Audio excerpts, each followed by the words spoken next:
The Mysterious Island, by Jules Verne. Part 2. Abandoned. Chapter 1. It was now exactly 7 months since the balloon voyagers had been thrown on Lincoln Island.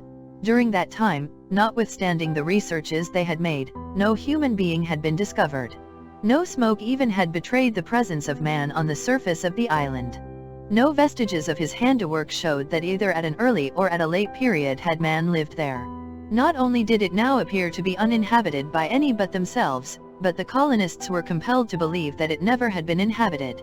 And now, all this scaffolding of reasonings fell before a simple ball of metal, found in the body of an inoffensive rodent? In fact, this bullet must have issued from a firearm, and who but a human being could have used such a weapon? When Pencroft had placed the bullet on the table, his companions looked at it with intense astonishment. All the consequences likely to result from this incident, notwithstanding its apparent insignificance, immediately took possession of their minds. The sudden apparition of a supernatural being could not have startled them more completely. Cyrus Harding did not hesitate to give utterance to the suggestions which this fact, at once surprising and unexpected, could not fail to raise in his mind. He took the bullet, turned it over and over, rolled it between his finger and thumb, then, turning to Pencroft, he asked, "Are you sure that the peccary wounded by this bullet was not more than 3 months old?" "Not more, Captain," replied Pencroft. "It was still sucking its mother when I found it in the trap." "Well," said the engineer, "that proves that within 3 months a gunshot was fired in Lincoln Island. And that a bullet," added Gideon Spilett, "wounded, though not mortally, this little animal." "That is unquestionable," said Cyrus Harding, "and these are the deductions which must be drawn from this incident, that the island was inhabited before our arrival, or that men have landed here within 3 months. Did these men arrive here voluntarily or involuntarily, by disembarking on the shore or by being wrecked? This point can only be cleared up later. As to what they were, Europeans or Malays, enemies or friends of our race, we cannot possibly guess, and if they still inhabit the island, or if they have left it, we know not. But these questions are of too much importance to be allowed to remain long unsettled." "No, 100 times no, 1,000 times no," cried the sailor, springing up from the table. "There are no other men than ourselves on Lincoln Island? By my faith! The island isn't large, and if it had been inhabited, we should have seen some of the inhabitants long before this. In fact, the contrary would be very astonishing," said Herbert. "But it would be much more astonishing, I should think," observed the reporter, "if this peccary had been born with a bullet in its inside. At least," said Neb seriously, "if Pencroft has not had." "Look here, Neb," burst out Pencroft. "Do you think I could have a bullet in my jaw for 5 or 6 months without finding it out? Where could it be hidden?" he asked, opening his mouth to show the 32 teeth with which it was furnished. "Look well, Neb, and if you find one hollow tooth in this set, I will let you pull out half a dozen." "Neb's supposition is certainly inadmissible," replied Harding, who, notwithstanding the gravity of his thoughts, could not restrain a smile. "It is certain that a gun has been fired in the island, within 3 months at most. But I am inclined to think that the people who landed on this coast were only here a very short time ago, or that they just touched here, for if, when we surveyed the island from the summit of Mount Franklin, it had been inhabited, we should have seen them or we should have been seen ourselves. It is therefore probable that within only a few weeks castaways have been thrown by a storm on some part of the coast. However that may be, it is of consequence to us to have this point settled." "I think that we should act with caution," said the reporter. "Such is my advice," replied Cyrus Harding, "for it is to be feared that Malay pirates have landed on the island." "Captain," asked the sailor, "would it not be a good plan, before setting out, to build a canoe in which we could either ascend the river, or, if we liked, coast round the inland? It will not do to be unprovided." "Your idea is good, Pencroft," replied the engineer, "but we cannot wait for that. It would take at least a month to build a boat." "Yes, a real boat," replied the sailor, "but we do not want one for a sea voyage, and in 5 days at the most, I will undertake to construct a canoe fit to navigate the Mersey." "5 days," cried Neb, "to build a boat?" "Yes, Neb, a boat in the Indian fashion." "Of wood?" asked the negro, looking still unconvinced. "Of wood," replied Pencroft, "or rather of bark. I repeat, Captain, that in 5 days the work will be finished." "In 5 days, then, be it," replied the engineer. But till that time we must be very watchful, said Herbert. Very watchful indeed, my friends, replied Harding, and I beg you to confine your hunting excursions to the neighborhood of Granite House. The dinner ended less gaily than Pencroft had hoped. So, then, the island was, or had been, inhabited by others than the settlers. Proved as it was by the incident of the bullet, it was hereafter an unquestionable fact, and such a discovery could not but cause great uneasiness among the colonists. Cyrus Harding and Gideon Spilett, before sleeping, conversed long about the matter. They asked themselves if by chance this incident might not have some connection with the inexplicable way in which the engineer had been saved, and the other peculiar circumstances which had struck them at different times. However, Cyrus Harding, after having discussed the pros and cons of the question, ended by saying, "In short, would you like to know my opinion, my dear Spilett?" "Yes, Cyrus." "Well, then, it is this: however minutely we explore the island, we shall find nothing." The next day Pencroft set to work. He did not mean to build a boat with boards and planking, but simply a flat-bottomed canoe, which would be well suited for navigating the Mersey, above all, for approaching its source, where the water would naturally be shallow.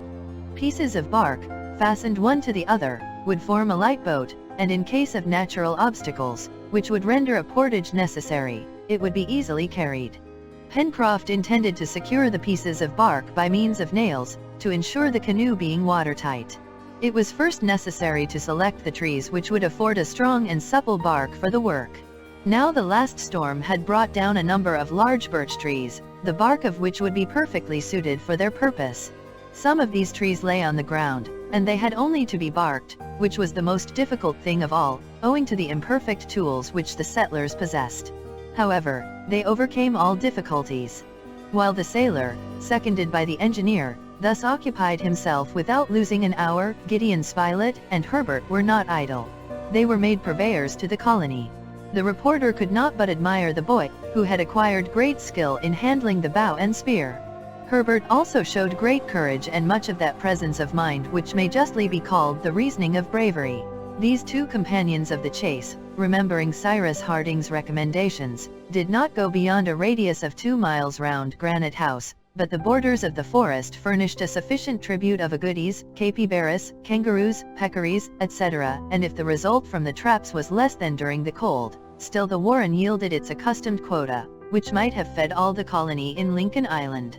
Often during these excursions, Herbert talked with Gideon Spilett on the incident of the bullet, and the deductions which the engineer drew from it, and one day, it was the 26th of October, he said, "But, Mr. Spilett, do you not think it very extraordinary that, if any castaways have landed on the island, they have not yet shown themselves near Granite House?" "Very astonishing if they are still here," replied the reporter, "but not astonishing at all if they are here no longer." "So you think that these people have already quitted the island?" returned Herbert. "It is more than probable, my boy, for if their stay was prolonged, and above all, if they were still here, some accident would have at last betrayed their presence." "But if they were able to go away," observed the lad, "they could not have been castaways." "No, Herbert, or, at least, they were what might be called provisional castaways. It is very possible that a storm may have driven them to the island without destroying their vessel, and that, the storm over, they went away again." "I must acknowledge one thing," said Herbert, "it is that Captain Harding appears rather to fear than desire the presence of human beings on our island." "In short," responded the reporter, "there are only Malays who frequent these seas, and those fellows are ruffians which it is best to avoid." "It is not impossible, Mr. Spilett," said Herbert, "that some day or other we may find traces of their landing." "I do not say no, my boy. A deserted camp, the ashes of a fire, would put us on the track, and this is what we will look for in our next expedition." The day on which the hunters spoke thus, they were in a part of the forest near the Mersey, remarkable for its beautiful trees. There, among others, rose, to a height of nearly 200 feet above the ground, some of those superb coniferae, to which, in New Zealand, the natives give the name of kauris. "I have an idea, Mr. Spilett," said Herbert. "If I were to climb to the top of one of these kauris, I could survey the country for an immense distance round." "The idea is good," replied the reporter, "but could you climb to the top of those giants?" "I can at least try," replied Herbert. The light and active boy then sprang on the first branches, the arrangement of which made the ascent of the Kauri easy, and in a few minutes he arrived at the summit, which emerged from the immense plain of verdure. From this elevated situation his gaze extended over all the southern portion of the island, from Claw Cape on the southeast, to Reptile End on the southwest. To the northwest rose Mount Franklin, which concealed a great part of the horizon. But Herbert, from the height of his observatory, could examine all the yet unknown portion of the island, which might have given shelter to the strangers whose presence they suspected. The lad looked attentively. There was nothing in sight on the sea, not a sail, neither on the horizon nor near the island. However, as the bank of trees hid the shore, it was possible that a vessel, especially if deprived of her masts, might lie close to the land and thus be invisible to Herbert. Neither in the forests of the far west was anything to be seen. The wood formed an impenetrable screen, measuring several square miles, without a break or an opening. It was impossible even to follow the course of the Mersey, or to ascertain in what part of the mountain it took its source. Perhaps other creeks also ran towards the west, but they could not be seen. But at last, if all indication of an encampment escaped Herbert's sight, could he not even catch a glimpse of smoke, the faintest trace of which would be easily discernible in the pure atmosphere? For an instant Herbert thought he could perceive a slight smoke in the west, but a more attentive examination showed that he was mistaken. He strained his eyes in every direction, and his sight was excellent. No, decidedly there was nothing there. Herbert descended to the foot of the Kauri, and the two sportsmen returned to Granite House. There Cyrus Harding listened to the lad's account, shook his head and said nothing. It was very evident that no decided opinion could be pronounced on this question until after a complete exploration of the island. 2 days after the 28th of October another incident occurred, for which an explanation was again required. While strolling along the shore about 2 miles from Granite House, Herbert and Neb were fortunate enough to capture a magnificent specimen of the order of Chelonia. It was a turtle of the species Midas, the edible green turtle, so called from the color both of its shell and fat. Herbert caught sight of this turtle as it was crawling among the rocks to reach the sea. "Help, Neb, help," he cried. Neb ran up. "What a fine animal," said Neb, "but how are we to catch it?" "Nothing is easier, Neb," replied Herbert. "We have only to turn the turtle on its back, and it cannot possibly get away. Take your spear and do as I do." The reptile, aware of danger, had retired between its carapace and plastron. They no longer saw its head or feet, and it was motionless as a rock. Herbert and Neb then drove their sticks underneath the animal, and by their united efforts managed without difficulty to turn it on its back. The turtle, which was 3 feet in length, would have weighed at least 400 pounds. "Capital," cried Neb, "this is something which will rejoice friend Pencroft's heart." In fact, the heart of friend Pencroft could not fail to be rejoiced, for the flesh of the turtle, which feeds on rackgrass, is extremely savory. At this moment the creature's head could be seen, which was small, flat, but widened behind by the large temporal fosse hidden under the long roof. "And now, what shall we do with our prize?" said Neb. "We can't drag it to Granite House." "Leave it here, since it cannot turn over," replied Herbert, "and we will come back with the cart to fetch it.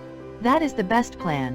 However, for greater precaution, Herbert took the trouble, which Neb deemed superfluous, to wedge up the animal with great stones, after which the 2 hunters returned to Granite House, following the beach, which the tide had left uncovered. Herbert, wishing to surprise Pencroft, said nothing about the superb specimen of a Chelonian which they had turned over on the sand, but, 2 hours later, he and Neb returned with the cart to the place where they had left it. The superb specimen of a Chelonian was no longer there. Neb and Herbert stared at each other first, then they stared about them. It was just at this spot that the turtle had been left. The lad even found the stones which he had used, and therefore he was certain of not being mistaken. "Well," said Neb, "these beasts can turn themselves over, then."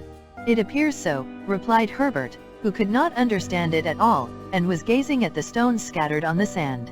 "Well, Pencroft will be disgusted. And Captain Harding will perhaps be very perplexed how to explain this disappearance," thought Herbert. "Look here," said Neb, who wished to hide his ill luck, "we won't speak about it." "On the contrary, Neb, we must speak about it," replied Herbert. And the two, taking the cart, which there was now no use for, returned to Granite House. Arrived at the dockyard, where the engineer and the sailor were working together, Herbert recounted what had happened. "Oh, the stupids," cried the sailor, "to have let at least 50 meals escape." "But, Pencroft," replied Neb, "it wasn't our fault that the beast got away, as I tell you, we had turned it over on its back." "Then you didn't turn it over enough," returned the obstinate sailor. "Not enough," cried Herbert. And he told how he had taken care to wedge up the turtle with stones. "It is a miracle, then," replied Pencroft. "I thought, Captain," said Herbert, "that turtles, once placed on their backs, could not regain their feet, especially when they are of a large size." "That is true, my boy," replied Cyrus Harding.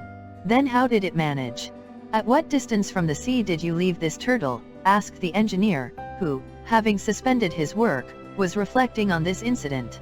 15 feet at the most," replied Herbert. "And the tide was low at the time?" "Yes, Captain." "Well," replied the engineer, "what the turtle could not do on the sand it might have been able to do in the water. It turned over when the tide overtook it, and then quietly returned to the deep sea." "Oh, what stupids we were!" cried Neb. "That is precisely what I had the honor of telling you before," returned the sailor. Cyrus Harding had given this explanation, which, no doubt, was admissible. But was he himself convinced of the accuracy of this explanation? It cannot be said that he was. Chapter 2. On the 9th of October the bark canoe was entirely finished. Pencroft had kept his promise, and a light boat, the shell of which was joined together by the flexible twigs of the crejimba, had been constructed in 5 days. A seat in the stern, a second seat in the middle to preserve the equilibrium, a third seat in the bows, rowlocks for the 2 oars, a scull to steer with, completed the little craft, which was 12 feet long, and did not weigh more than 200 pounds. The operation of launching it was extremely simple. The canoe was carried to the beach and laid on the sand before Granite House, and the rising tide floated it. Pencroft, who leaped in directly, maneuvered it with the scull and declared it to be just the thing for the purpose to which they wished to put it. "Hurrah!" cried the sailor, who did not disdain to celebrate thus his own triumph. "With this we could go round the world?" asked Gideon Spilett. "No, the island. Some stones for ballast, a mast and a sail, which the captain will make for us some day, and we shall go splendidly." "Well, Captain, and you, Mr. Spilett, and you, Herbert, and you, Neb, aren't you coming to try our new vessel? Come along. We must see if it will carry all 5 of us." This was certainly a trial which ought to be made. Pencroft soon brought the canoe to the shore by a narrow passage among the rocks, and it was agreed that they should make a trial of the boat that day by following the shore as far as the first point at which the rocks of the south ended. As they embarked, Neb cried, "But your boat leaks rather, Pencroft." "That's nothing, Neb," replied the sailor, "the wood will get seasoned. In 2 days there won't be a single leak, and our boat will have no more water in her than there is in the stomach of a drunkard. Jump in." They were soon all seated, and Pencroft shoved off. The weather was magnificent, the sea as calm as if its waters were contained within the narrow limits of a lake. Thus the boat could proceed with as much security as if it was ascending the tranquil current of the Mersey. Neb took one of the oars, Herbert the other, and Pencroft remained in the stern in order to use the scull. The sailor first crossed the channel, and steered close to the southern point of the islet. A light breeze blew from the south. No roughness was found either in the channel or the green sea. A long swell, which the canoe scarcely felt, as it was heavily laden, rolled regularly over the surface of the water. They pulled out about half a mile distant from the shore, that they might have a good view of Mount Franklin. Pencroft afterwards returned towards the mouth of the river. The boat then skirted the shore, which, extending to the extreme point, hid all Tattern's Fens. This point, of which the distance was increased by the irregularity of the coast, was nearly 3 miles from the Mersey. The settlers resolved to go to its extremity, and only go beyond it as much as was necessary to take a rapid survey of the coast as far as Claw Cape. The canoe followed the windings of the shore, avoiding the rocks which fringed it, and which the rising tide began to cover. The cliff gradually sloped away from the mouth of the river to the point. This was formed of granite rocks, capriciously distributed, very different from the cliff at Prospect Heights, and of an extremely wild aspect. It might have been said that an immense cartload of rocks had been emptied out there. There was no vegetation on this sharp promontory, which projected 2 miles from the forest, and it thus represented a giant's arm stretched out from a leafy sleeve. The canoe, impelled by the 2 oars, advanced without difficulty. Gideon Spilett, pencil in one hand and notebook in the other, sketched the coast in bold strokes. Neb, Herbert, and Pencroft chatted, while examining this part of their domain, which was new to them, and, in proportion as the canoe proceeded towards the south, the two Mandible Capes appeared to move, and surround Union Bay more closely. As to Cyrus Harding, he did not speak, he simply gazed, and by the mistrust which his look expressed, it appeared that he was examining some strange country. In the meantime, after a voyage of 3/4 of an hour, the canoe reached the extremity of the point, and Pencroft was preparing to return, when Herbert, rising, pointed to a black object, saying, "What do I see down there on the beach?" All eyes turned towards the point indicated. "Why," said the reporter, "there is something. It looks like part of a wreck half buried in the sand." "Ah," cried Pencroft, "I see what it is." "What?" asked Neb. "Barrels, barrels, which perhaps are full," replied the sailor. "Pull to the shore, Pencroft," said Cyrus. A few strokes of the oar brought the canoe into a little creek, and its passengers leaped on shore. Pencroft was not mistaken. 2 barrels were there, half buried in the sand, but still firmly attached to a large chest, which, sustained by them, had floated to the moment when it stranded on the beach. "There has been a wreck, then, in some part of the island," said Herbert. "Evidently," replied Spilett. "But what's in this chest?" cried Pencroft, with very natural impatience. "What's in this chest? It is shut up, and nothing to open it with." "Well, perhaps a stone." And the sailor, raising a heavy block, was about to break in one of the sides of the chest, when the engineer arrested his hand. "Pencroft," said he, "can you restrain your impatience for 1 hour only?" "But, Captain, just think. Perhaps there is everything we want in there." "We shall find that out, Pencroft," replied the engineer, "but trust to me, and do not break the chest, which may be useful to us. We must convey it to Granite House, where we can open it easily, and without breaking it. It is quite prepared for a voyage, and since it has floated here, it may just as well float to the mouth of the river." "You are right, Captain, and I was wrong, as usual," replied the sailor. The engineer's advice was good. In fact, the canoe probably would not have been able to contain the articles possibly enclosed in the chest, which doubtless was heavy, since 2 empty barrels were required to buoy it up. It was, therefore, much better to tow it to the beach at Granite House. And now, whence had this chest come? That was the important question.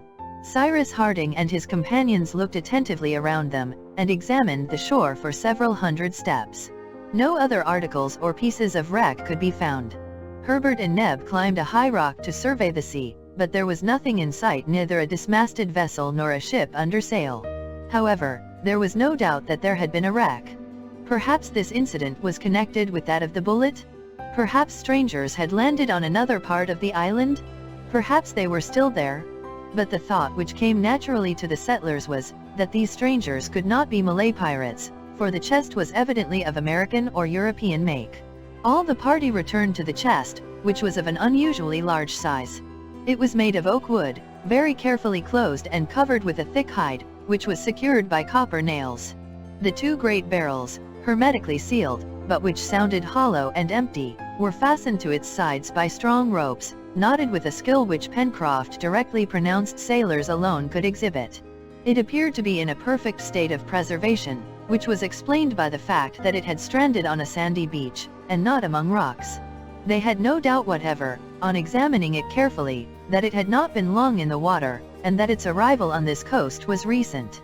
The water did not appear to have penetrated to the inside, and the articles which it contained were no doubt uninjured.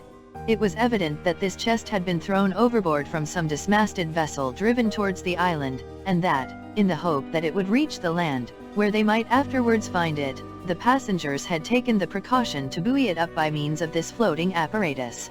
"We will tow this chest to Granite House," said the engineer, "where we can make an inventory of its contents. Then, if we discover any of the survivors from the supposed wreck, we can return it to those to whom it belongs. If we find no one, we will keep it for ourselves," cried Pencroft. "But what in the world can there be in it?" The sea was already approaching the chest, and the high tide would evidently float it. One of the ropes which fastened the barrels was partly unlashed and used as a cable to unite the floating apparatus with the canoe.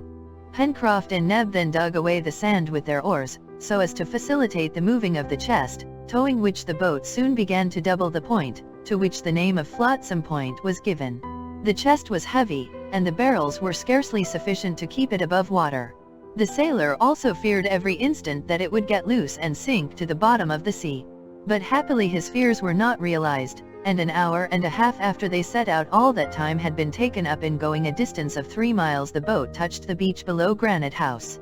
Canoe and chest were then hauled up on the sands, and as the tide was then going out, they were soon left high and dry. Neb, hurrying home, brought back some tools with which to open the chest in such a way that it might be injured as little as possible, and they proceeded to its inventory. Pencroft did not try to hide that he was greatly excited.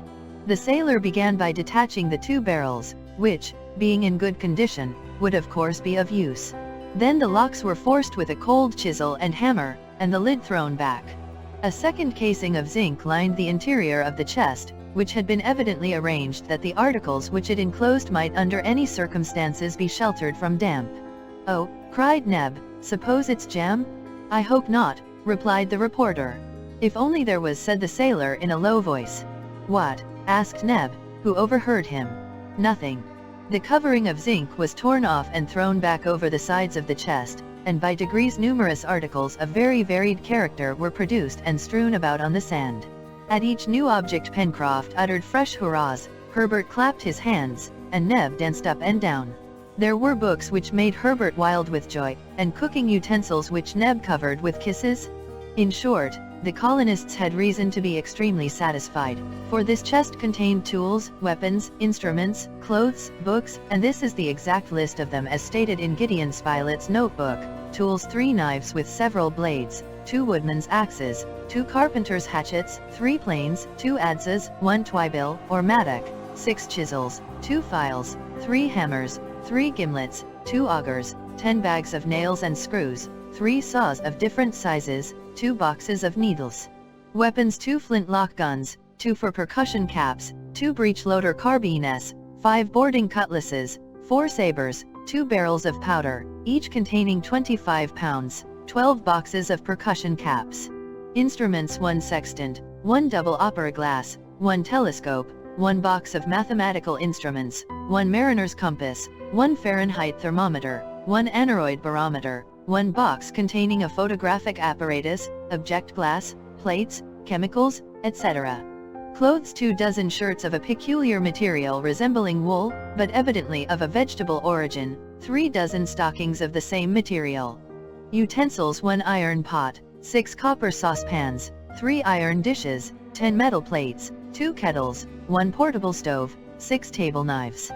Books: 1 Bible, 1 atlas, 1 dictionary of the different Polynesian idioms, 1 dictionary of natural science, in 6 volumes, 3 reams of white paper, 2 books with blank pages. It must be allowed, said the reporter, after the inventory had been made, that the owner of this chest was a practical man. Tools, weapons, instruments, clothes, utensils, books, nothing is wanting? It might really be said that he expected to be wrecked, and had prepared for it beforehand. "Nothing is wanting, indeed," murmured Cyrus Harding thoughtfully. "And for a certainty," added Herbert, "the vessel which carried this chest and its owner was not a Malay pirate." "Unless," said Pencroft, "the owner had been taken prisoner by pirates." "That is not admissible," replied the reporter. "It is more probable that an American or European vessel has been driven into this quarter, and that her passengers, wishing to save necessaries at least, prepared this chest and threw it overboard." "Is that your opinion, Captain?" asked Herbert. "Yes, my boy," replied the engineer, "that may have been the case. It is possible that at the moment, or in expectation of a wreck, they collected into this chest different articles of the greatest use in hopes of finding it again on the coast." "Even the photographic box?" exclaimed the sailor incredulously. "As to that apparatus," replied Harding, "I do not quite see the use of it, and a more complete supply of clothes or more abundant ammunition would have been more valuable to us as well as to any other castaways." "But isn't there any mark or direction on these instruments, tools, or books, which would tell us something about them?" asked Gideon Spilett. "That might be ascertained. Each article was carefully examined, especially the books, instruments, and weapons. Neither the weapons nor the instruments, contrary to the usual custom, bore the name of the maker. They were, besides, in a perfect state, and did not appear to have been used. The same peculiarity marked the tools and utensils. All were new, which proved that the articles had not been taken by chance and thrown into the chest, but, on the contrary, that the choice of things had been well considered and arranged with care. This was also indicated by the second case of metal which had preserved them from damp, and which could not have been soldered in a moment of haste. As to the dictionaries of natural science and Polynesian idioms, both were English, but they neither bore the name of the publisher nor the date of publication. The same with the Bible, printed in English, in quarto, remarkable from a typographic point of view, and which appeared to have been often used. The atlas was a magnificent work, comprising maps of every country in the world, and several planispheres arranged upon Mercator's projection, and of which the nomenclature was in French but which also bore neither date nor name of publisher. There was nothing, therefore, on these different articles by which they could be traced, and nothing consequently of a nature to show the nationality of the vessel which must have recently passed these shores. But, wherever the chest might have come from, it was a treasure to the settlers on Lincoln Island. Till then, by making use of the productions of nature, they had created everything for themselves, and, thanks to their intelligence, they had managed without difficulty. But did it not appear as if Providence had wished to reward them by sending them these productions of human industry? Their thanks rose unanimously to heaven. However, one of them was not quite satisfied. It was Pencroft.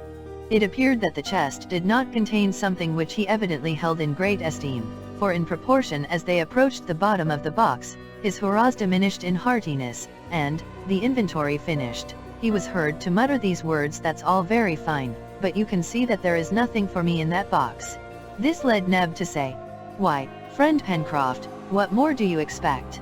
"Half a pound of tobacco," replied Pencroft seriously, "and nothing would have been wanting to complete my happiness." No one could help laughing at this speech of the sailors. But the result of this discovery of the chest was, that it was now more than ever necessary to explore the island thoroughly. It was therefore agreed that the next morning at break of day, they should set out, by ascending the Mersey so as to reach the western shore. If any castaways had landed on the coast, it was to be feared they were without resources, and it was therefore the more necessary to carry help to them without delay. During the day the different articles were carried to Granite House, where they were methodically arranged in the Great Hall. This day, the 29th of October, happened to be a Sunday, and, before going to bed, Herbert asked the engineer if he would not read them something from the Gospel. "Willingly," replied Cyrus Harding. He took the sacred volume, and was about to open it, when Pencroft stopped him, saying, "Captain, I am superstitious. Open at random and read the first verse which your eye falls upon. We will see if it applies to our situation." Cyrus Harding smiled at the sailor's idea, and, yielding to his wish, he opened exactly at a place where the leaves were separated by a marker. Immediately his eyes were attracted by a cross which, made with a pencil, was placed against the 8th verse of the 7th chapter of the Gospel of St. Matthew. He read the verse, which was this: "For every one that asketh receiveth, and he that seeketh findeth." Chapter 3. The next day, the 30th of October, all was ready for the proposed exploring expedition, which recent events had rendered so necessary. In fact, things had so come about that the settlers in Lincoln Island no longer needed help for themselves, but were even able to carry it to others. It was therefore agreed that they should ascend the Mersey as far as the river was navigable. A great part of the distance would thus be traversed without fatigue, and the explorers could transport their provisions and arms to an advanced point in the west of the island. It was necessary to think not only of the things which they should take with them, but also of those which they might have by chance to bring back to Granite House. If there had been a wreck on the coast, as was supposed, there would be many things cast up, which would be lawfully their prizes. In the event of this, the cart would have been of more use than the light canoe, but it was heavy and clumsy to drag, and therefore more difficult to use. This led Pencroft to express his regret that the chest had not contained, besides his half-pound of tobacco, a pair of strong New Jersey horses, which would have been very useful to the colony. The provisions, which Neb had already packed up, consisted of a store of meat and of several gallons of beer, that is to say enough to sustain them for 3 days, the time which Harding assigned for the expedition. They hoped besides to supply themselves on the road, and Neb took care not to forget the portable stove. The only tools the settlers took were the 2 woodmen's axes, which they could use to cut a path through the thick forests, as also the instruments, the telescope, and pocket compass. For weapons they selected the 2 flintlock guns, which were likely to be more useful to them than the percussion fowling pieces, the first only requiring flints which could be easily replaced, and the latter needing fulminating caps, a frequent use of which would soon exhaust their limited stock. However, they took also one of the carbines and some cartridges. As to the powder, of which there was about 50 pounds in the barrel, a small supply of it had to be taken, but the engineer hoped to manufacture an explosive substance which would allow them to husband it. To the firearms were added the 5 cutlasses well sheathed in leather, and, thus supplied, the settlers could venture into the vast forest with some chance of success. It is useless to add that Pencroft, Herbert, and Neb, thus armed, were at the summit of their happiness, although Cyrus Harding made them promise not to fire a shot unless it was necessary. At 6 in the morning the canoe put off from the shore. All had embarked, including Top, and they proceeded to the mouth of the Mersey. The tide had begun to come up half an hour before. For several hours, therefore, there would be a current, which it was well to profit by, for later the ebb would make it difficult to ascend the river. The tide was already strong, for in 3 days the moon would be full, and it was enough to keep the boat in the center of the current, where it floated swiftly along between the high banks without its being necessary to increase its speed by the aid of the oars. In a few minutes the explorers arrived at the angle formed by the Mersey and exactly at the place where, 7 months before, Pencroft had made his first raft of wood. After this sudden angle the river widened and flowed under the shade of great evergreen firs. The aspect of the banks was magnificent. Cyrus Harding and his companions could not but admire the lovely effects so easily produced by nature with water and trees. As they advanced the forest element diminished. On the right bank of the river grew magnificent specimens of the Ulmaceae tribe, the precious elm, so valuable to builders, and which withstands well the action of water. Then there were numerous groups belonging to the same family, among others one in particular, the fruit of which produces a very useful oil. Further on, Herbert remarked the Lardizabala, a twining shrub which, when bruised in water, furnishes excellent cordage, and 2 or 3 ebony trees of a beautiful black, crossed with capricious veins. From time to time, in certain places where the landing was easy, the canoe was stopped, when Gideon Spilett, Herbert, and Pencroft, their guns in their hands, and preceded by Top, jumped on shore. Without expecting game, some useful plant might be met with, and the young naturalist was delighted with discovering a sort of wild spinach, belonging to the order of Chenopodiaceae, and numerous specimens of cruciferae, belonging to the cabbage tribe, which it would certainly be possible to cultivate by transplanting. There were cresses, horseradish, turnips, and lastly, little branching hairy stalks, scarcely more than 3 feet high, which produced brownish grains. "Do you know what this plant is?" asked Herbert of the sailor. "Tobacco," cried Pencroft, who evidently had never seen his favorite plant except in the bowl of his pipe. "No, Pencroft," replied Herbert, "this is not tobacco, it is mustard." "Mustard be hanged," returned the sailor, "but if by chance you happen to come across a tobacco plant, my boy, pray don't scorn that." "We shall find it some day," said Gideon Spilett. "Well," exclaimed Pencroft, "when that day comes, I do not know what more will be wanting in our island." These different plants, which had been carefully rooted up, were carried to the canoe, where Cyrus Harding had remained buried in thought. The reporter, Herbert, and Pencroft in this manner frequently disembarked, sometimes on the right bank, sometimes on the left bank of the Mersey. The latter was less abrupt, but the former more wooded. The engineer ascertained by consulting his pocket compass that the direction of the river from the first turn was obviously southwest and northeast, and nearly straight for a length of about 3 miles. But it was to be supposed that this direction changed beyond that point, and that the Mersey continued to the northwest, towards the spurs of Mount Franklin, among which the river rose. During one of these excursions, Gideon Spilett managed to get hold of 2 couples of living Gallinaceae. They were birds with long, thin beaks, lengthened necks, short wings, and without any appearance of a tail. Herbert rightly gave them the name of tinamous, and it was resolved that they should be the first tenants of their future poultry yard. But till then the guns had not spoken, and the first report which awoke the echoes of the forest of the far west was provoked by the appearance of a beautiful bird, resembling the kingfisher. "I recognize him," cried Pencroft, and it seemed as if his gun went off by itself. "What do you recognize?" asked the reporter. "The bird which escaped us on our first excursion, and from which we gave the name to that part of the forest." "A jacamar," cried Herbert. It was indeed a jacamar, of which the plumage shines with a metallic luster. A shot brought it to the ground, and Top carried it to the canoe. At the same time half a dozen lories were brought down. The lory is of the size of a pigeon, the plumage dashed with green, part of the wings crimson, and its crest bordered with white. To the young boy belonged the honor of this shot, and he was proud enough of it. Lories are better food than the jacamar, the flesh of which is rather tough, but it was difficult to persuade Pencroft that he had not killed the king of eatable birds. It was 10 o'clock in the morning when the canoe reached a second angle of the Mersey, nearly 5 miles from its mouth. Here a halt was made for breakfast under the shade of some splendid trees.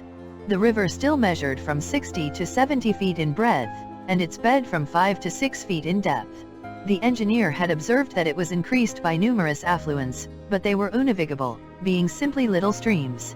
As to the forest, including Jacamar Wood, as well as the forests of the far west, it extended as far as the eye could reach. In no place, either in the depths of the forests or under the trees on the banks of the Mersey, was the presence of man revealed. The explorers could not discover one suspicious trace. It was evident that the woodman's axe had never touched these trees, that the pioneer's knife had never severed the creepers hanging from one trunk to another in the midst of tangled brushwood and long grass. If castaways had landed on the island, they could not have yet quitted the shore, and it was not in the woods that the survivors of the supposed shipwreck should be sought.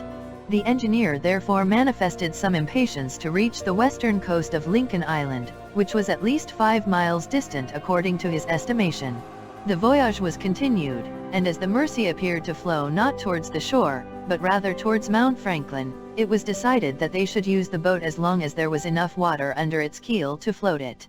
It was both fatigue spared and time gained, for they would have been obliged to cut a path through the thick wood with their axes. But soon the flow completely failed them, either the tide was going down, and it was about the hour, or it could no longer be felt at this distance from the mouth of the Mersey. They had therefore to make use of the oars. Herbert and Neb each took one, and Pencroft took the scull. The forest soon became less dense, the trees grew further apart and often quite isolated. But the further they were from each other the more magnificent they appeared, profiting, as they did, by the free, pure air which circulated around them. What splendid specimens of the flora of this latitude! Certainly their presence would have been enough for a botanist to name without hesitation the parallel which traversed Lincoln Island. "Eucalypti," cried Herbert. They were, in fact, those splendid trees, the giants of the extratropical zone, the congeners of the Australian and New Zealand eucalyptus, both situated under the same latitude as Lincoln Island. Some rose to a height of 200 feet. Their trunks at the base measured 20 feet in circumference, and their bark was covered by a network of farrows containing a red, sweet-smelling gum. Nothing is more wonderful or more singular than those enormous specimens of the order of the Myrtaceae, with their leaves placed vertically and not horizontally, so that an edge and not a surface looks upwards, the effect being that the sun's rays penetrate more freely among the trees. The ground at the foot of the eucalypti was carpeted with grass, and from the bushes escaped flights of little birds, which glittered in the sunlight like winged rubies. "These are something like trees," cried Neb, "but are they good for anything?" "Pooh," replied Pencroft. "Of course there are vegetable giants as well as human giants, and they are no good, except to show themselves at fairs." "I think that you are mistaken, Pencroft," replied Gideon Spilett, "and that the wood of the eucalyptus has begun to be very advantageously employed in cabinet making." "And I may add," said Herbert, "that the eucalyptus belongs to a family which comprises many useful members, the guava tree, from whose fruit guava jelly is made, the clove tree, which produces the spice, the pomegranate tree, which bears pomegranates, the Eugetia cauliflora, the fruit of which is used in making a tolerable wine, the Ugui myrtle, which contains an excellent alcoholic liquor, the Caryophyllus myrtle, of which the bark forms an esteemed cinnamon, the Eugenia pimenta, from whence comes Jamaica pepper, the common myrtle, from whose buds and berries spice is sometimes made, the Eucalyptus monifera, which yields a sweet sort of manna, the Guinea eucalyptus, the sap of which is transformed into beer by fermentation. In short, all those trees known under the name of gum trees or iron bark trees in Australia, belong to this family of the Myrtaceae, which contains 46 genera and 1,300 species. The lad was allowed to run on, and he delivered his little botanical lecture with great animation. Cyrus Harding listened smiling, and Pencroft with an indescribable feeling of pride. "Very good, Herbert," replied Pencroft, "but I could swear that all those useful specimens you have just told us about are none of them giants like these." "That is true, Pencroft." "That supports what I said," returned the sailor, "namely, that these giants are good for nothing." "There you are wrong, Pencroft," said the engineer. "These gigantic eucalypti, which shelter us, are good for something." "And what is that?" "To render the countries which they inhabit healthy." "Do you know what they are called in Australia and New Zealand?" "No, Captain." "They are called fever trees." "Because they give fevers." "No, because they prevent them." "Good. I must note that," said the reporter. "Note it then, my dear Spilett, for it appears proved that the presence of the eucalyptus is enough to neutralize miasmas.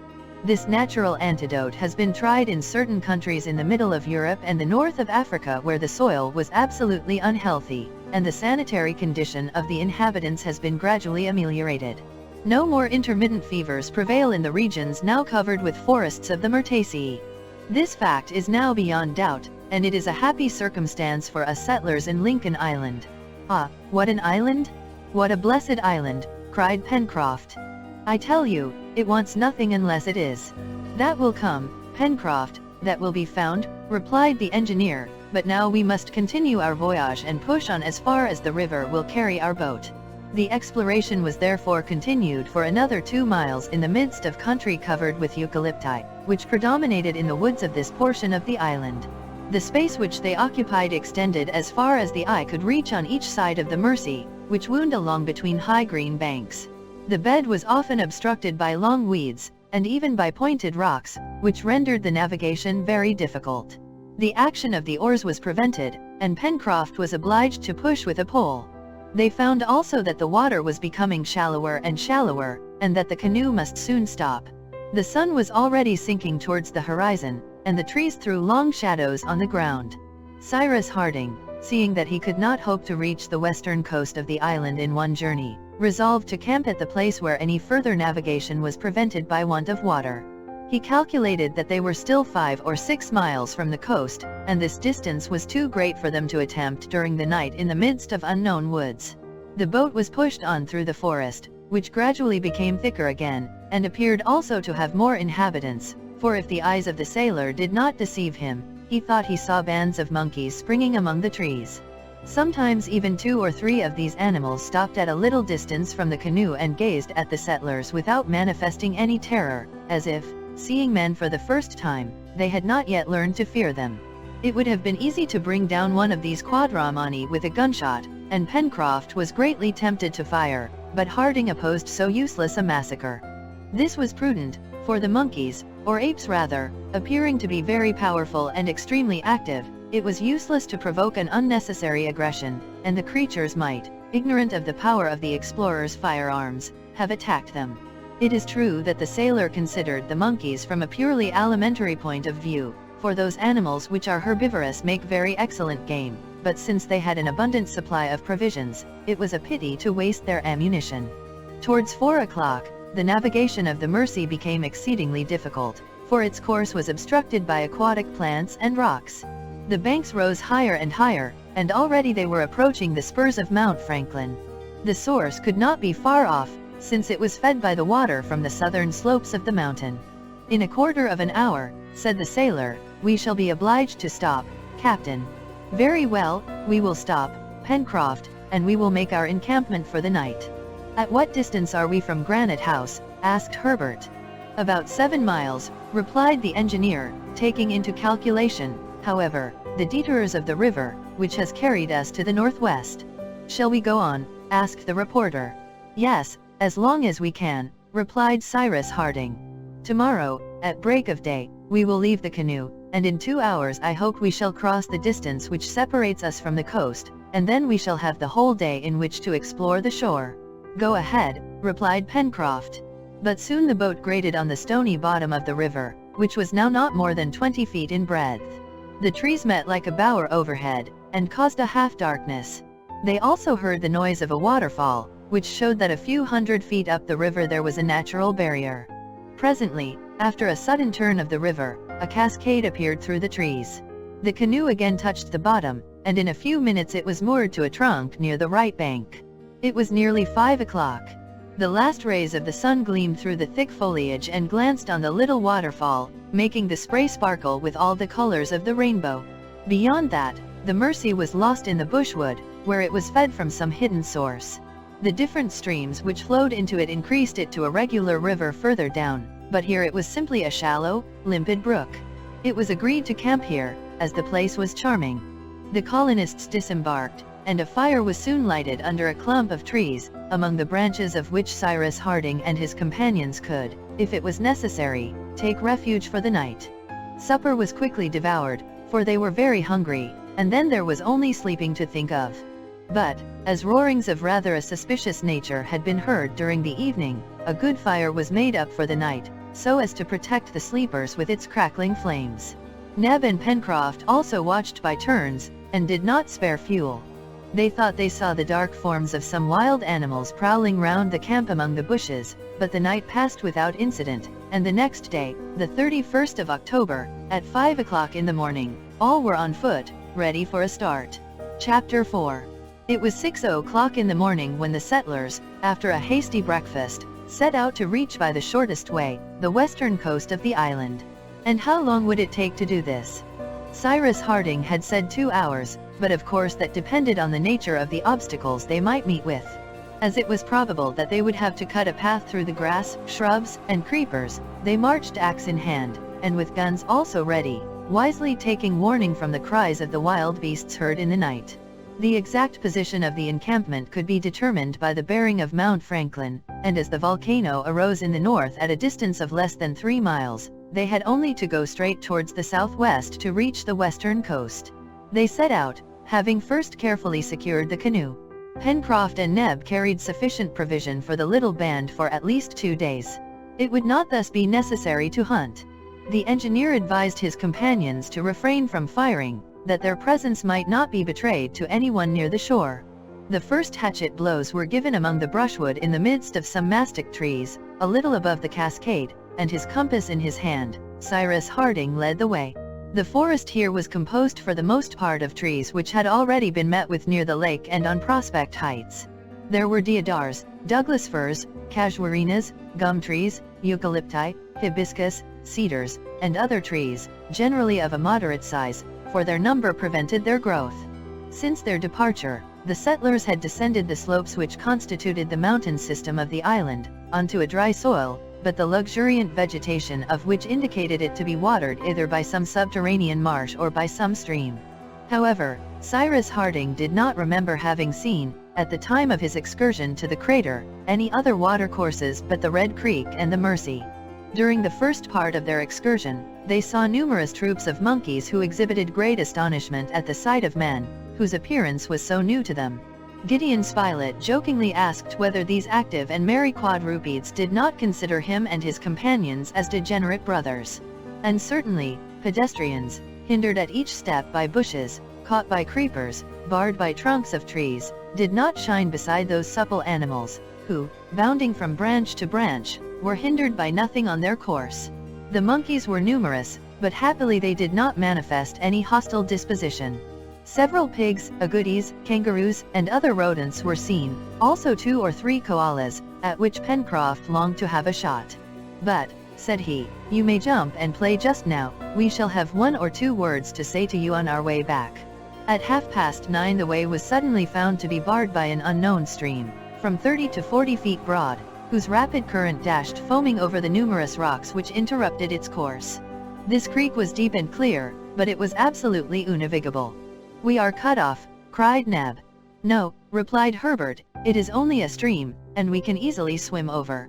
"What would be the use of that?" returned Harding. "This creek evidently runs to the sea. Let us remain on this side and follow the bank, and I shall be much astonished if it does not lead us very quickly to the coast." "Forward." "1 minute," said the reporter.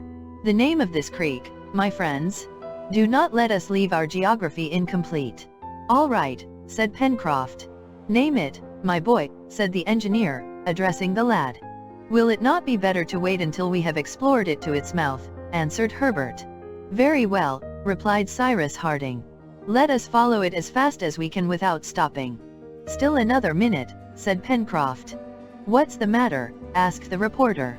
"Though hunting is forbidden, fishing is allowed, I suppose," said the sailor. "We have no time to lose," replied the engineer. "Oh, 5 minutes," replied Pencroft. "I only ask for 5 minutes to use in the interest of our breakfast." And Pencroft, lying down on the bank, plunged his arm into the water, and soon pulled up several dozen of fine crayfish from among the stones. "These will be good," cried Neb, going to the sailor's aid. "As I said, there is everything in this island, except tobacco," muttered Pencroft with a sigh. The fishing did not take 5 minutes, for the crayfish were swarming in the creek. A bag was filled with the crustacea, whose shells were of a cobalt blue. The settlers then pushed on. They advanced more rapidly and easily along the bank of the river than in the forest. From time to time they came upon the traces of animals of a large size who had come to quench their thirst at the stream, but none were actually seen, and it was evidently not in this part of the forest that the peccary had received the bullet which had cost Pencroft a grinder. In the meanwhile, considering the rapid current, Harding was led to suppose that he and his companions were much farther from the western coast than they had at first supposed. In fact, at this hour, the rising tide would have turned back the current of the creek, if its mouth had only been a few miles distant. Now, this effect was not produced, and the water pursued its natural course. The engineer was much astonished at this, and frequently consulted his compass, to assure himself that some turn of the river was not leading them again into the far west. However, the creek gradually widened and its waters became less tumultuous. The trees on the right bank were as close together as on the left bank, and it was impossible to distinguish anything beyond them, but these masses of wood were evidently uninhabited, for Top did not bark, and the intelligent animal would not have failed to signal the presence of any stranger in the neighborhood. At 10:30, to the great surprise of Cyrus Harding, Herbert, who was a little in front, suddenly stopped and exclaimed, "The sea!" In a few minutes more, the whole western shore of the island lay extended before the eyes of the settlers. But what a contrast between this and the eastern coast, upon which chance had first thrown them! No granite cliff, no rocks, not even a sandy beach. The forest reached the shore, and the tall trees bending over the water were beaten by the waves. It was not such a shore as is usually formed by nature, either by extending a vast carpet of sand, or by grouping masses of rock, but a beautiful border consisting of the most splendid trees. The bank was raised a little above the level of the sea, and on this luxuriant soil, supported by a granite base, the fine forest trees seemed to be as firmly planted as in the interior of the island. The colonists were then on the shore of an unimportant little harbor, which would scarcely have contained even 2 or 3 fishing boats. It served as a neck to the new creek, of which the curious thing was that its waters, instead of joining the sea by a gentle slope, fell from a height of more than 40 feet, which explained why the rising tide was not felt up the stream. In fact, the tides of the Pacific, even at their maximum elevation, could never reach the level of the river, and, doubtless, millions of years would pass before the water would have worn away the granite and hollowed a practicable mouth. It was settled that the name of Falls River should be given to this stream. Beyond, towards the north, the forest border was prolonged for a space of nearly 2 miles, then the trees became scarcer, and beyond that again the picturesque heights described a nearly straight line, which ran north and south. On the contrary, all the part of the shore between Falls River and Reptile End was a mass of wood, magnificent trees, some straight, others bent, so that the long sea swell bathed their roots. Now, it was this coast, that is, all the Serpentine Peninsula, that was to be explored, for this part of the shore offered a refuge to castaways, which the other wild and barren side must have refused. The weather was fine and clear, and from a height of a hillock on which Neb and Pencroft had arranged breakfast, a wide view was obtained. There was, however, not a sail in sight, nothing could be seen along the shore as far as the eye could reach. But the engineer would take nothing for granted until he had explored the coast to the very extremity of the Serpentine Peninsula. Breakfast was soon dispatched, and at 11:30 the captain gave the signal for departure. Instead of proceeding over the summit of a cliff or along a sandy beach, the settlers were obliged to remain under cover of the trees so that they might continue on the shore. The distance which separated Falls River from Reptile End was about 12 miles. It would have taken the settlers 4 hours to do this, on a clear ground and without hurrying themselves, but as it was they needed double the time, for what with trees to go round, bushes to cut down, and creepers to chop away, they were impeded at every step, these obstacles greatly lengthening their journey. There was, however, nothing to show that a shipwreck had taken place recently. It is true that, as Gideon Spilett observed, any remains of it might have drifted out to sea, and they must not take it for granted that because they could find no traces of it, a ship had not been cast away on the coast. The reporter's argument was just, and besides, the incident of the bullet proved that a shot must have been fired in Lincoln Island within 3 months. It was already 5 o'clock, and there were still 2 miles between the settlers and the extremity of the Serpentine Peninsula. It was evident that after having reached Reptile End, Harding and his companions would not have time to return before dark to their encampment near the source of the Mersey.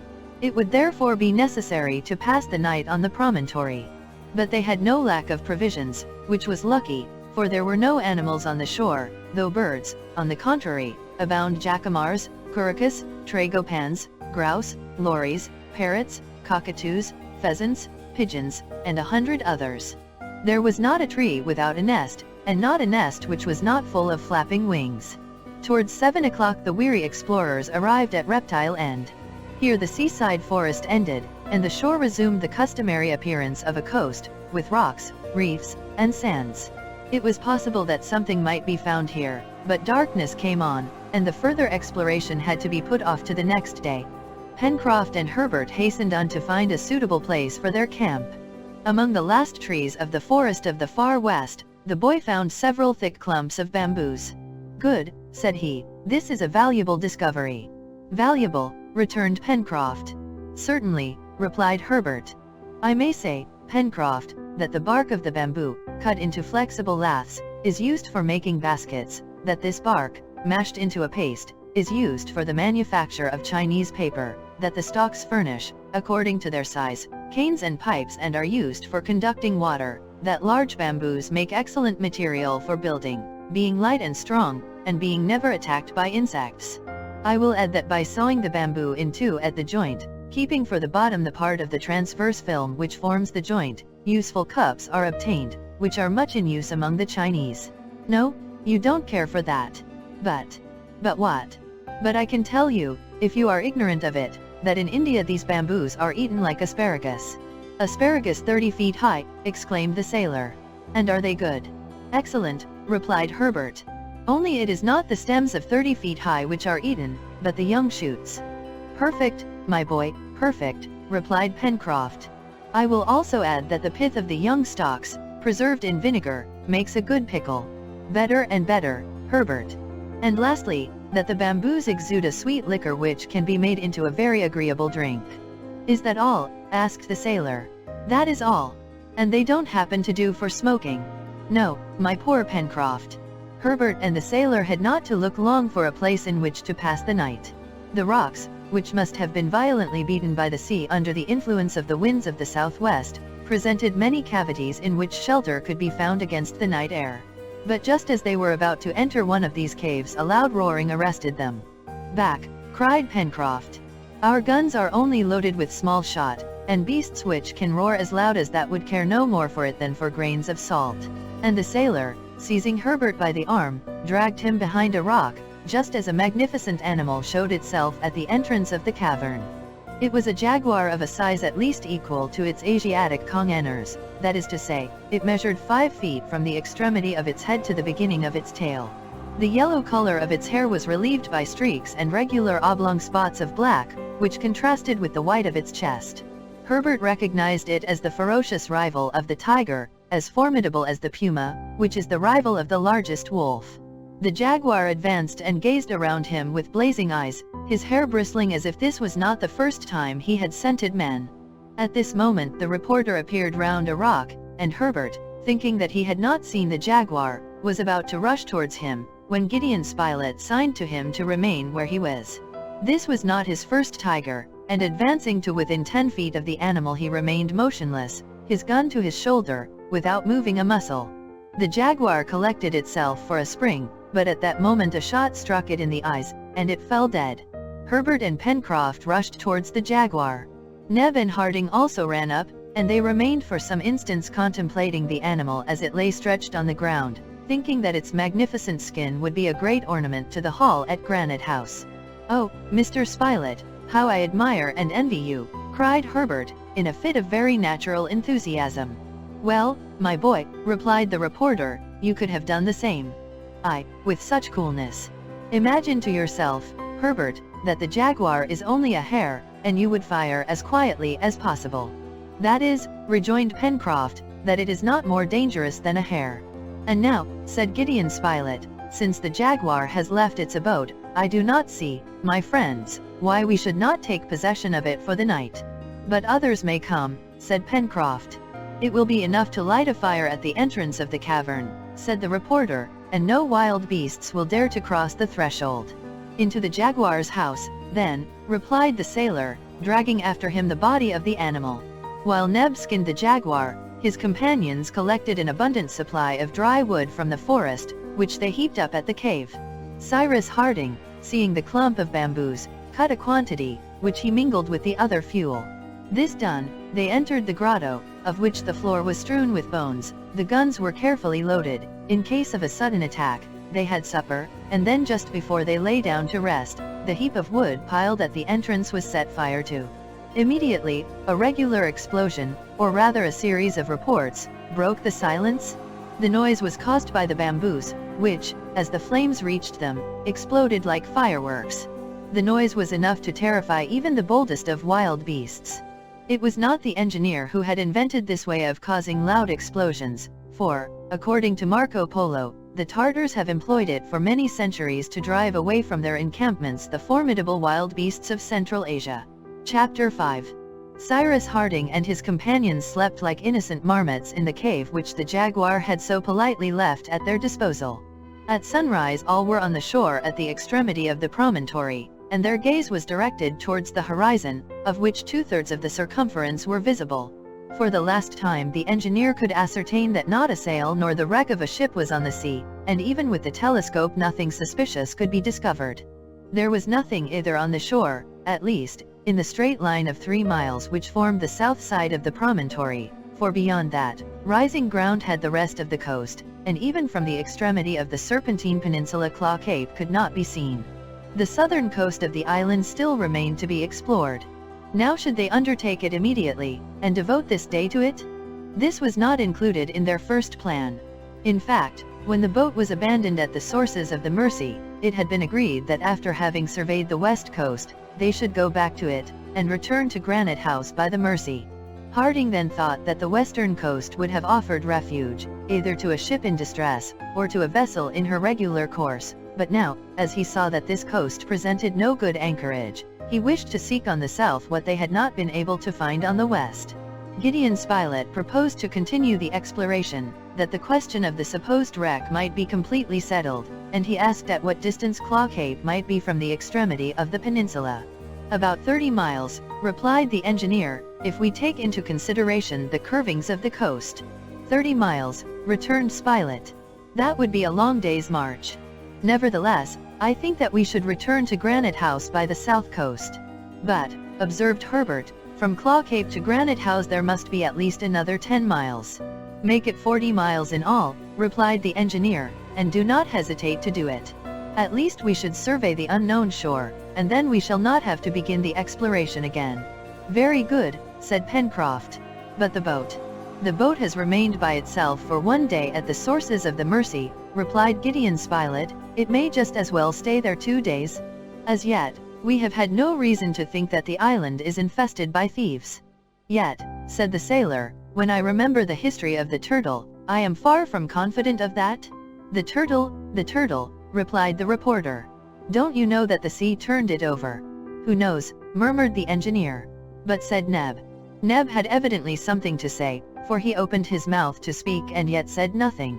"What do you want to say, Neb?" asked the engineer. "If we return by the shore to Claw Cape," replied Neb, "after having doubled the cape, we shall be stopped." "By the Mersey, of course," replied Herbert, "and we shall have neither bridge nor boat by which to cross."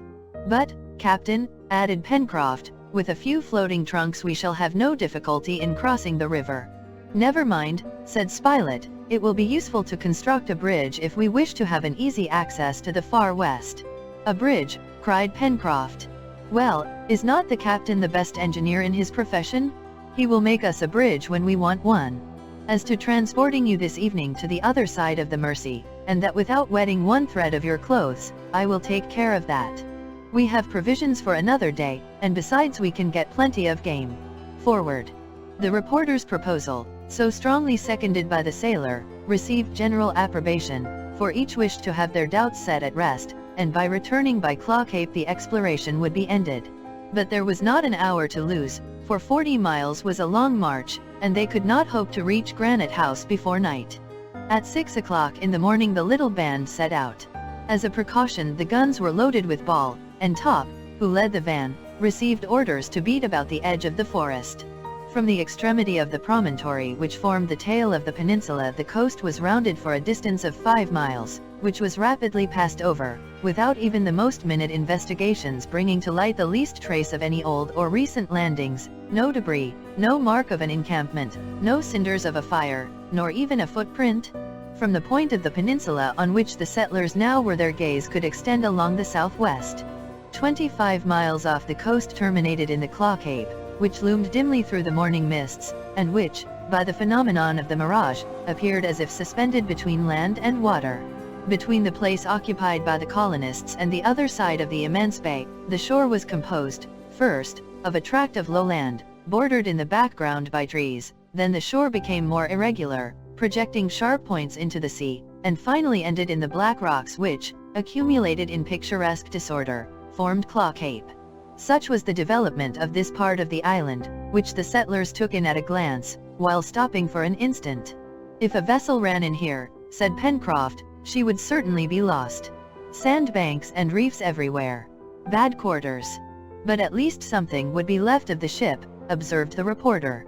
There might be pieces of wood on the rocks, but nothing on the sands, replied the sailor. Why? Because the sands are still more dangerous than the rocks, for they swallow up everything that is thrown on them. In a few days the hull of a ship of several hundred tons would disappear entirely in there. So, Pencroft, asked the engineer, if a ship has been wrecked on these banks, is it not astonishing that there is now no trace of her remaining? No, Captain, with the aid of time and tempest.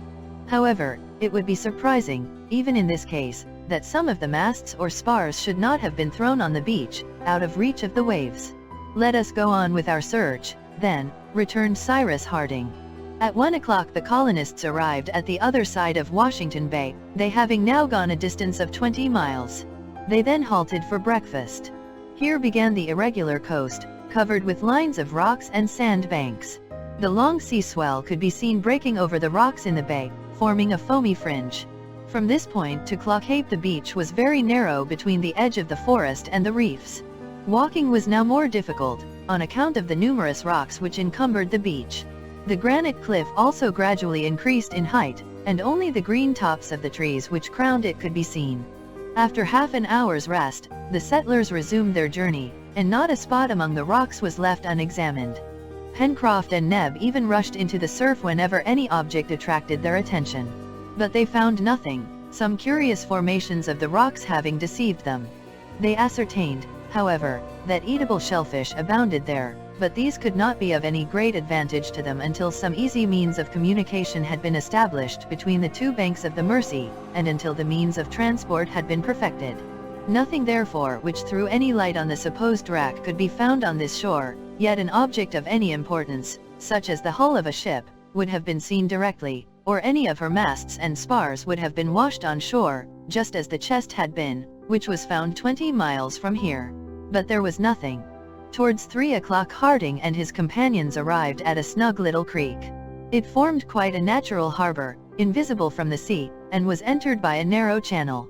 At the back of this creek some violent convulsion had torn up the rocky border, and a cutting, by a gentle slope, gave access to an upper plateau, which might be situated at least 10 miles from Claw Cape, and consequently 4 miles in a straight line from Prospect Heights. Gideon Spilett proposed to his companions that they should make a halt here. They agreed readily, for their walk had sharpened their appetites, and although it was not their usual dinner hour, no one refused to strengthen himself with a piece of venison. This luncheon would sustain them until their supper, which they intended to take at Granite House. In a few minutes the settlers, seated under a clump of fine sea pines, were devouring the provisions which Neb produced from his bag. This spot was raised from 50 to 60 feet above the level of the sea. The view was very extensive, but beyond the cape it ended in Union Bay. Neither the islet nor Prospect Heights was visible, and could not be from thence, for the rising ground and the curtain of trees closed the northern horizon. It is useless to add that notwithstanding the wide extent of sea which the explorers could survey, and though the engineer swept the horizon with his glass, no vessel could be found. The shore was of course examined with the same care from the edge of the water to the cliff, and nothing could be discovered even with the aid of the instrument. "Well," said Gideon Spilett, "it seems we must make up our minds to console ourselves with thinking that no one will come to dispute with us the possession of Lincoln Island." "But the bullet," cried Herbert. "That was not imaginary, I suppose?" "Hang it, no," exclaimed Pencroft, thinking of his absent tooth. "Then what conclusion may be drawn?" asked the reporter. "This," replied the engineer, "that 3 months or more ago, a vessel, either voluntarily or not, came here." "What, then you admit, Cyrus, that she was swallowed up without leaving any trace?" cried the reporter. "No, my dear Spilett, but you see that if it is certain that a human being set foot on the island, it appears no less certain that he has now left it." "Then, if I understand you right, Captain," said Herbert, "the vessel has left again." "Evidently. And we have lost an opportunity to get back to our country," said Neb. "I fear so." "Very well, since the opportunity is lost, let us go on, it can't be helped," said Pencroft, who felt homesickness for Granite House. But just as they were rising, Top was heard loudly barking, and the dog issued from the wood, holding in his mouth a rag soiled with mud. Neb seized it. It was a piece of strong cloth. Top still barked, and by his going and coming, seemed to invite his master to follow him into the forest. "Now there's something to explain the bullet," exclaimed Pencroft. "A castaway," replied Herbert. "Wounded, perhaps," said Neb. "Or dead," added the reporter. All ran after the dog, among the tall pines on the border of the forest. Harding and his companions made ready their firearms, in case of an emergency. They advanced some way into the wood, but to their great disappointment, they as yet saw no signs of any human being having passed that way. Shrubs and creepers were uninjured, and they had even to cut them away with the axe, as they had done in the deepest recesses of the forest. It was difficult to fancy that any human creature had ever passed there, but yet Top went backward and forward, not like a dog who searches at random, but like a dog being endowed with a mind, who is following up an idea. In about 7 or 8 minutes Top stopped in a glade surrounded with tall trees. The settlers gazed around them, but saw nothing, neither under the bushes nor among the trees. "What is the matter, Top?" said Cyrus Harding. Top barked louder, bounding about at the foot of a gigantic pine. All at once Pencroft shouted, "Ho, splendid, capital!" "What is it?" asked Spilett. "We have been looking for a wreck at sea or on land. Well, and here we've found one in the air." And the sailor pointed to a great white rag, caught in the top of the pine, a fallen scrap of which the dog had brought to them. "But that is not a wreck," cried Gideon Spilett. "I beg your pardon," returned Pencroft. "Why, is it? It is all that remains of our airy boat, of our balloon, which has been caught up aloft there, at the top of that tree." Pencroft was not mistaken, and he gave vent to his feelings in a tremendous hurrah, adding, "There is good cloth. There is what will furnish us with linen for years. There is what will make us handkerchiefs and shirts. Ha, ha, Mr. Spilett, what do you say to an island where shirts grow on the trees?" It was certainly a lucky circumstance for the settlers in Lincoln Island that the balloon, after having made its last bound into the air, had fallen on the island and thus given them the opportunity of finding it again, whether they kept the case under its present form, or whether they wished to attempt another escape by it, or whether they usefully employed the several hundred yards of cotton, which was of fine quality. Pencroft's joy was therefore shared by all. But it was necessary to bring down the remains of the balloon from the tree, to place it in security, and this was no slight task. Neb, Herbert, and the sailor, climbing to the summit of the tree, used all their skill to disengage the now reduced balloon. The operation lasted 2 hours, and then not only the case, with its valve, Its springs, its brasswork, lay on the ground, but the net, that is to say a considerable quantity of ropes and cordage, and the circle and the anchor. The case, except for the fracture, was in good condition, only the lower portion being torn. It was a fortune which had fallen from the sky. All the same, Captain, said the sailor, if we ever decide to leave the island, it won't be in a balloon, will it? These airboats won't go where we want them to go, and we have had some experience in that way. Look here, we will build a craft of some 20 tons, and then we can make a mainsail, a foresail, and a jib out of that cloth. As to the rest of it, that will help to dress us. We shall see, Pencroft, replied Cyrus Harding, we shall see. In the meantime, we must put it in a safe place, said Neb. They certainly could not think of carrying this load of cloth, ropes, and cordage, to Granite House, for the weight of it was very considerable, and while waiting for a suitable vehicle in which to convey it, it was of importance that this treasure should not be left longer exposed to the mercies of the first storm. The settlers, uniting their efforts, managed to drag it as far as the shore, where they discovered a large rocky cavity, which owing to its position could not be visited either by the wind or rain. We needed a locker, and now we have one, said Pencroft, but as we cannot lock it up, it will be prudent to hide the opening. I don't mean from two-legged thieves, but from those with 4 paws.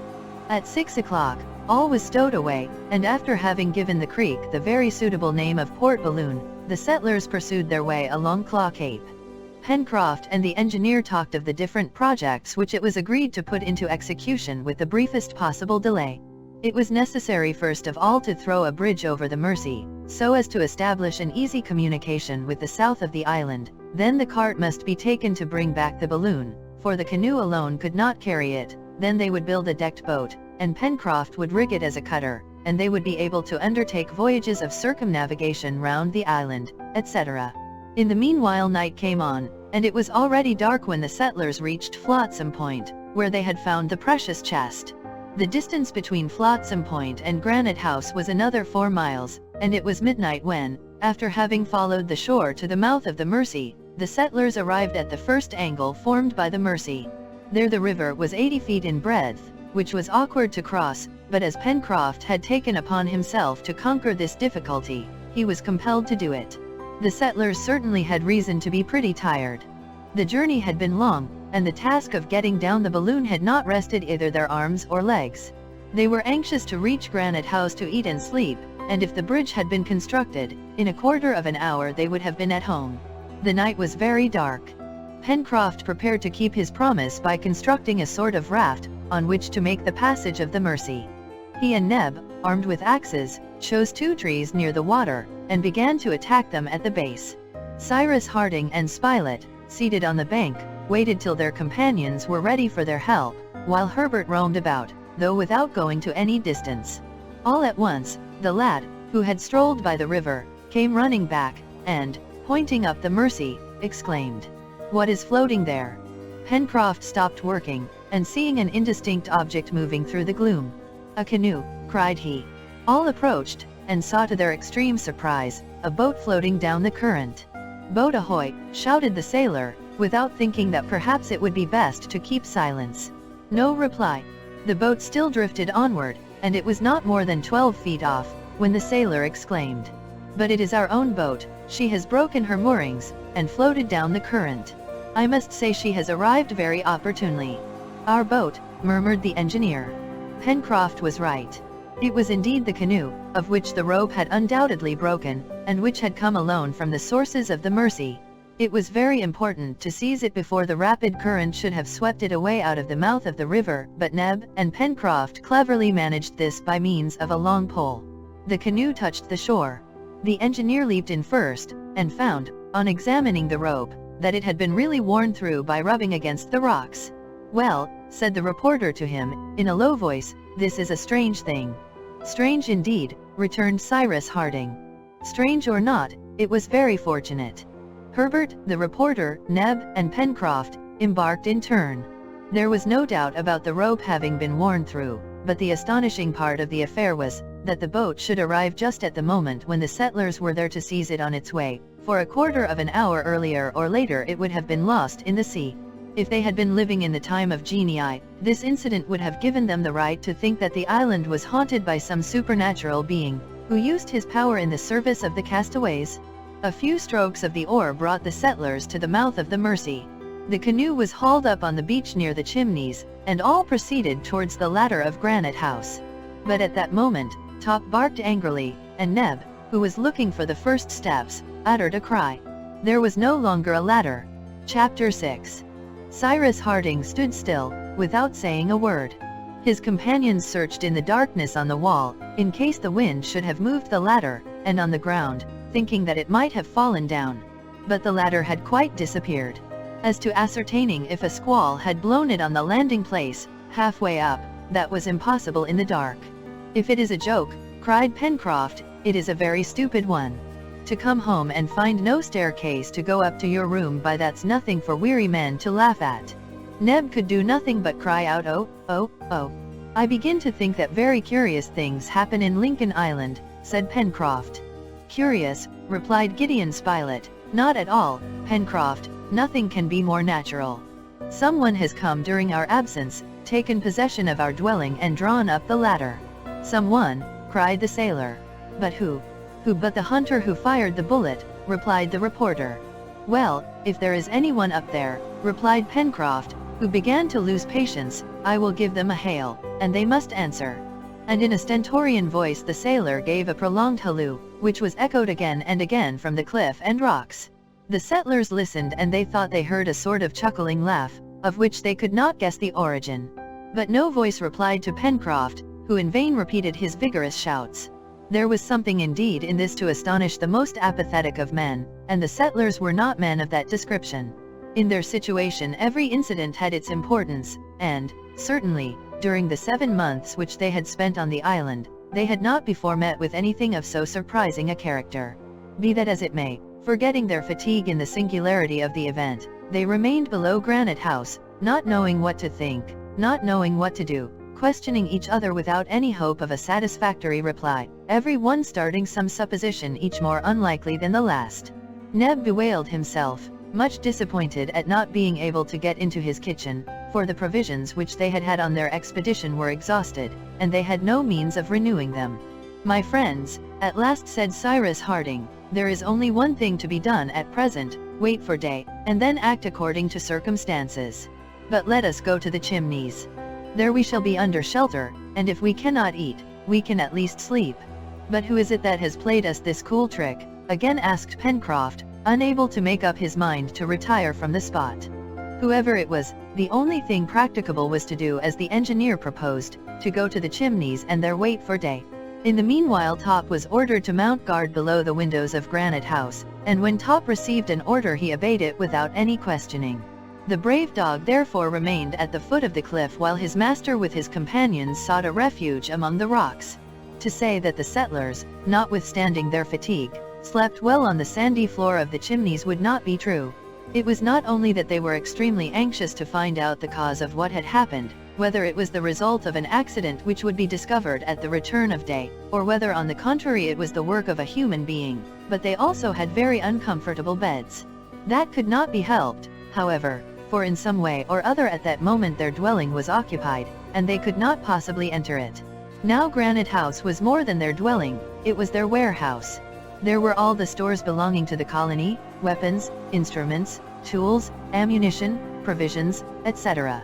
To think that all that might be pillaged and that the settlers would have all their work to do over again, fresh weapons and tools to make, was a serious matter. Their uneasiness led one or other of them also to go out every few minutes to see if Top was keeping good watch. Cyrus Harding alone waited with his habitual patience, although his strong mind was exasperated at being confronted with such an inexplicable fact, and he was provoked at himself for allowing a feeling to which he could not give a name, to gain an influence over him.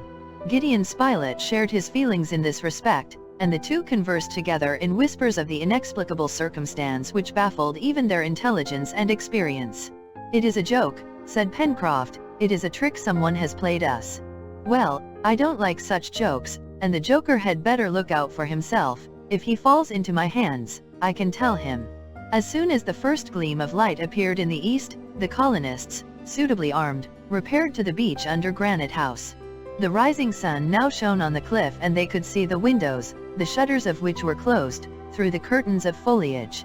All here was in order, but a cry escaped the colonists when they saw that the door, which they had closed on their departure, was now wide open. Someone had entered Granite House, there could be no more doubt about that. The upper ladder, which generally hung from the door to the landing, was in its place, but the lower ladder was drawn up and raised to the threshold. It was evident that the intruders had wished to guard themselves against a surprise. Pencroft hailed again. No reply. "The beggars!" exclaimed the sailor. "There they are, sleeping quietly as if they were in their own house. Hello there, you pirates, brigands, robbers, sons of John Bull." When Pencroft, being a Yankee, treated anyone to the epithet of son of John Bull, he considered he had reached the last limits of insult. The sun had now completely risen, and the whole facade of Granite House became illuminated by its rays, but in the interior as well as on the exterior all was quiet and calm. The settlers asked if Granite House was inhabited or not, and yet the position of the latter was sufficient to show that it was. It was also certain that the inhabitants, whoever they might be, had not been able to escape. But how were they to be got at? Herbert then thought of fastening a cord to an arrow, and shooting the arrow so that it should pass between the first rounds of the ladder which hung from the threshold. By means of the cord they would then be able to draw down the ladder to the ground, and so re-establish the communication between the beach and Granite House. There was evidently nothing else to be done, and, with a little skill, this method might succeed. Very fortunately bows and arrows had been left at the chimneys, where they also found a quantity of light hibiscus cord. Pencroft fastened this to a well-feathered arrow. Then Herbert, fixing it to his bow, took a careful aim for the lower part of the ladder. Cyrus Harding, Gideon Spilett, Pencroft, and Neb drew back, so as to see if anything appeared at the windows. The reporter lifted his gun to his shoulder and covered the door. The bow was bent, the arrow flew, taking the cord with it, and passed between the two last rounds. The operation had succeeded.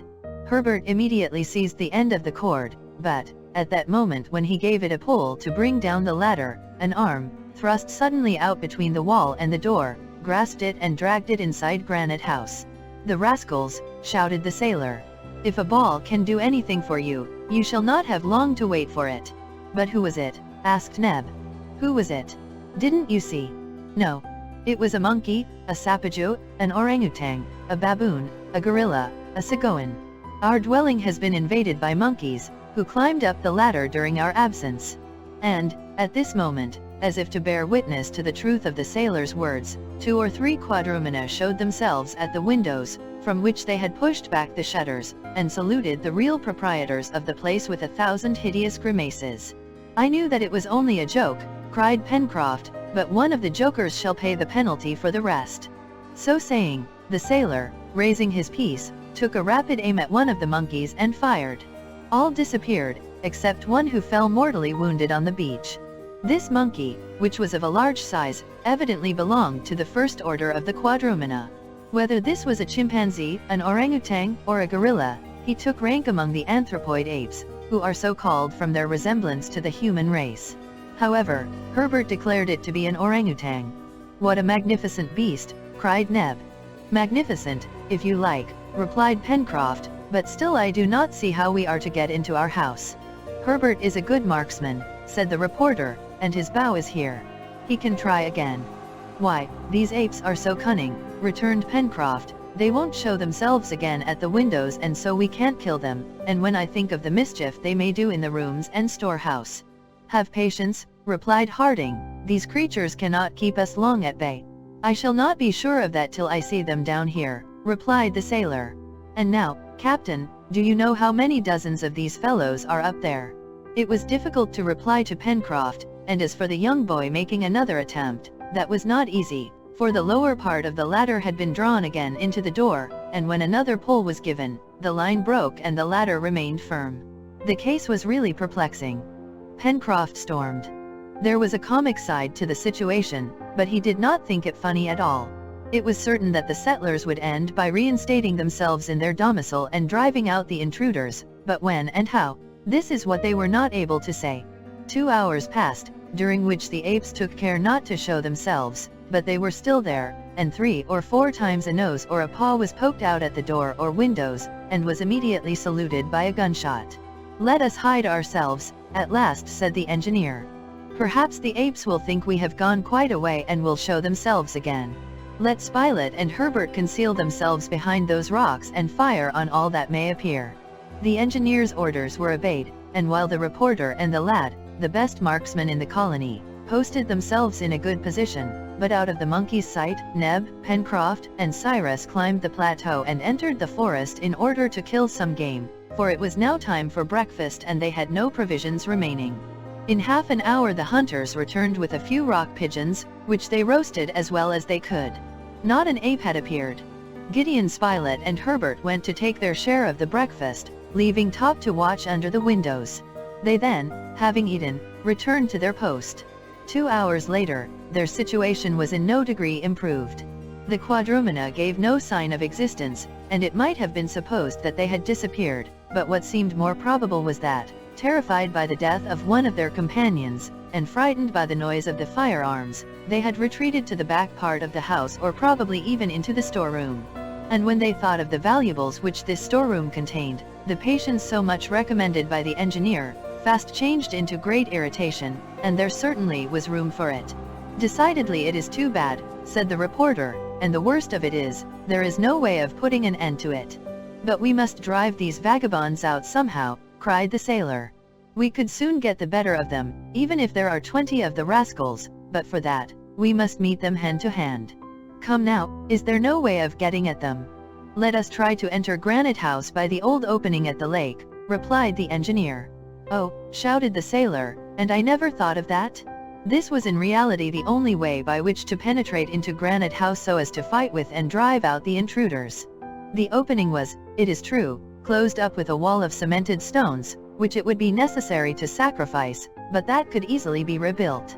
Fortunately, Cyrus Harding had not as yet effected his project of hiding this opening by raising the waters of the lake, for the operation would then have taken some time. It was already past 12 o'clock, when the colonists, well armed and provided with picks and spades, left the chimneys, passed beneath the windows of Granite House, after telling Top to remain at his post, and began to ascend the left bank of the Mersey, so as to reach Prospect Heights. But they had not made 50 steps in this direction, when they heard the dog barking furiously, and all rushed down the bank again. Arrived at the turning, they saw that the situation had changed. In fact, the apes, seized with a sudden panic, from some unknown cause, were trying to escape. 2 or 3 ran and clambered from one window to another with the agility of acrobats. They were not even trying to replace the ladder, by which it would have been easy to descend. Perhaps in their terror they had forgotten this way of escape. The colonists, now being able to take aim without difficulty, fired. Some, wounded or killed, fell back into the rooms, uttering piercing cries. The rest, throwing themselves out, were dashed to pieces in their fall, and in a few minutes, so far as they knew, there was not a living quadrumana in Granite House. At this moment the ladder was seen to slip over the threshold, then unroll and fall to the ground. "Hello," cried the sailor, "this is queer." "Very strange," murmured the engineer, leaping first up the ladder. "Take care, Captain," cried Pencroft, "perhaps there are still some of these rascals." "We shall soon see," replied the engineer, without stopping however. All his companions followed him, and in a minute they had arrived at the threshold. They searched everywhere. There was no one in the rooms nor in the storehouse, which had been respected by the band of quadrumana. "Well now, and the ladder," cried the sailor, "who can the gentleman have been who sent us that down?" But at that moment a cry was heard, and a great orang, who had hidden himself in the passage, rushed into the room, pursued by Neb. "Ah, the robber!" cried Pencroft. And hatchet in hand, he was about to cleave the head of the animal, when Cyrus Harding seized his arm, saying, "Spare him, Pencroft. Pardon this rascal. Yes, it was he who threw us the ladder." And the engineer said this in such a peculiar voice that it was difficult to know whether he spoke seriously or not. Nevertheless, they threw themselves on the orang, who defended himself gallantly, but was soon overpowered and bound. "There," said Pencroft. "And what shall we make of him, now we've got him?" "A servant," replied Herbert.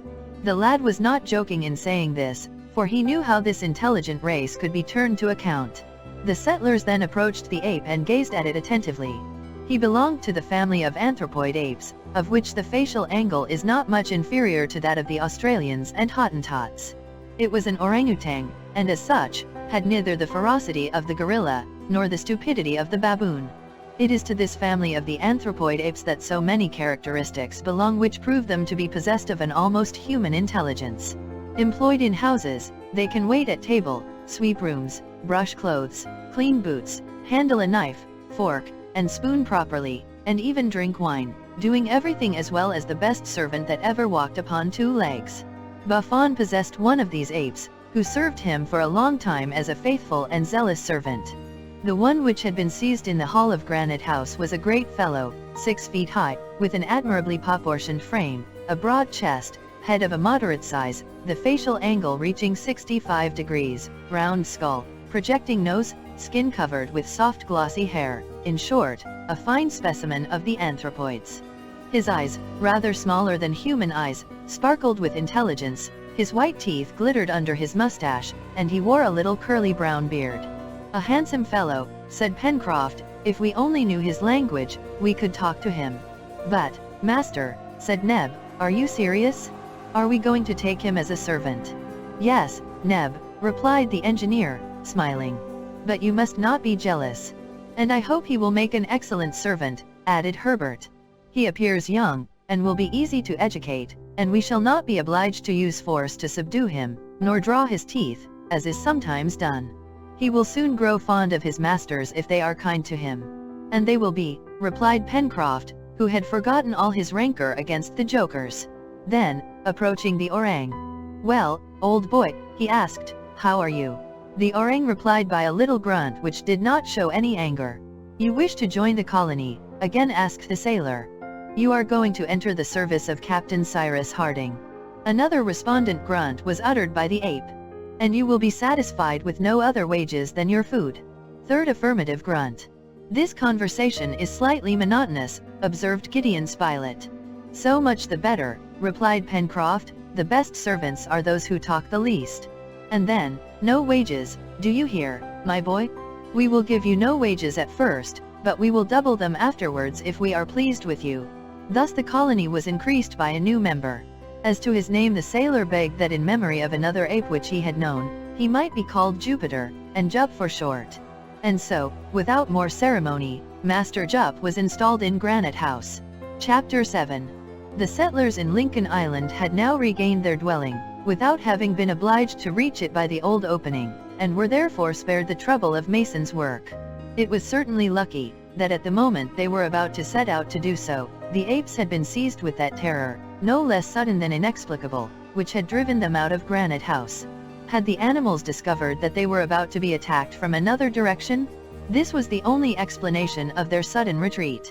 During the day the bodies of the apes were carried into the wood, where they were buried. Then the settlers busied themselves in repairing the disorder caused by the intruders, disorder but not damage, for although they had turned everything in the rooms topsy-turvy, yet they had broken nothing.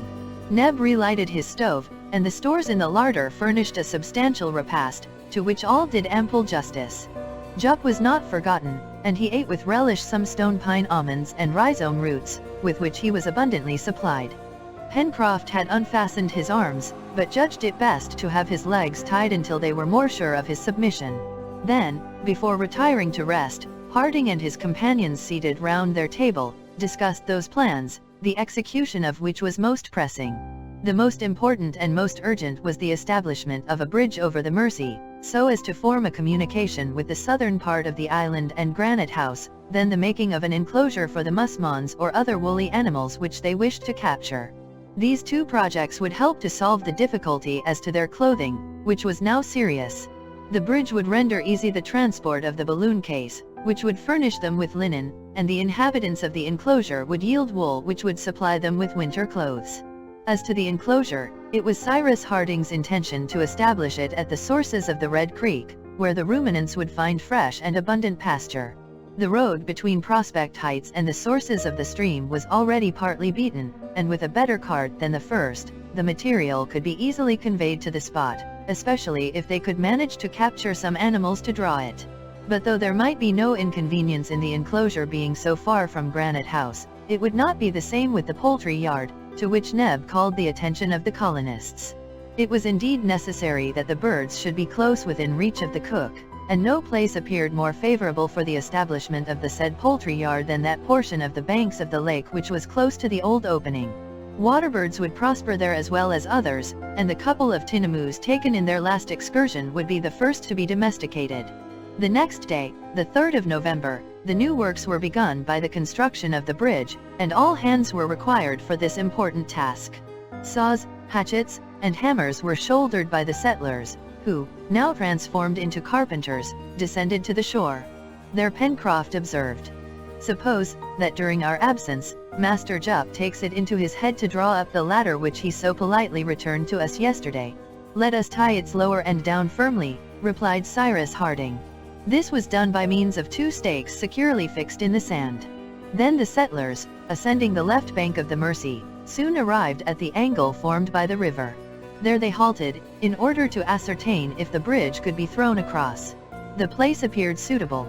In fact, from this spot, to Port Balloon, discovered the day before on the southern coast, there was only a distance of 3 miles and a half, and from the bridge to the port, it would be easy to make a good cart road which would render the communication between Granite House and the south of the island extremely easy. Cyrus Harding now imparted to his companions a scheme for completely isolating Prospect Heights so as to shelter it from the attacks both of quadrupeds and quadrumana.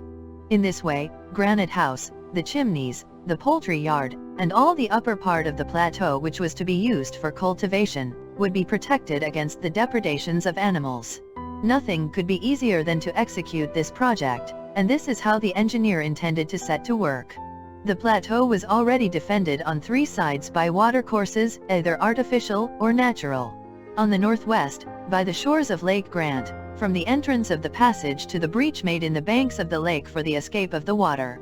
On the north, from this breach to the sea, by the new watercourse which had hollowed out a bed for itself across the plateau and shore, above and below the fall, and it would be enough to dig the bed of this creek a little deeper to make it impracticable for animals, on all the eastern border by the sea itself, from the mouth of the aforesaid creek to the mouth of the Mersey. Lastly, on the south, from the mouth to the turn of the Mersey where the bridge was to be established. The western border of the plateau now remained between the turn of the river and the southern angle of the lake, a distance of about a mile, which was open to all comers. But nothing could be easier than to dig a broad deep ditch, which could be filled from the lake, and the overflow of which would throw itself by a rapid fall into the bed of the Mersey. The level of the lake would, no doubt, be somewhat lowered by this fresh discharge of its waters, but Cyrus Harding had ascertained that the volume of water in the Red Creek was considerable enough to allow of the execution of this project. So then, added the engineer, Prospect Heights will become a regular island, being surrounded with water on all sides, and only communicating with the rest of our domain by the bridge which we are about to throw across the Mersey, the 2 little bridges already established above and below the fall, and, lastly, 2 other little bridges which must be constructed, one over the canal which I propose to dig, the other across to the left bank of the Mersey. Now, if these bridges can be raised at will, Prospect Heights will be guarded from any surprise. The bridge was the most urgent work. Trees were selected, cut down, stripped of their branches, and cut into beams, joists, and planks. The end of the bridge which rested on the right bank of the Mersey was to be firm, but the other end on the left bank was to be movable, so that it might be raised by means of a counterpoise, as some canal bridges are managed. This was certainly a considerable work, and though it was skillfully conducted, it took some time, for the Mersey at this place was 80 feet wide. It was therefore necessary to fix piles in the bed of the river so as to sustain the floor of the bridge and establish a pile driver to act on the tops of these piles, which would thus form 2 arches and allow the bridge to support heavy loads.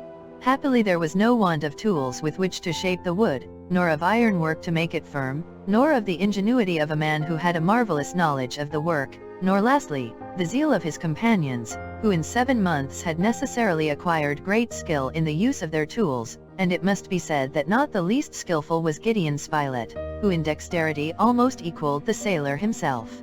Who would ever have expected so much from a newspaper man, thought Pencroft. The construction of the Mersey Bridge lasted 3 weeks of regular hard work. They even breakfasted on the scene of their labors, and the weather being magnificent, they only returned to Granite House to sleep. During this period it may be stated that Master Jup grew more accustomed to his new masters, whose movements he always watched with very inquisitive eyes. However, as a precautionary measure, Pencroft did not as yet allow him complete liberty, rightly wishing to wait until the limits of the plateau should be settled by the projected works. Top and Jup were good friends and played willingly together, but Jup did everything solemnly. On the 20th of November the bridge was finished.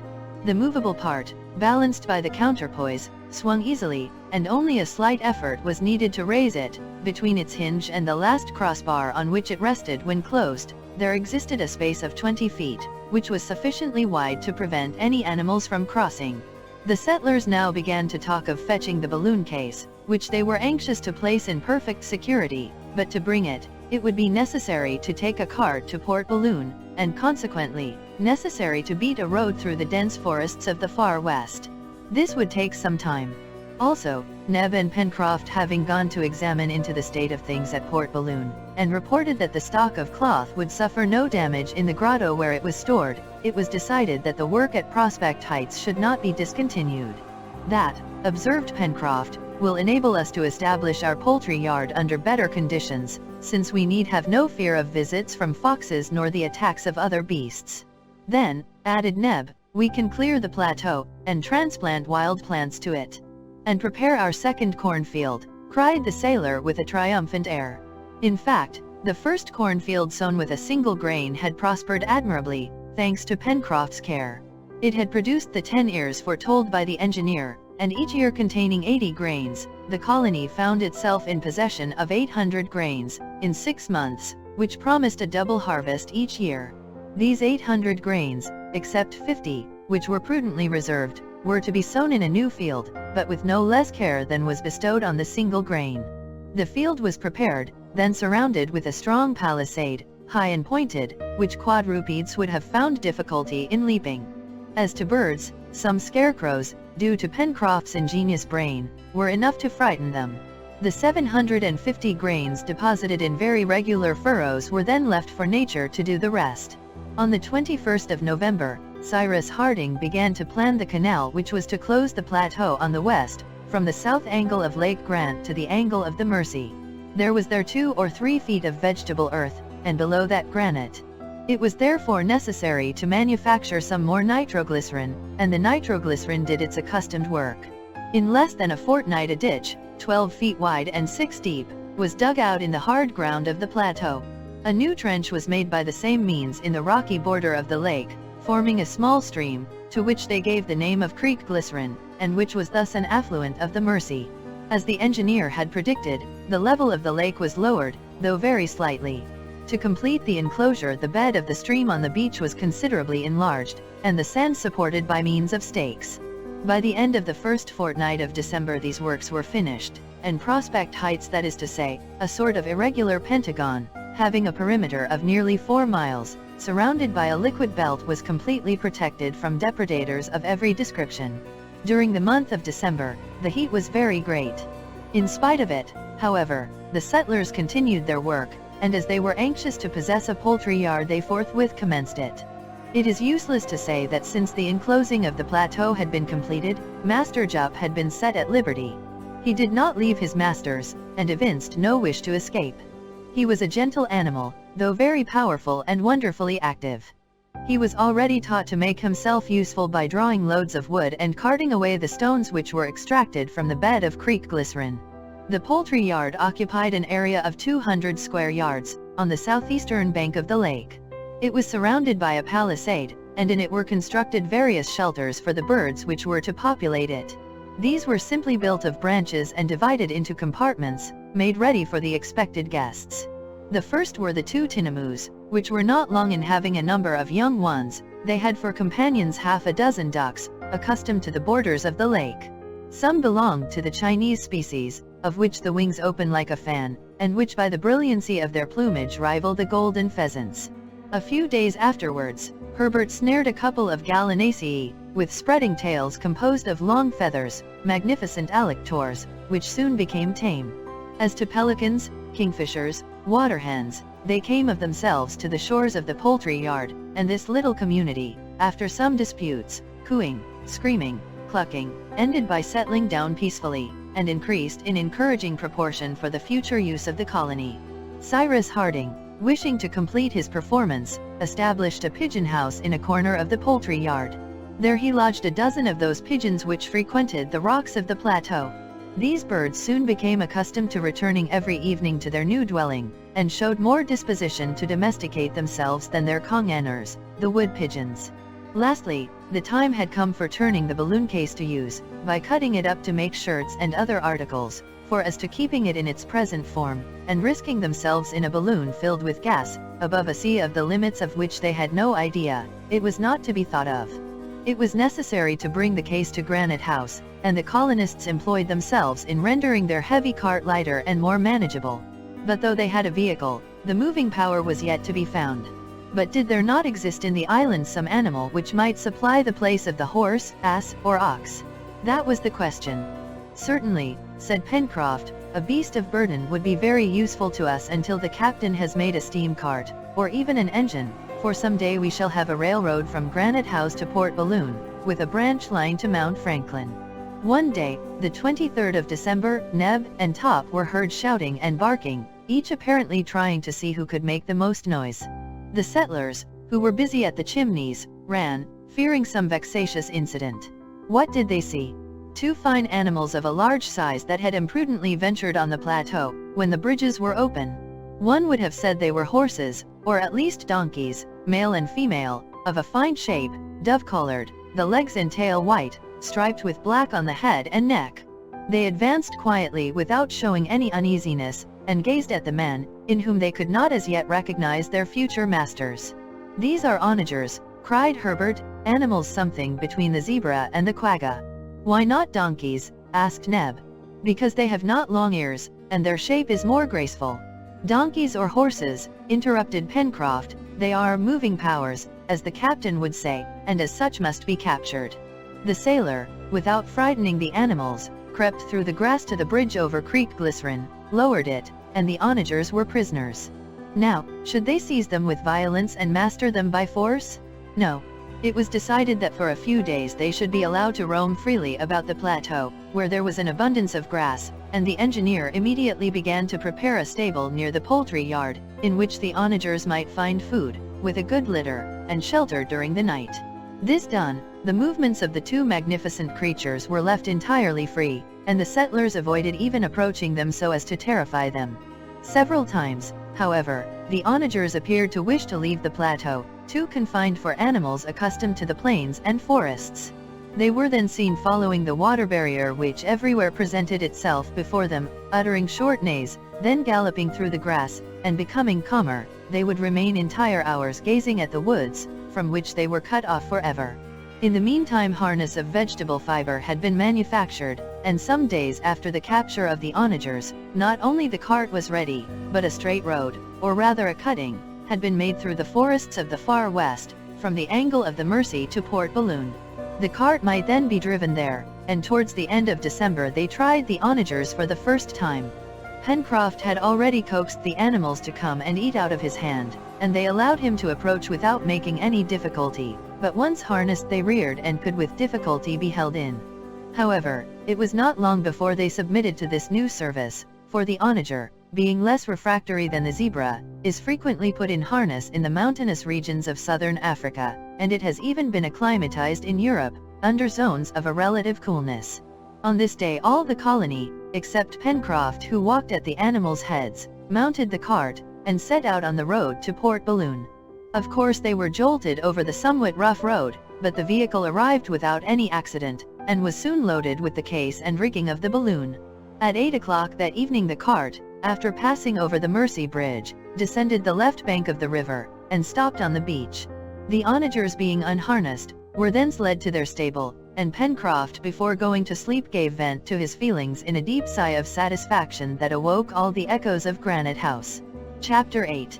The first week of January was devoted to the manufacture of the linen garments required by the colony.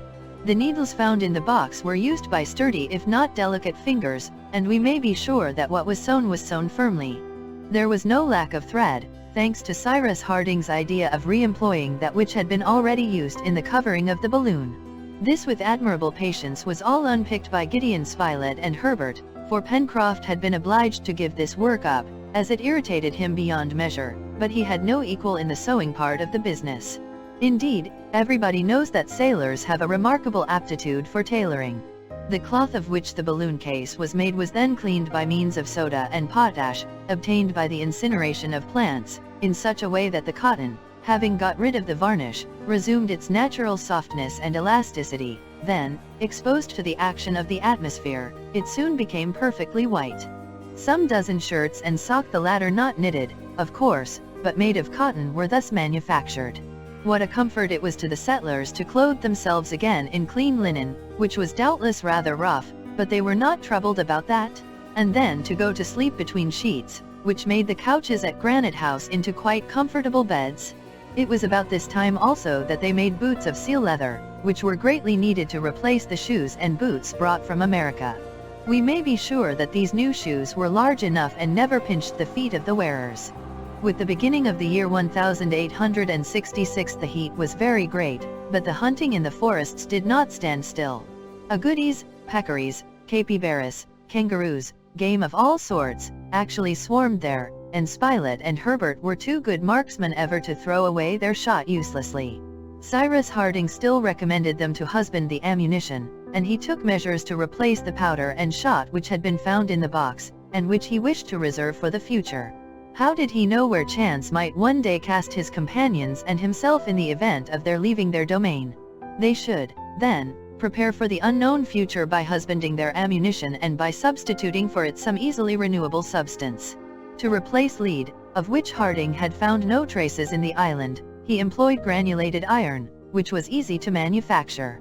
These bullets, not having the weight of leaden bullets, were made larger, and each charge contained less, but the skill of the sportsman made up this deficiency. As to powder, Cyrus Harding would have been able to make that also, for he had at his disposal saltpeter, sulfur, and coal, but this preparation requires extreme care, and without special tools it is difficult to produce it of a good quality. Harding preferred, therefore, to manufacture pyroxyle, that is to say gun-cotton, a substance in which cotton is not indispensable, as the elementary tissue of vegetables may be used, and this is found in an almost pure state, not only in cotton, but in the textile fiber of hemp and flax, in paper, the pith of the elder, etc. Now, the elder abounded in the island towards the mouth of Red Creek, and the colonists had already made coffee of the berries of these shrubs, which belonged to the family of the Caprifoliaceae. The only thing to be collected, therefore, was elder pith, for as to the other substance necessary for the manufacture of pyroxyle, it was only fuming azotic acid. Now, Harding, having sulfuric acid at his disposal, had already been easily able to produce azotic acid by attacking the saltpeter with which nature supplied him. He accordingly resolved to manufacture and employ pyroxyle, although it has some inconveniences, that is to say, a great inequality of effect, an excessive inflammability, since it takes fire at 170 degrees instead of 240, and lastly, an instantaneous deflagration which might damage the firearms. On the other hand, the advantages of pyroxyle consist in this, that it is not injured by damp, that it does not make the gun barrels dirty, and that its force is 4 times that of ordinary powder. To make pyroxyle, the cotton must be immersed in the fuming azotic acid for a quarter of an hour, then washed in cold water and dried. Nothing could be more simple. Cyrus Harding had only at his disposal the ordinary azotic acid and not the fuming or monohydrate azotic acid, that is to say, acid which emits white vapors when it comes in contact with damp air, but by substituting for the latter ordinary azotic acid, mixed, in the proportion of from 3 to 5 volumes of concentrated sulfuric acid, the engineer obtained the same result. The sportsmen of the island therefore soon had a perfectly prepared substance, which, employed discreetly, produced admirable results.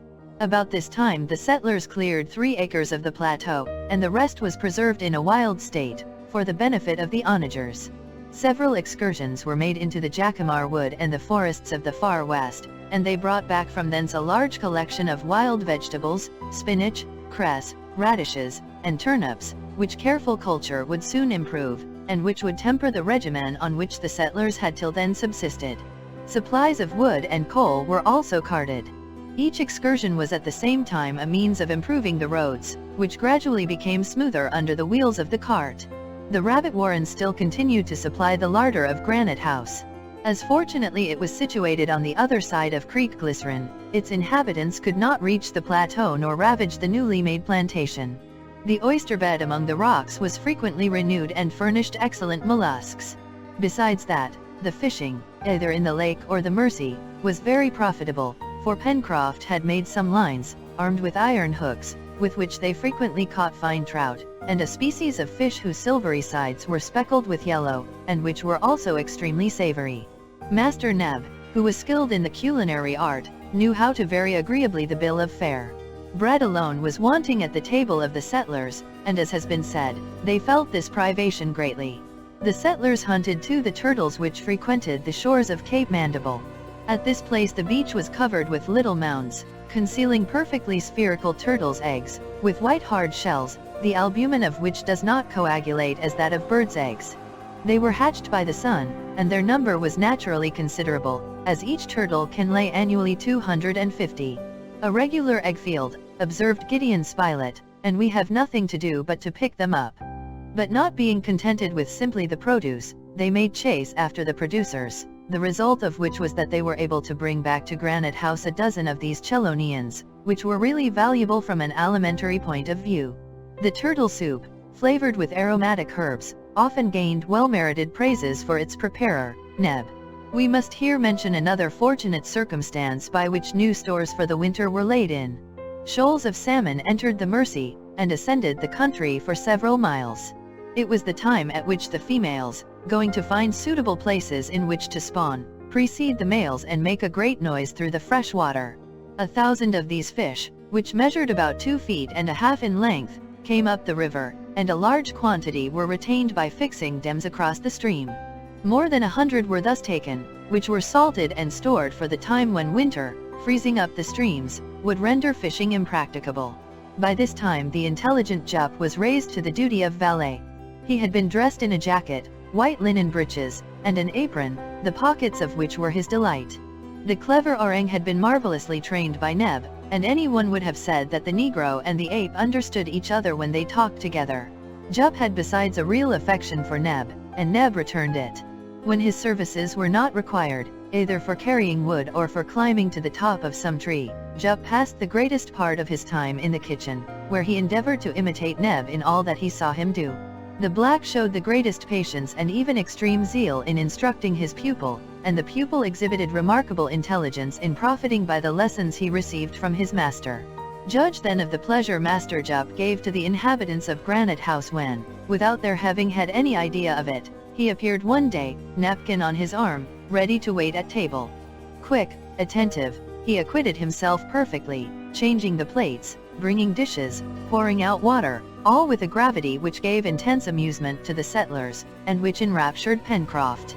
Jup, some soup. Jup, a little agouti. Jup, a plate. Jup, good Jup, honest Jup.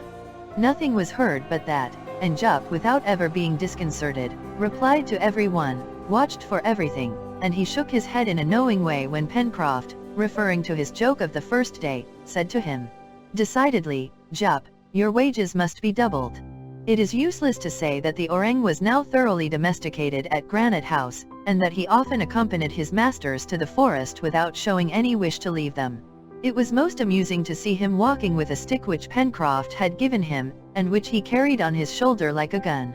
If they wished to gather some fruit from the summit of a tree, how quickly he climbed for it!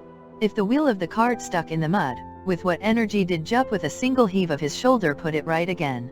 "What a jolly fellow he is!" cried Pencroft often. "If he was as mischievous as he is good, there would be no doing anything with him." It was towards the end of January the colonists began their labors in the center of the island.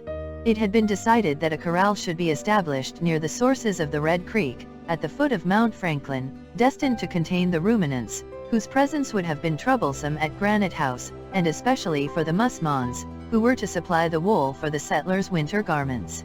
Each morning, the colony, sometimes entire, but more often represented only by Harding, Herbert, and Pencroft, proceeded to the sources of the creek, a distance of not more than 5 miles, by the newly beaten road to which the name of Corral Road had been given. There a site was chosen, at the back of the southern ridge of the mountain. It was a meadowland, dotted here and there with clumps of trees, and watered by a little stream, which sprung from the slopes which closed it in on one side. The grass was fresh, and it was not too much shaded by the trees which grew about it. This meadow was to be surrounded by a palisade, high enough to prevent even the most agile animals from leaping over. This enclosure would be large enough to contain 100 musmons and wild goats, with all the young ones they might produce. The perimeter of the corral was then traced by the engineer, and they would then have proceeded to fell the trees necessary for the construction of the palisade, but as the opening up of the road had already necessitated the sacrifice of a considerable number, those were brought and supplied 100 stakes, which were firmly fixed in the ground. The construction of this corral did not take less than 3 weeks, for besides the palisade, Cyrus Harding built large sheds, in which the animals could take shelter. These buildings had also to be made very strong, for musmons are powerful animals, and their first fury was to be feared. The stakes, sharpened at their upper end and hardened by fire, had been fixed by means of crossbars, and at regular distances props assured the solidity of the whole. The corral finished, a raid had to be made on the pastures frequented by the ruminants.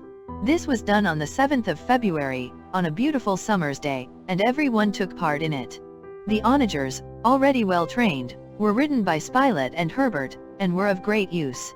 The maneuver consisted simply in surrounding the musmons and goats, and gradually narrowing the circle around them. Cyrus Harding, Pencroft, Neb, and Jup posted themselves in different parts of the wood, while the 2 cavaliers and Top galloped in a radius of half a mile round the corral. The musmons were very numerous in this part of the island. These fine animals were as large as deer, their horns were stronger than those of the ram, and their gray-colored fleece was mixed with long hair. This hunting day was very fatiguing. Such going and coming, and running, and riding and shouting. Of 100 musmons which had been surrounded, more than 2/3 escaped, but at last, 30 of these animals and 10 wild goats were gradually driven back towards the corral, the open door of which appearing to offer a means of escape, they rushed in and were prisoners. In short, the result was satisfactory, and the settlers had no reason to complain. There was no doubt that the flock would prosper, and that at no distant time not only wool but hides would be abundant. That evening the hunters returned to Granite House quite exhausted. However, notwithstanding their fatigue, they returned the next day to visit the corral. The prisoners had been trying to overthrow the palisade, but of course had not succeeded, and were not long in becoming more tranquil. During the month of February, no event of any importance occurred. The daily labors were pursued methodically, and, as well as improving the roads to the corral and to Port Balloon, a third was commenced, which, starting from the enclosure, proceeded towards the western coast. The yet unknown portion of Lincoln Island was that of the wood-covered Serpentine Peninsula, which sheltered the wild beasts, from which Gideon Spilett was so anxious to clear their domain. Before the cold season should appear, the most assiduous care was given to the cultivation of the wild plants which had been transplanted from the forest to Prospect Heights. Herbert never returned from an excursion without bringing home some useful vegetable. One day, it was some specimens of the chicory tribe, the seeds of which by pressure yield an excellent oil. Another, it was some common sorrel, whose antiscorbutic qualities were not to be despised. Then, some of those precious tubers, which have at all times been cultivated in South America, potatoes, of which more than 200 species are now known. The kitchen garden, now well stocked and carefully defended from the birds, was divided into small beds, where grew lettuces, kidney potatoes, sorrel, turnips, radishes, and other coniferae. The soil on the plateau was particularly fertile, and it was hoped that the harvests would be abundant. They had also a variety of different beverages, and so long as they did not demand wine, the most hard to please would have had no reason to complain. To the Oswego tea, and the fermented liquor extracted from the roots of the dragonnier, Harding had added a regular beer, made from the young shoots of the spruce fir, which, after having been boiled and fermented, made that agreeable drink called by the Anglo-Americans spring beer. Towards the end of the summer, the poultry yard was possessed of a couple of fine bustards, which belonged to the Haubera species, characterized by a sort of feathery mantle, a dozen shovelers, whose upper mandible was prolonged on each side by a membranous appendage, and also some magnificent cocks, similar to the Mozambique cocks, the comb, caruncle, and epidermis being black. So far, everything had succeeded, thanks to the activity of these courageous and intelligent men. Nature did much for them, doubtless, but faithful to the great precept, they made a right use of what a bountiful providence gave them. After the heat of these warm summer days, in the evening when their work was finished and the sea breeze began to blow, they liked to sit on the edge of Prospect Heights, in a sort of veranda, covered with creepers, which Neb had made with his own hands. There they talked, they instructed each other, they made plans, and the rough good humor of the sailor always amused this little world, in which the most perfect harmony had never ceased to reign. They often spoke of their country, of their dear and great America. What was the result of the War of Secession? It could not have been greatly prolonged. Richmond had doubtless soon fallen into the hands of General Grant. The taking of the capital of the Confederates must have been the last action of this terrible struggle. Now the North had triumphed in the good cause, how welcome would have been a newspaper to the exiles in Lincoln Island. For 11 months all communication between them and the rest of their fellow creatures had been interrupted, and in a short time the 24th of March would arrive, the anniversary of the day on which the balloon had thrown them on this unknown coast. They were then mere castaways, not even knowing how they should preserve their miserable lives from the fury of the elements. And now, thanks to the knowledge of their captain, and their own intelligence, they were regular colonists, furnished with arms, tools, and instruments. They had been able to turn to their profit the animals, plants, and minerals of the island, that is to say, the three kingdoms of nature. Yes, they often talked of all these things and formed still more plans. As to Cyrus Harding, he was for the most part silent, and listened to his companions more often than he spoke to them. Sometimes he smiled at Herbert's ideas or Pencroft's nonsense, but always and everywhere he pondered over those inexplicable facts, that strange enigma, of which the secret still escaped him. Chapter 9. The weather changed during the first week of March. There had been a full moon at the commencement of the month, and the heat was excessive. The atmosphere was felt to be full of electricity, and a period of some length of tempestuous weather was to be feared. Indeed, on the 2nd, peals of thunder were heard, the wind blew from the east, and hail rattled against the facade of Granite House like volleys of grape-shot. The door and windows were immediately closed, or everything in the rooms would have been drenched. On seeing these hailstones, some of which were the size of a pigeon's egg, Pencroft's first thought was that his cornfield was in serious danger. He directly rushed to his field, where little green heads were already appearing, and by means of a great cloth, he managed to protect his crop. This bad weather lasted a week, during which time the thunder rolled without cessation in the depths of the sky.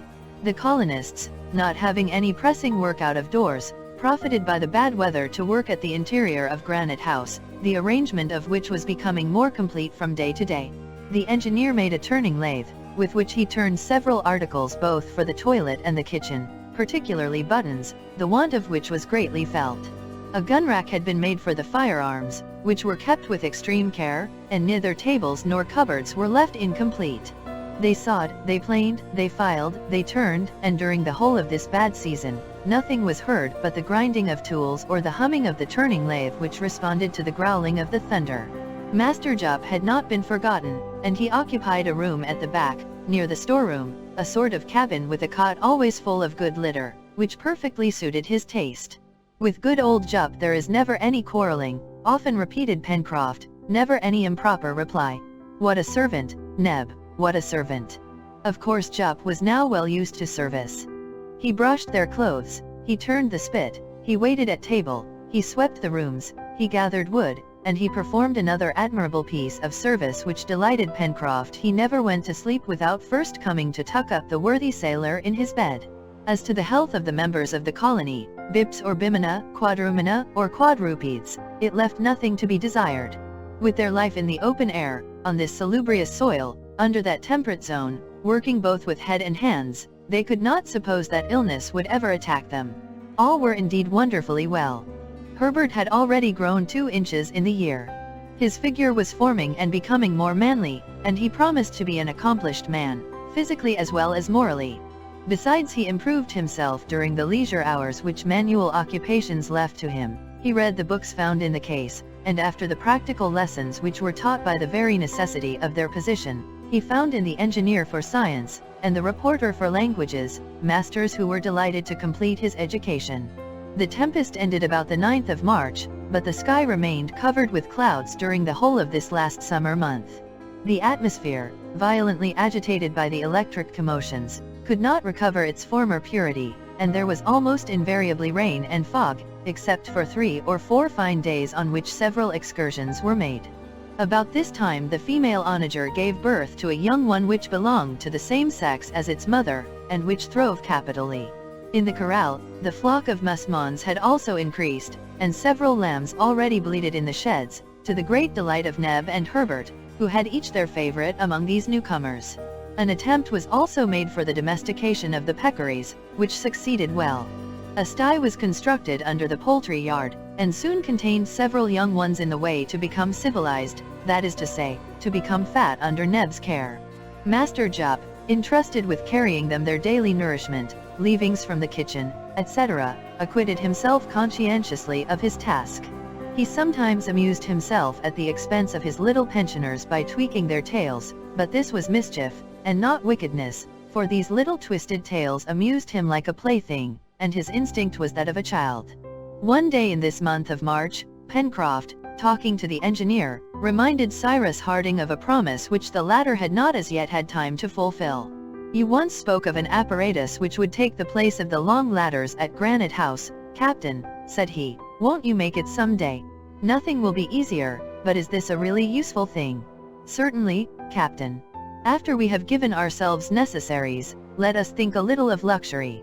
For us it may be luxury, if you like, but for things it is necessary.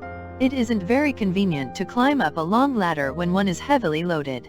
"Well, Pencroft, we will try to please you," replied Cyrus Harding. "But you have no machine at your disposal." "We will make one." "A steam machine?" "No, a water machine."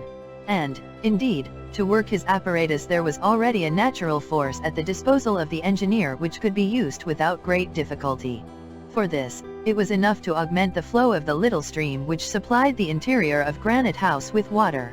The opening among the stones and grass was then increased, thus producing a strong fall at the bottom of the passage, the overflow from which escaped by the inner well.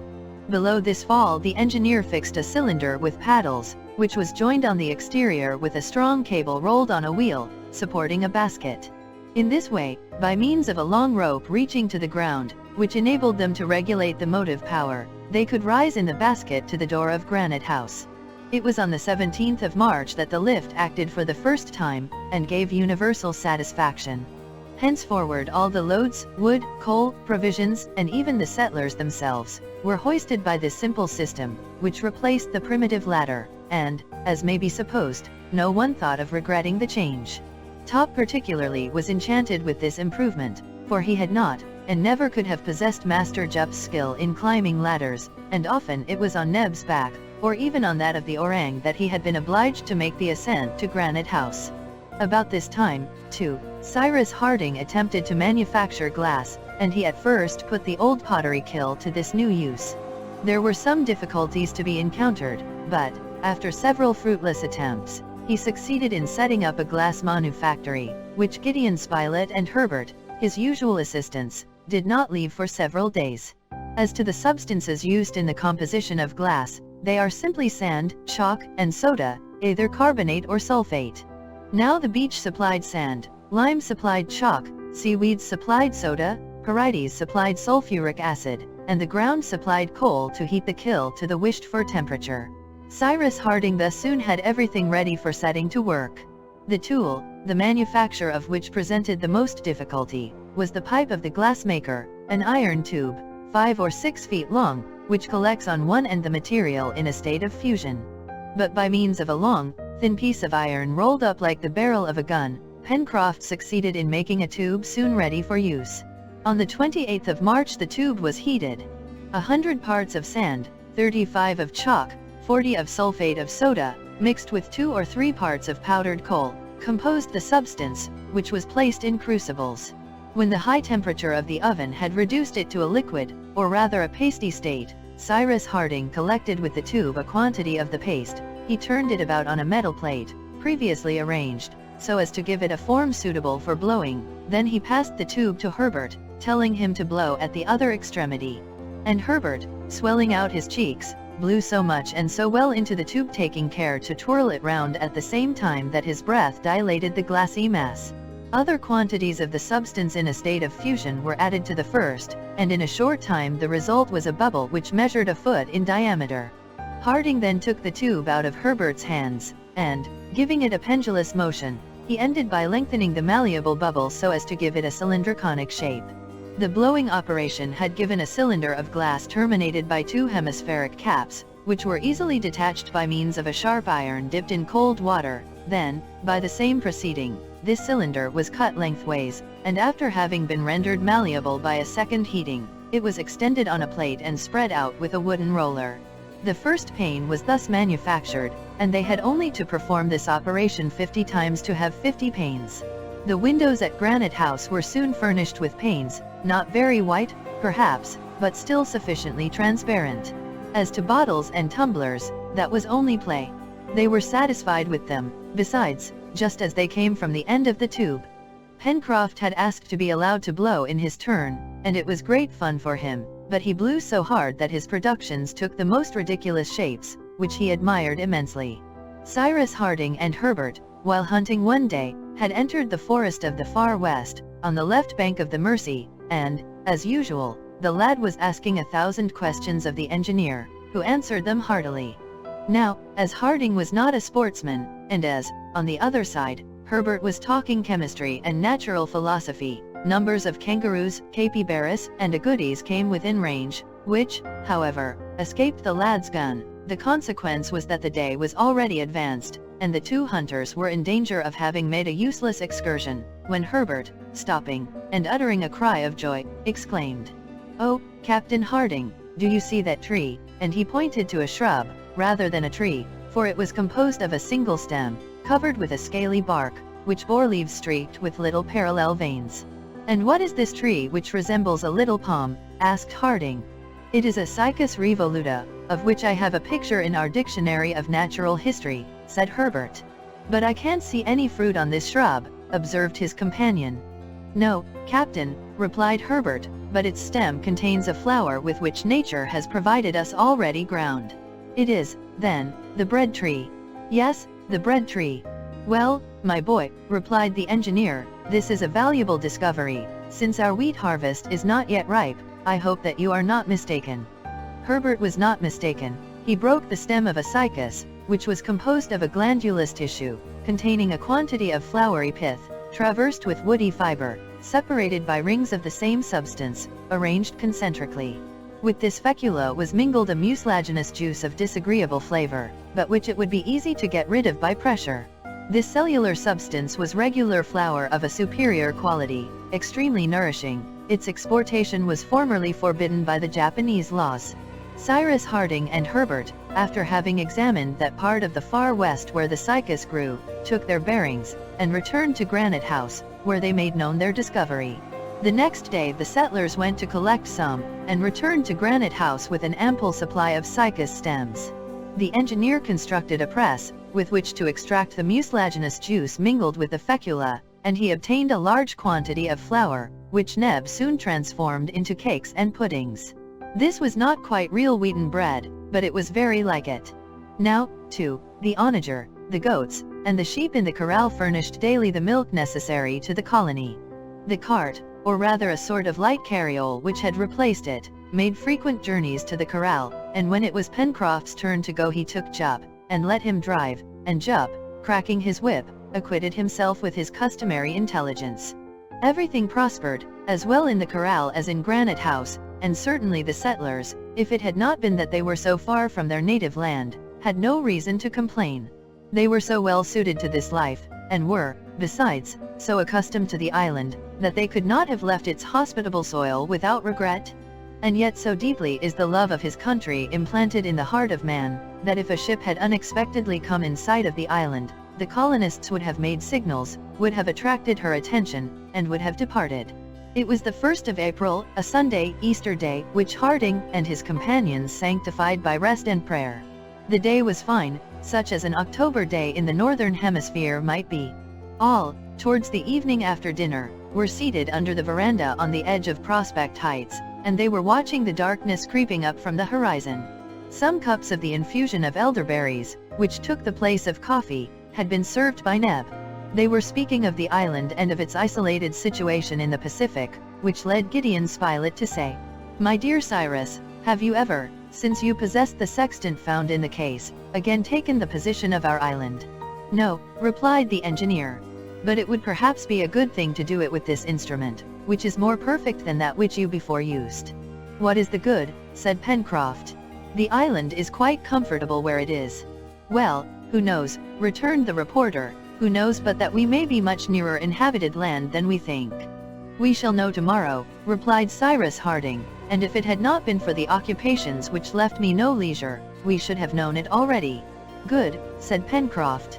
"The captain is too good an observer to be mistaken, and, if it has not moved from its place, the island is just where he put it. We shall see." On the next day, therefore, by means of the sextant, the engineer made the necessary observations to verify the position which he had already obtained, and this was the result of his operation. His first observation had given him the situation of Lincoln Island, in west longitude, from 150 to 155. In south latitude, from 30 to 35. The second gave exactly, in longitude, 150-30.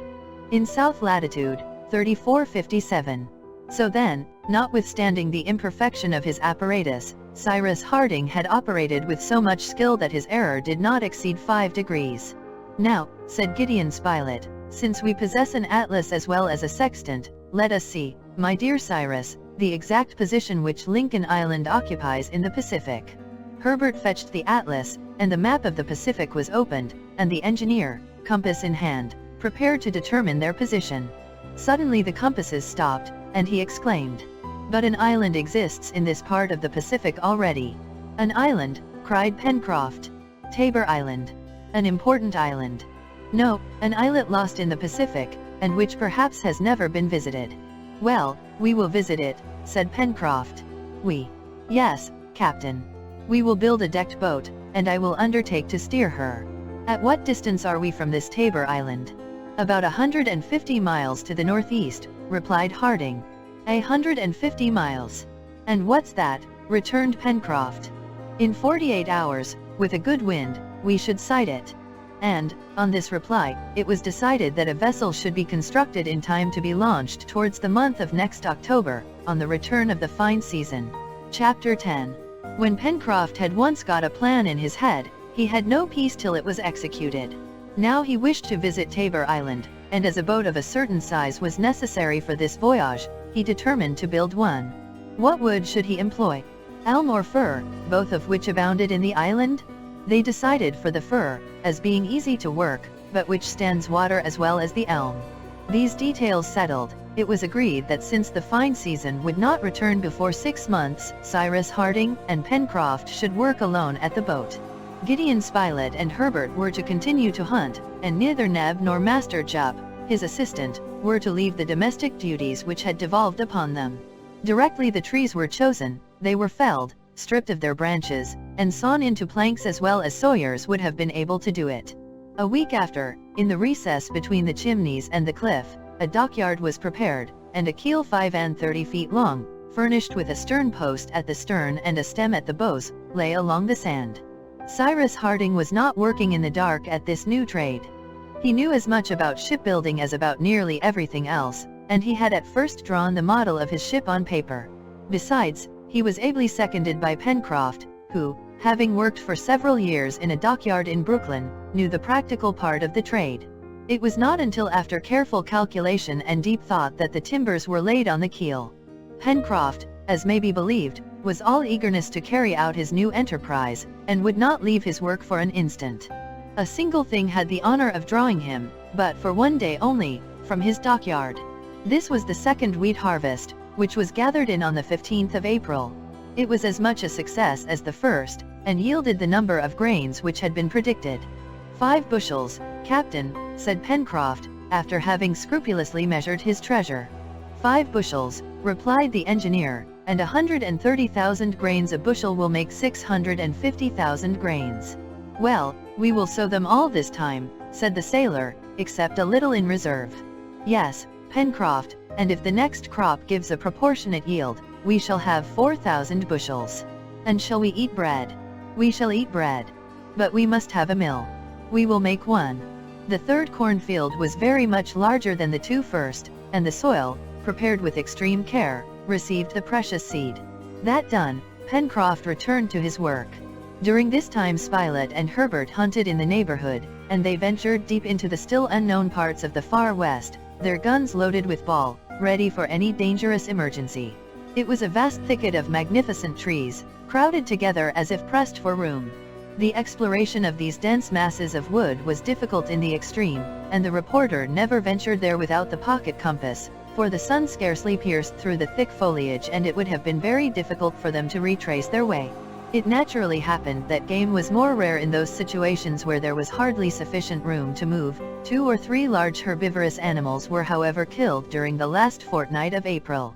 These were koalas, specimens of which the settlers had already seen to the north of the lake, and which stupidly allowed themselves to be killed among the thick branches of the trees in which they took refuge. Their skins were brought back to Granite House, and there, by the help of sulfuric acid, they were subjected to a sort of tanning process which rendered them capable of being used. On the 30th of April, the two sportsmen were in the depth of the far west, when the reporter, preceding Herbert a few paces, arrived in a sort of clearing, into which the trees more sparsely scattered had permitted a few rays to penetrate. Gideon Spilett was at first surprised at the odor which exhaled from certain plants with straight stalks, round and branchy, bearing grape-like clusters of flowers and very small berries. The reporter broke off 1 or 2 of these stalks and returned to the lad, to whom he said, "What can this be, Herbert?" "Well, Mr. Spilett," said Herbert, "this is a treasure which will secure you Pencroft's gratitude forever." "Is it tobacco?" "Yes, and though it may not be of the first quality, it is none the less tobacco." "Oh, good old Pencroft! Won't he be pleased? But we must not let him smoke it all, he must give us our share." "Ah, an idea occurs to me, Mr. Spilett," replied Herbert. "Don't let us say anything to Pencroft yet. We will prepare these leaves, and one fine day we will present him with a pipe already filled." "All right, Herbert, and on that day our worthy companion will have nothing left to wish for in this world." The reporter and the lad secured a good store of the precious plant, and then returned to Granite House, where they smuggled it in with as much precaution as if Pencroft had been the most vigilant and severe of custom house officers. Cyrus Harding and Neb were taken into confidence, and the sailor suspected nothing during the whole time, necessarily somewhat long, which was required in order to dry the small leaves, chop them up, and subject them to a certain torrefaction on hot stones. This took 2 months, but all these manipulations were successfully carried on unknown to Pencroft, for, occupied with the construction of his boat, he only returned to Granite House at the hour of rest. For some days they had observed an enormous animal 2 or 3 miles out in the open sea swimming around Lincoln Island. This was a whale of the largest size, which apparently belonged to the southern species, called the Cape whale. "What a lucky chance it would be if we could capture it," cried the sailor. "Ah, if we only had a proper boat and a good harpoon, I would say after the beast, for he would be well worth the trouble of catching." "Well, Pencroft," observed Harding, "I should much like to watch you handling a harpoon. It would be very interesting." "I am astonished," said the reporter, "to see a whale in this comparatively high latitude." "Why so, Mr. Spilett?" replied Herbert. "We are exactly in that part of the Pacific which English and American whalemen call the whale field, and it is here, between New Zealand and South America, that the whales of the southern hemisphere are met with in the greatest numbers." And Pencroft returned to his work, not without uttering a sigh of regret, for every sailor is a born fisherman, and if the pleasure of fishing is in exact proportion to the size of the animal, one can judge how a whaler feels in sight of a whale. And if this had only been for pleasure! But they could not help feeling how valuable such a prize would have been to the colony, for the oil, fat, and bones would have been put to many uses. Now it happened that this whale appeared to have no wish to leave the waters of the island. Therefore, whether from the windows of Granite House, or from Prospect Heights, Herbert and Gideon Spilett, when they were not hunting, or Neb, unless presiding over his fires, never left the telescope, but watched all the animal's movements. The cetacean, having entered far into Union Bay, made rapid furrows across it from Mandible Cape to Claw Cape, propelled by its enormously powerful flukes, on which it supported itself, and making its way through the water at the rate little short of 12 knots. Sometimes also it approached so near to the island that it could be clearly distinguished. It was the southern whale, which is completely black, the head being more depressed than that of the northern whale. They could also see it throwing up from its air holes to a great height a cloud of vapor, or of water, for, strange as it may appear, naturalists and whalers are not agreed on this subject. Is it air or is it water which is thus driven out? It is generally admitted to be vapor, which, condensing suddenly by contact with the cold air, falls again as rain. However, the presence of this mammifer preoccupied the colonists. It irritated Pencroft especially, as he could think of nothing else while at work. He ended by longing for it, like a child for a thing which it has been denied. At night he talked about it in his sleep, and certainly if he had had the means of attacking it, if the sloop had been in a fit state to put to sea, he would not have hesitated to set out in pursuit. But what the colonists could not do for themselves chance did for them, and on the 3rd of May shouts from Neb, who had stationed himself at the kitchen window, announced that the whale was stranded on the beach of the island. Herbert and Gideon Spilett, who were just about to set out hunting, left their guns. Pencroft threw down his axe, and Harding and Neb, joining their companions, all rushed towards the scene of action. The stranding had taken place on the beach of Flotsam Point, 3 miles from Granite House, and at high tide. It was therefore probable that the cetacean would not be able to extricate itself easily. At any rate it was best to hasten, so as to cut off its retreat if necessary.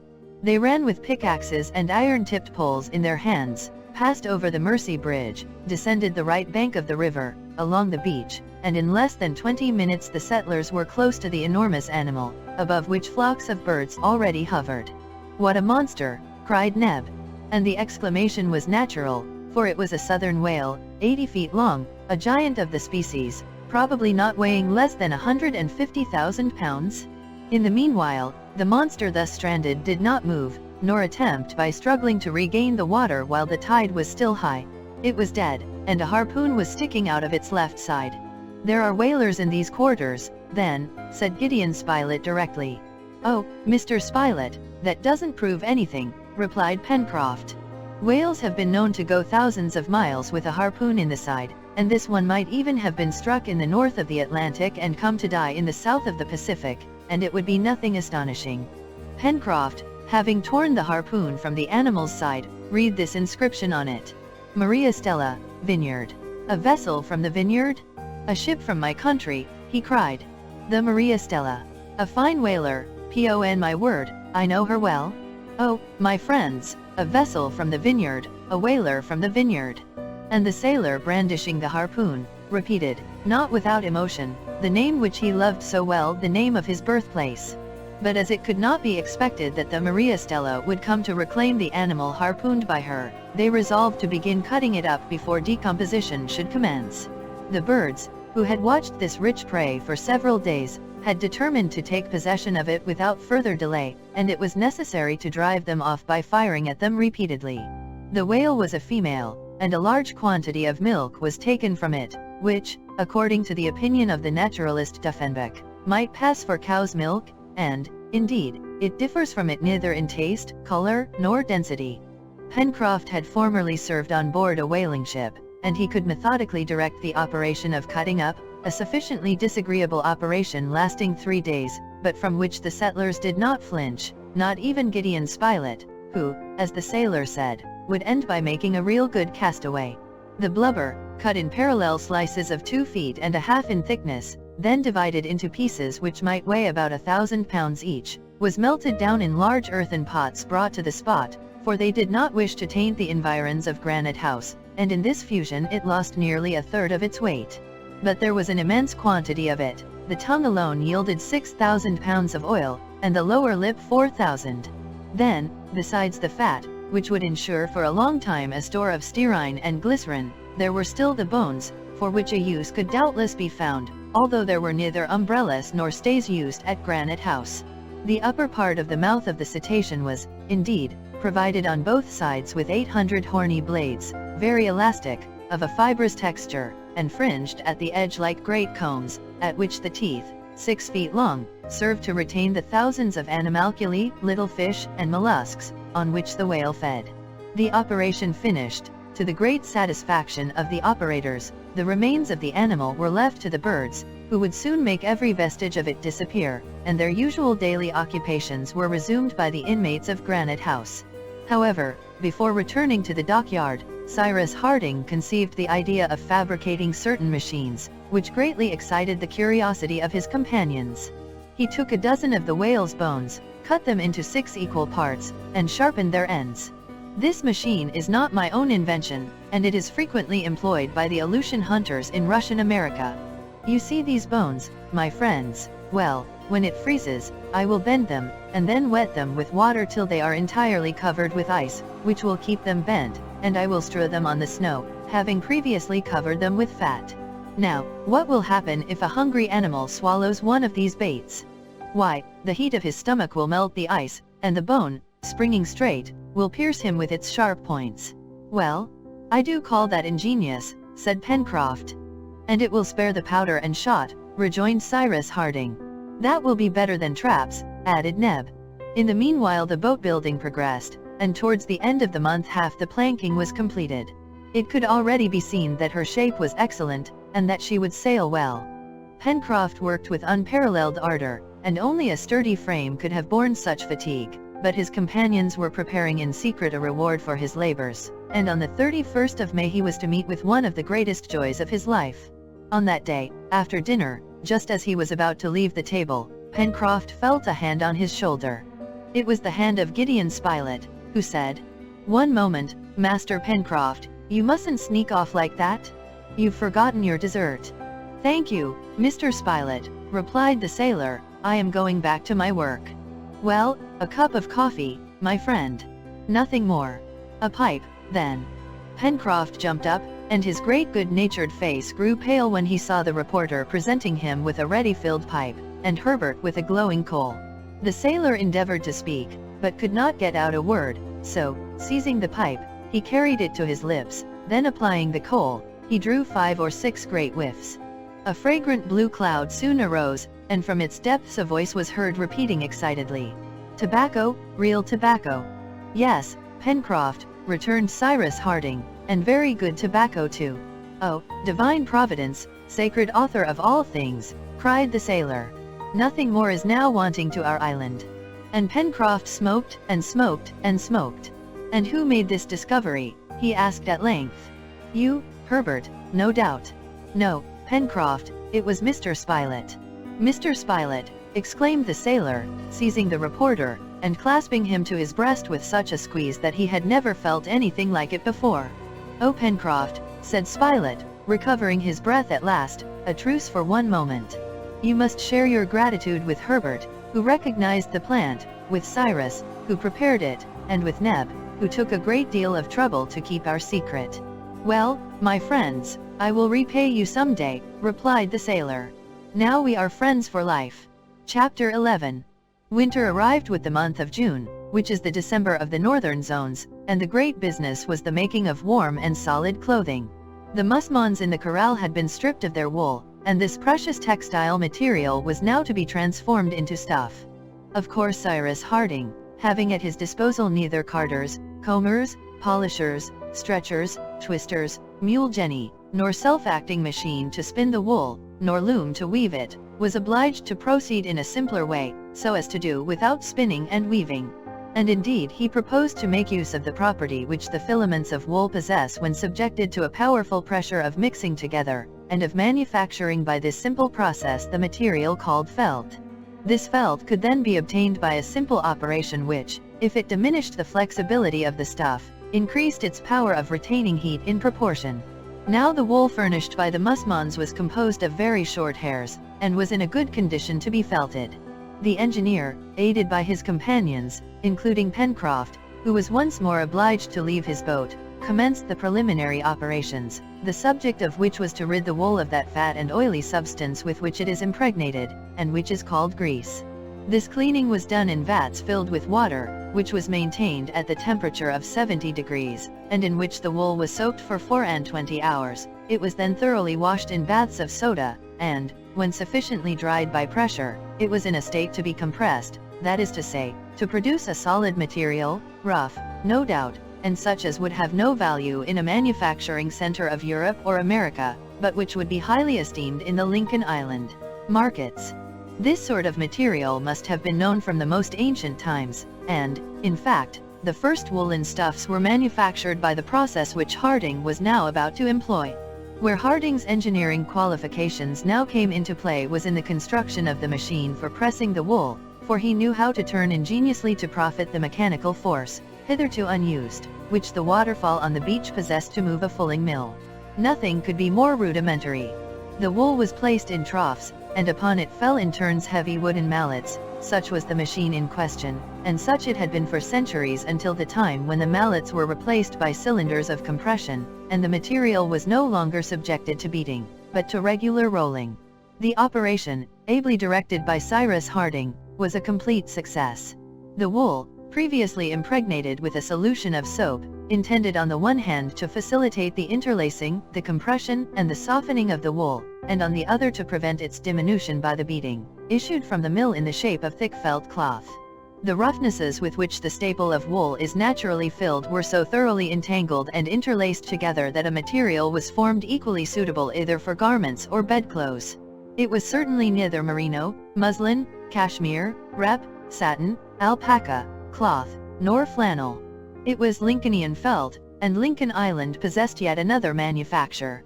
The colonists had now warm garments and thick bedclothes, and they could without fear await the approach of the winter of 1866–67.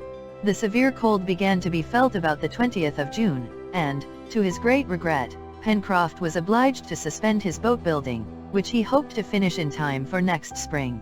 The sailor's great idea was to make a voyage of discovery to Tabor Island, although Harding could not approve of a voyage simply for curiosity's sake, for there was evidently nothing to be found on this desert and almost arid rock. A voyage of 150 miles in a comparatively small vessel, over unknown seas, could not but cause him some anxiety. Suppose that their vessel, once out at sea, should be unable to reach Tabor Island, and could not return to Lincoln Island, what would become of her in the midst of the Pacific, so fruitful of disasters? Harding often talked over this project with Pencroft, and he found him strangely bent upon undertaking this voyage, for which determination he himself could give no sufficient reason. "Now," said the engineer one day to him, "I must observe, my friend, that after having said so much in praise of Lincoln Island, after having spoken so often of the sorrow you would feel if you were obliged to forsake it, you are the first to wish to leave it." "Only to leave it for a few days," replied Pencroft, "only for a few days, Captain. Time to go and come back, and see what that islet is like. But it is not nearly as good as Lincoln Island. I know that beforehand. Then why venture there? To know what is going on in Tabor Island. But nothing is going on there, nothing could happen there. Who knows? And if you are caught in a hurricane?" "There is no fear of that in the fine season," replied Pencroft. "But, Captain, as we must provide against everything, I shall ask your permission to take Herbert only with me on this voyage."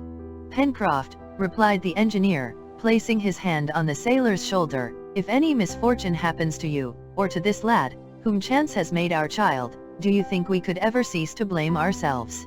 "Captain Harding," replied Pencroft, with unshaken confidence, "we shall not cause you that sorrow. Besides, we will speak further of this voyage, when the time comes to make it. And I fancy, when you have seen our tight-rigged little craft, when you have observed how she behaves at sea, when we sail round our island, for we will do so together, I fancy, I say, that you will no longer hesitate to let me go. I don't conceal from you that your boat will be a masterpiece." "Say our boat, at least, Pencroft," replied the engineer, disarmed for the moment. The conversation ended thus, to be resumed later on, without convincing either the sailor or the engineer. The first snow fell towards the end of the month of June. The corral had previously been largely supplied with stores, so that daily visits to it were not requisite, but it was decided that more than a week should never be allowed to pass without someone going to it. Traps were again set, and the machines manufactured by Harding were tried. The bent whalebones, imprisoned in a case of ice, and covered with a thick outer layer of fat, were placed on the border of the forest at a spot where animals usually passed on their way to the lake. To the engineer's great satisfaction, this invention, copied from the Aleutian fishermen, succeeded perfectly. A dozen foxes, a few wild boars, and even a jaguar, were taken in this way, the animals being found dead, their stomachs pierced by the unbent bones. An incident must here be related, not only as interesting in itself, but because it was the first attempt made by the colonists to communicate with the rest of mankind. Gideon Spilett had already several times pondered whether to throw into the sea a letter enclosed in a bottle, which currents might perhaps carry to an inhabited coast, or to confide it to pigeons. But how could it be seriously hoped that either pigeons or bottles could cross the distance of 1,200 miles which separated the island from any inhabited land? It would have been pure folly. But on the 30th of June the capture was effected, not without difficulty, of an albatross, which a shot from Herbert's gun had slightly wounded in the foot. It was a magnificent bird, measuring 10 feet from wing to wing, and which could traverse seas as wide as the Pacific. Herbert would have liked to keep this superb bird, as its wound would soon heal, and he thought he could tame it, but Spilett explained to him that they should not neglect this opportunity of attempting to communicate by this messenger with the lands of the Pacific, for if the albatross had come from some inhabited region, there was no doubt but that it would return there so soon as it was set free. Perhaps in his heart Gideon Spilett, in whom the journalist sometimes came to the surface, was not sorry to have the opportunity of sending forth to take its chance an exciting article relating the adventures of the settlers in Lincoln Island. What a success for the authorized reporter of the New York Herald, and for the number which should contain the article, if it should ever reach the address of its editor, the Honorable James Bennet. Gideon Spilett then wrote out a concise account, which was placed in a strong waterproof bag, with an earnest request to whoever might find it to forward it to the office of the New York Herald.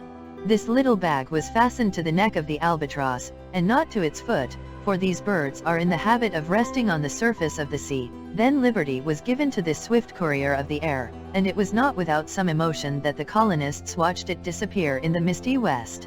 "Where is he going to?" asked Pencroft. "Towards New Zealand," replied Herbert. "A good voyage to you," shouted the sailor, who himself did not expect any great result from this mode of correspondence. With the winter, work had been resumed in the interior of Granite House, mending clothes, and different occupations, among others making the sails for their vessel, which were cut from the inexhaustible balloon case. During the month of July the cold was intense, but there was no lack of either wood or coal. Cyrus Harding had established a second fireplace in the dining room, and there the long winter evenings were spent. Talking while they worked, reading when the hands remained idle, the time passed with profit to all. It was real enjoyment to the settlers when in their room, well lighted with candles, well warmed with coal, after a good dinner, elderberry coffee smoking in the cups, the pipes giving forth an odoriferous smoke, they could hear the storm howling without. Their comfort would have been complete, if complete comfort could ever exist for those who are far from their fellow creatures, and without any means of communication with them. They often talked of their country, of the friends whom they had left, of the grandeur of the American Republic, whose influence could not but increase, and Cyrus Harding, who had been much mixed up with the affairs of the Union, greatly interested his auditors by his recitals, his views, and his prognostics. It chanced one day that Spilett was led to say, "But now, my dear Cyrus, all this industrial and commercial movement to which you predict a continual advance, does it not run the danger of being sooner or later completely stopped?" "Stopped? And by what?" "By the want of coal, which may justly be called the most precious of minerals." "Yes, the most precious indeed," replied the engineer, "and it would seem that nature wished to prove that it was so by making the diamond, which is simply pure carbon crystallized." "You don't mean to say, Captain," interrupted Pencroft, "that we burn diamonds in our stoves in the shape of coal?" "No, my friend," replied Harding. "However," resumed Gideon Spilett, "you do not deny that some day the coal will be entirely consumed." "Oh, the veins of coal are still considerable, and the 100,000 miners who annually extract from them 100 millions of hundredweights have not nearly exhausted them." "With the increasing consumption of coal," replied Gideon Spilett, "it can be foreseen that the 100,000 workmen will soon become 200,000, and that the rate of extraction will be doubled." "Doubtless, but after the European mines, which will be soon worked more thoroughly with new machines, the American and Australian mines will for a long time yet provide for the consumption in trade." "For how long a time?" asked the reporter. "For at least 250 or 300 years. "That is reassuring for us, but a bad lookout for our great-grandchildren," observed Pencroft. They will discover something else, said Herbert. It is to be hoped so, answered Spilett, for without coal there would be no machinery, and without machinery there would be no railways, no steamers, no manufactories, nothing of that which is indispensable to modern civilization. But what will they find? Asked Pencroft. Can you guess, Captain? Nearly, my friend. And what will they burn instead of coal? Water, replied Harding. Water, cried Pencroft, water as fuel for steamers and engines, water to heat water. Yes, but water decomposed into its primitive elements, replied Cyrus Harding, and decomposed doubtless, by electricity, which will then have become a powerful and manageable force, for all great discoveries, by some inexplicable laws, appear to agree and become complete at the same time. Yes, my friends, I believe that water will one day be employed as fuel, that hydrogen and oxygen which constitute it, used singly or together, will furnish an inexhaustible source of heat and light, of an intensity of which coal is not capable. Some day the coal rooms of steamers and the tenders of locomotives will, instead of coal, be stored with these two condensed gases, which will burn in the furnaces with enormous calorific power. There is, therefore, nothing to fear. As long as the earth is inhabited it will supply the wants of its inhabitants, and there will be no want of either light or heat as long as the productions of the vegetable, mineral, or animal kingdoms do not fail us. I believe, then, that when the deposits of coal are exhausted we shall heat and warm ourselves with water. Water will be the coal of the future. I should like to see that, observed the sailor. You were born too soon, Pencroft, returned Neb, who only took part in the discussion by these words. However, it was not Neb's speech which interrupted the conversation, but Top's barking, which broke out again with that strange intonation which had before perplexed the engineer. At the same time Top began to run round the mouth of the well, which opened at the extremity of the interior passage. What can Top be barking in that way for? Asked Pencroft. And Jup be growling like that, added Herbert. In fact the orang, joining the dog, gave unequivocal signs of agitation, and, singular to say, the two animals appeared more uneasy than angry. It is evident, said Gideon Spilett, that this well is in direct communication with the sea, and that some marine animal comes from time to breathe at the bottom. That's evident, replied the sailor, and there can be no other explanation to give. Quiet there, Top, added Pencroft, turning to the dog, and you, Jup, be off to your room. The ape and the dog were silent. Jup went off to bed, but Top remained in the room, and continued to utter low growls at intervals during the rest of the evening. There was no further talk on the subject, but the incident, however, clouded the brow of the engineer. During the remainder of the month of July there was alternate rain and frost. The temperature was not so low as during the preceding winter, and its maximum did not exceed 8 degrees Fahrenheit. But although this winter was less cold, it was more troubled by storms and squalls. The sea besides often endangered the safety of the chimneys. At times it almost seemed as if an undercurrent raised these monstrous billows which thundered against the wall of Granite House. When the settlers, leaning from their windows, gazed on the huge watery masses breaking beneath their eyes, they could not but admire the magnificent spectacle of the ocean in its impotent fury.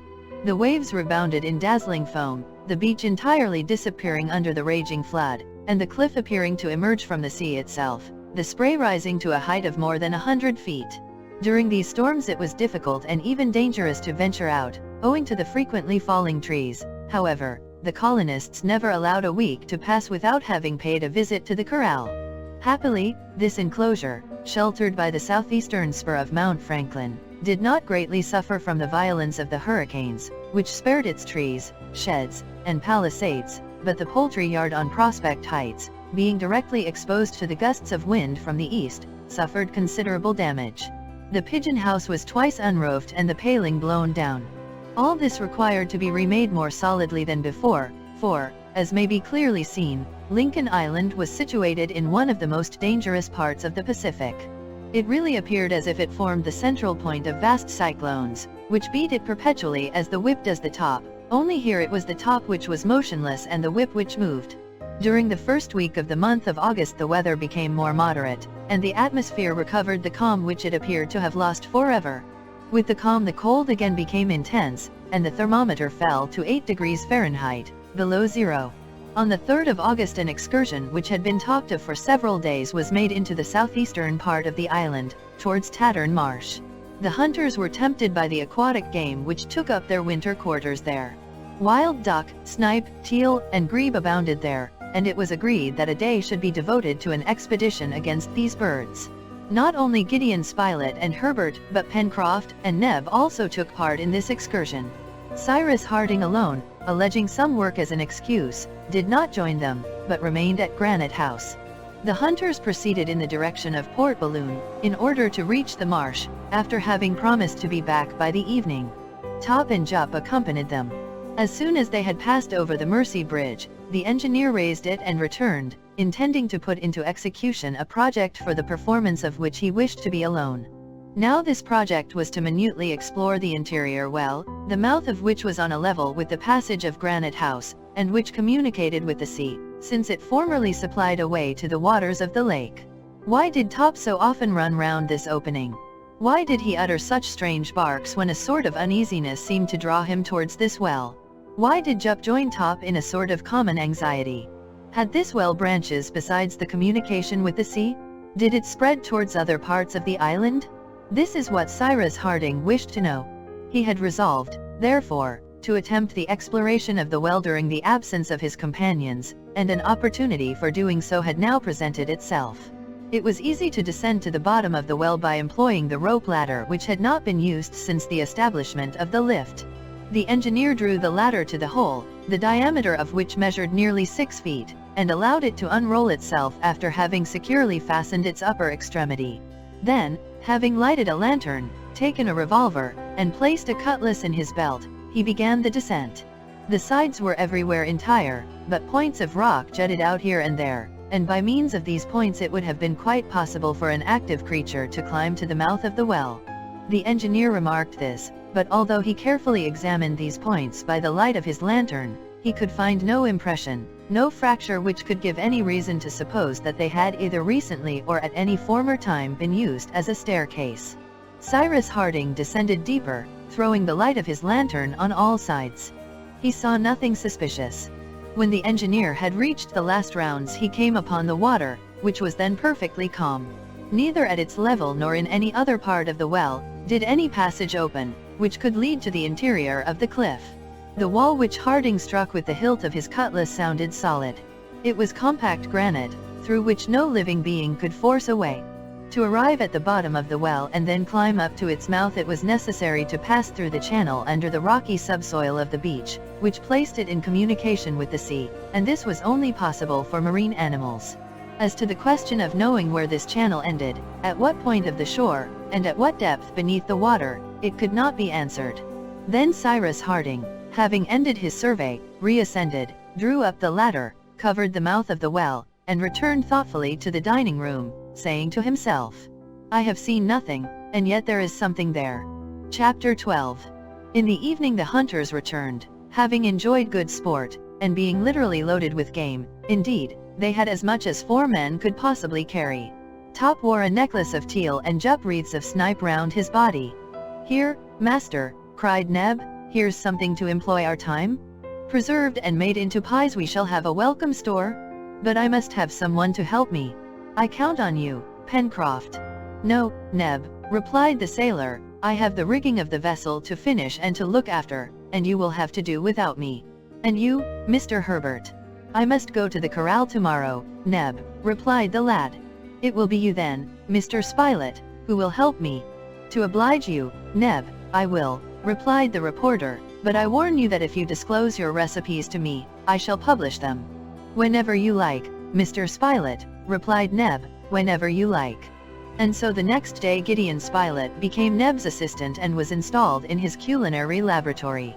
The engineer had previously made known to him the result of the exploration which he had made the day before, and on this point the reporter shared Harding's opinion, that although he had found nothing, a secret still remained to be discovered. The frost continued for another week, and the settlers did not leave Granite House unless to look after the poultry yard. The dwelling was filled with appetizing odors, which were emitted from the learned manipulation of Neb and the reporter. But all the results of the chase were not made into preserved provisions, and as the game kept perfectly in the intense cold, wild duck and other fowl were eaten fresh, and declared superior to all other aquatic birds in the known world. During this week, Pencroft, aided by Herbert, who handled the sailmaker's needle with much skill, worked with such energy that the sails of the vessel were finished. There was no want of cordage. Thanks to the rigging which had been discovered with the case of the balloon, the ropes and cables from the net were all of good quality, and the sailor turned them all to account. To the sails were attached strong bolt ropes, and there still remained enough from which to make the halyards, shrouds, and sheets, etc. The blocks were manufactured by Cyrus Harding under Pencroft's directions by means of the turning lathe. It therefore happened that the rigging was entirely prepared before the vessel was finished. Pencroft also manufactured a flag, that flag so dear to every true American, containing the stars and stripes of their glorious Union. The colors for it were supplied from certain plants used in dyeing, and which were very abundant in the island, only to the 37 stars, representing the 37 states of the Union, which shine on the American flag. The sailor added a 38th, the star of the state of Lincoln, for he considered his island as already united to the great republic. And, said he, it is so already in heart, if not in deed. In the meantime, the flag was hoisted at the central window of Granite House, and the settlers saluted it with 3 cheers. The cold season was now almost at an end, and it appeared as if this second winter was to pass without any unusual occurrence, when on the night of the 11th of August, the plateau of Prospect Heights was menaced with complete destruction. After a busy day the colonists were sleeping soundly, when towards 4 o'clock in the morning they were suddenly awakened by Top's barking. The dog was not this time barking near the mouth of the well, but at the threshold of the door, at which he was scratching as if he wished to burst it open. Jup was also uttering piercing cries. "Hello, Top!" cried Neb, who was the first awake. But the dog continued to bark more furiously than ever. "What's the matter now?" asked Harding. And all dressing in haste rushed to the windows, which they opened. Beneath their eyes was spread a sheet of snow which looked grey in the dim light. The settlers could see nothing, but they heard a singular yelping noise away in the darkness. It was evident that the beach had been invaded by a number of animals which could not be seen. "What are they?" cried Pencroft. "Wolves, jaguars, or apes," replied Neb. "They have nearly reached the plateau," said the reporter. "And our poultry yard," exclaimed Herbert, "and our garden." "Where can they have crossed?" asked Pencroft. "They must have crossed the bridge on the shore," replied the engineer, "which one of us must have forgotten to close." "True," said Spilett, "I remember having left it open." "A fine job you have made of it, Mr. Spilett," cried the sailor. "What is done cannot be undone," replied Cyrus Harding. "We must consult what it will now be best to do." Such were the questions and answers which were rapidly exchanged between Harding and his companions. It was certain that the bridge had been crossed, that the shore had been invaded by animals, and that whatever they might be they could by ascending the left bank of the Mercy reach Prospect Heights. They must therefore be advanced against quickly and fought with if necessary. "But what are these beasts?" was asked a second time, as the yelpings were again heard more loudly than before. These yelps made Herbert start, and he remembered having heard them before during his first visit to the sources of the Red Creek. "They are Culpeo foxes," he exclaimed. "Forward!" shouted the sailor. And all arming themselves with hatchets, carbines, and revolvers, threw themselves into the lift and soon set foot on the shore. Culpeos are dangerous animals when in great numbers and irritated by hunger. Nevertheless the colonists did not hesitate to throw themselves into the midst of the troop, and their first shots vividly lighting up the darkness made their assailants draw back. The chief thing was to hinder these plunderers from reaching the plateau, for the garden and the poultry yard would then have been at their mercy, and immense, perhaps irreparable mischief, would inevitably be the result, especially with regard to the cornfield. But as the invasion of the plateau could only be made by the left bank of the Mercy, it was sufficient to oppose the Culpeos on the narrow bank between the river and the cliff of granite. This was plain to all, and, by Cyrus Harding's orders, they reached the spot indicated by him, while the Culpeos rushed fiercely through the gloom. Harding, Gideon Spilett, Herbert, Pencroft, and Neb posted themselves in impregnable line. Top, his formidable jaws open, preceded the colonists, and he was followed by Jup, armed with a knotty cudgel, which he brandished like a club. The night was extremely dark, It was only by the flashes from the revolvers as each person fired that they could see their assailants, who were at least 100 in number, and whose eyes were glowing like hot coals. "They must not pass," shouted Pencroft. "They shall not pass," returned the engineer. But if they did not pass, it was not for want of having attempted it. Those in the rear pushed on the foremost assailants, and it was an incessant struggle with revolvers and hatchets. Several Colpeos already lay dead on the ground, but their number did not appear to diminish, and it might have been supposed that reinforcements were continually arriving over the bridge. The colonists were soon obliged to fight at close quarters, not without receiving some wounds, though happily very slight ones. Herbert had, with a shot from his revolver, rescued Neb, on whose back a Colpeo had sprung like a tiger cat. Top fought with actual fury, flying at the throats of the foxes and strangling them instantaneously.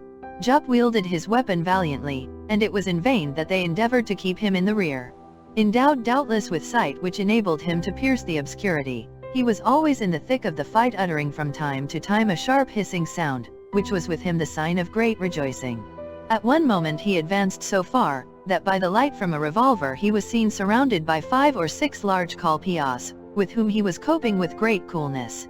However, the struggle was ended at last, and victory was on the side of the settlers, but not until they had fought for 2 long hours. The first signs of the approach of day doubtless determined the retreat of their assailants, who scampered away towards the north, passing over the bridge, which Neb ran immediately to raise. When day had sufficiently lighted up the field of battle, the settlers counted as many as 50 dead bodies scattered about on the shore. "And Jup," cried Pencroft, "where is Jup?" Jup had disappeared. His friend Neb called him, and for the first time Jup did not reply to his friend's call. Everyone set out in search of Jup, trembling lest he should be found among the slain. They cleared the place of the bodies which stained the snow with their blood. Jup was found in the midst of a heap of Colpeos whose broken jaws and crushed bodies showed that they had to do with the terrible club of the intrepid animal. Poor Jup still held in his hand the stump of his broken cudgel, but deprived of his weapon he had been overpowered by numbers, and his chest was covered with severe wounds. "He is living," cried Neb, who was bending over him. "And we will save him," replied the sailor. "We will nurse him as if he was one of ourselves." It appeared as if Jup understood, for he leaned his head on Pencroft's shoulder as if to thank him.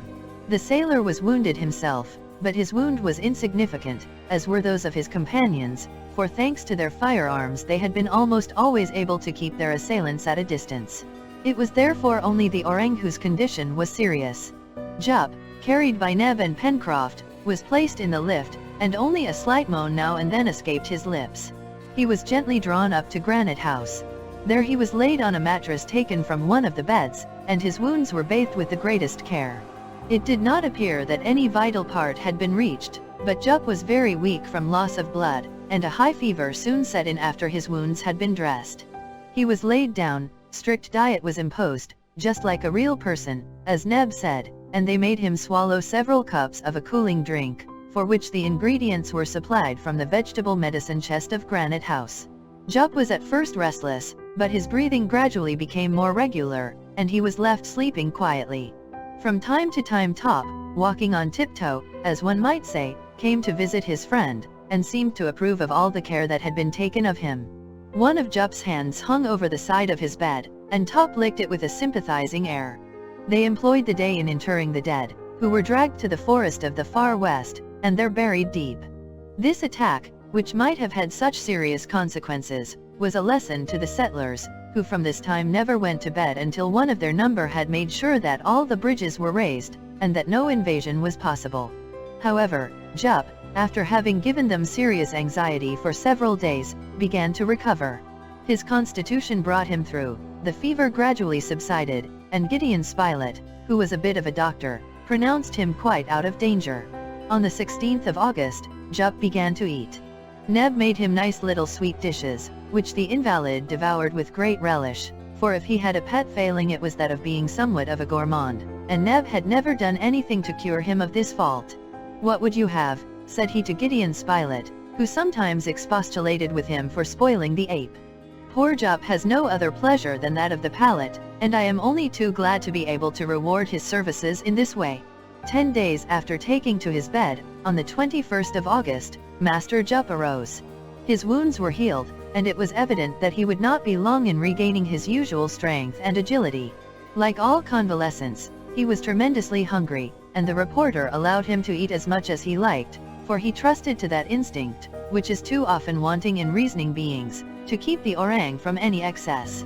Neb was delighted to see his pupil's appetite returning.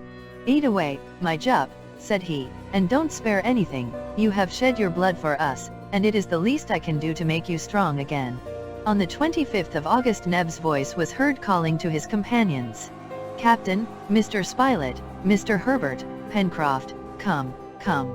The colonists, who were together in the dining room, rose at Neb's call, who was then in Jup's room. "What's the matter?" asked the reporter.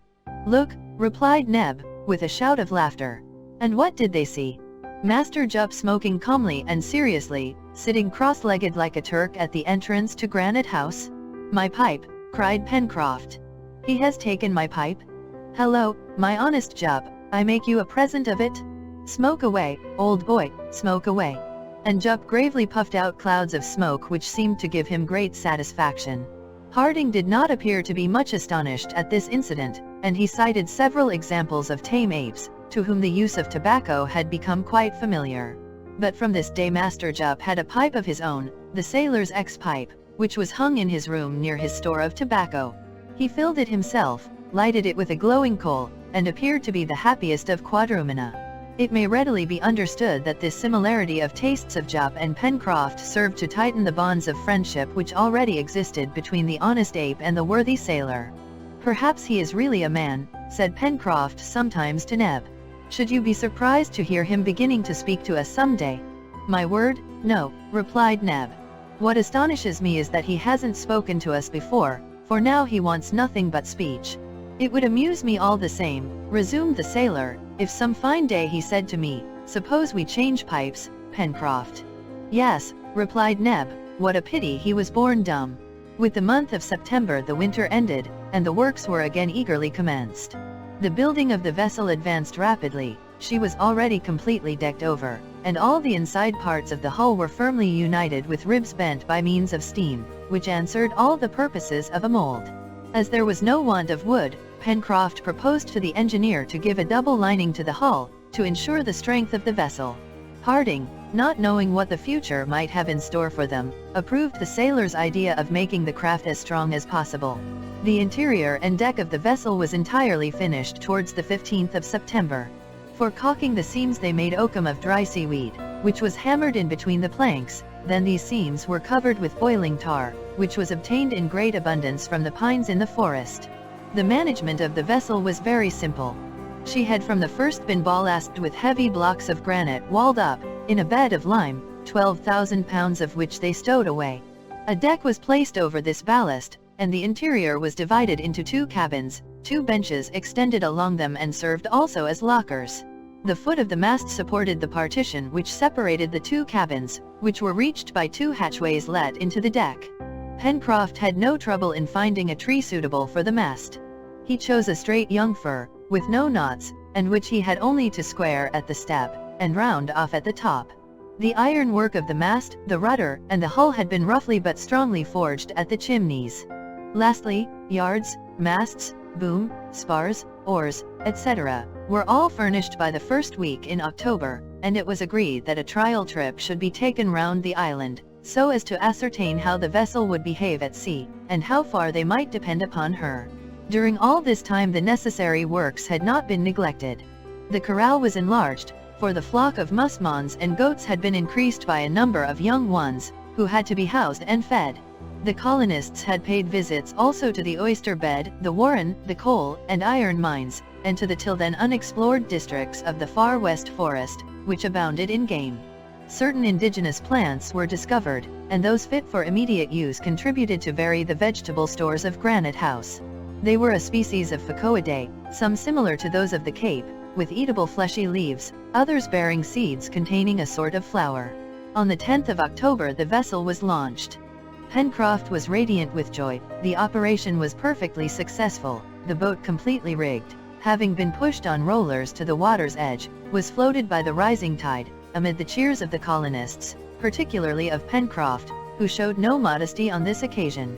Besides, his importance was to last beyond the finishing of the vessel, since, after having built her, he was to command her. The grade of captain was bestowed upon him with the approbation of all. To satisfy Captain Pencroft, it was now necessary to give a name to the vessel, and, after many propositions had been discussed, the votes were all in favor of the Bonadventure. As soon as the Bonadventure had been lifted by the rising tide, it was seen that she lay evenly in the water, and would be easily navigated. However, the trial trip was to be made that very day, by an excursion off the coast. The weather was fine, the breeze fresh, and the sea smooth, especially towards the south coast, for the wind was blowing from the northwest. "All hands on board," shouted Pencroft, but breakfast was first necessary, and it was thought best to take provisions on board, in the event of their excursion being prolonged until the evening.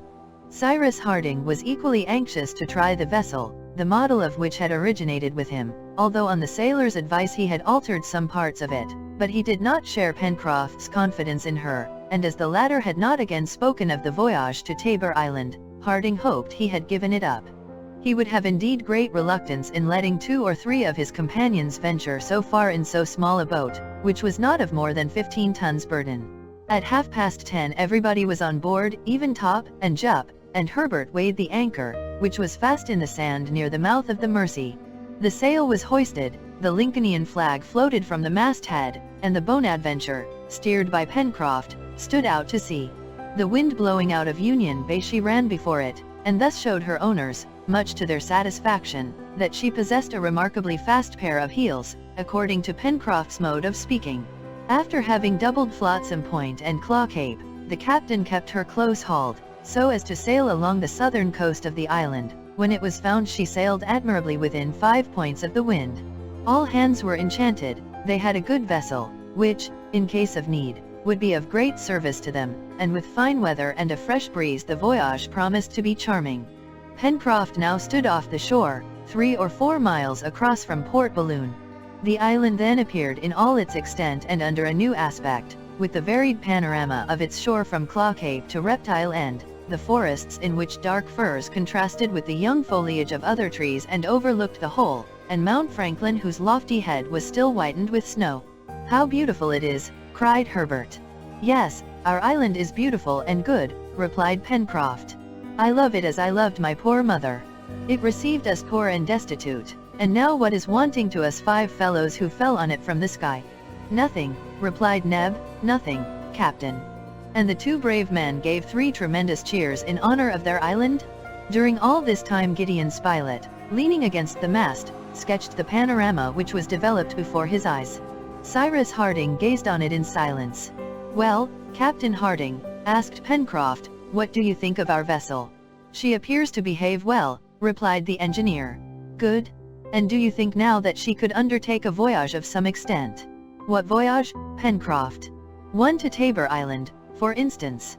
"My friend," replied Harding, "I think that in any pressing emergency we need not hesitate to trust ourselves to the Bonadventure even for a longer voyage, but you know I should see you set off to Tabor Island with great uneasiness, since nothing obliges you to go there." "One likes to know one's neighbors," returned the sailor, who was obstinate in his idea. "Tabor Island is our neighbor, and the only one. Politeness requires us to go at least to pay a visit."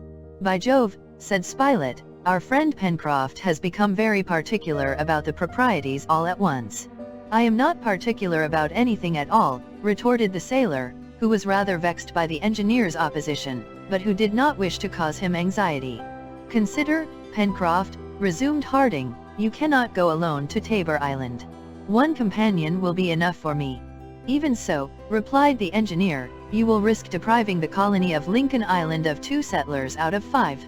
"Out of 6, answered Pencroft, "you forget Jup." "Out of 7, added Neb, "Top is quite worth another." "There is no risk at all in it, Captain," replied Pencroft. "That is possible, Pencroft, but I repeat it is to expose ourselves uselessly." The obstinate sailor did not reply, and let the conversation drop, quite determined to resume it again. But he did not suspect that an incident would come to his aid and change into an act of humanity that which was at first only a doubtful whim. After standing off the shore the Bonadventure again approached it in the direction of Port Balloon. It was important to ascertain the channels between the sand banks and reefs, that buoys might be laid down since this little creek was to be the harbor. They were not more than half a mile from the coast, and it was necessary to tack to beat against the wind. The Bonadventure was then going at a very moderate rate, as the breeze, partly intercepted by the high land, scarcely swelled her sails, and the sea, smooth as glass, was only rippled now and then by passing gusts. Herbert had stationed himself in the bows that he might indicate the course to be followed among the channels, when all at once he shouted, "Luff, Pencroft, luff!" "What's the matter?" replied the sailor. "A rock." "No, wait," said Herbert, "I don't quite see. Luff again right now." So saying, Herbert, leaning over the side, plunged his arm into the water, and pulled it out, exclaiming, "A bottle!" He held in his hand a corked bottle which he had just seized a few cables' length from the shore. Cyrus Harding took the bottle. Without uttering a single word he drew the cork, and took from it a damp paper, on which were written these words: "Castaway. Tabor Island, 153 degrees west long, 37 degrees 11 s lat." Chapter 13. "A castaway," exclaimed Pencroft, "left on this Tabor Island not 200 miles from us? Ah, Captain Harding, you won't now oppose my going?" "No, Pencroft," replied Cyrus Harding, "and you shall set out as soon as possible." "Tomorrow." "Tomorrow." The engineer still held in his hand the paper which he had taken from the bottle. He contemplated it for some instants, then resumed. "From this document, my friends, from the way in which it is worded, we may conclude this: first, that the castaway on Tabor Island is a man possessing a considerable knowledge of navigation, since he gives the latitude and longitude of the island exactly as we ourselves found it, and to a second of approximation; secondly, that he is either English or American, as the document is written in the English language." "That is perfectly logical," answered Spilett, "and the presence of this castaway explains the arrival of the case on the shores of our island. There must have been a wreck, since there is a castaway. As to the latter, whoever he may be, it is lucky for him that Pencroft thought of building this boat and of trying her this very day, for a day later and this bottle might have been broken on the rocks." "Indeed," said Herbert, "it is a fortunate chance that the Bonadventure passed exactly where the bottle was still floating." "Does not this appear strange to you?" asked Harding of Pencroft. "It appears fortunate, that's all," answered the sailor. "Do you see anything extraordinary in it, Captain? The bottle must go somewhere, and why not here as well as anywhere else?" "Perhaps you are right, Pencroft," replied the engineer, "and yet—" "But," observed Herbert, "there's nothing to prove that this bottle has been floating long in the sea." "Nothing," replied Gideon Spilett, "and the document appears even to have been recently written. What do you think about it, Cyrus?" During this conversation Pencroft had not remained inactive. He had put the vessel about, and the Bonadventure, all sails set, was running rapidly towards Claw Cape. Everyone was thinking of the castaway on Tabor Island. Should they be in time to save him? This was a great event in the life of the colonists. They themselves were but castaways, but it was to be feared that another might not have been so fortunate, and their duty was to go to his succor. Claw Cape was doubled, and about 4 o'clock the Bonadventure dropped her anchor at the mouth of the Mercy. That same evening the arrangements for the new expedition were made. It appeared best that Pencroft and Herbert, who knew how to work the vessel, should undertake the voyage alone. By setting out the next day, the 10th of October, they would arrive on the 13th, for with the present wind it would not take more than 48 hours to make this passage of 150 miles. One day in the island, 3 or 4 to return. They might hope therefore that on the 17th they would again reach Lincoln Island.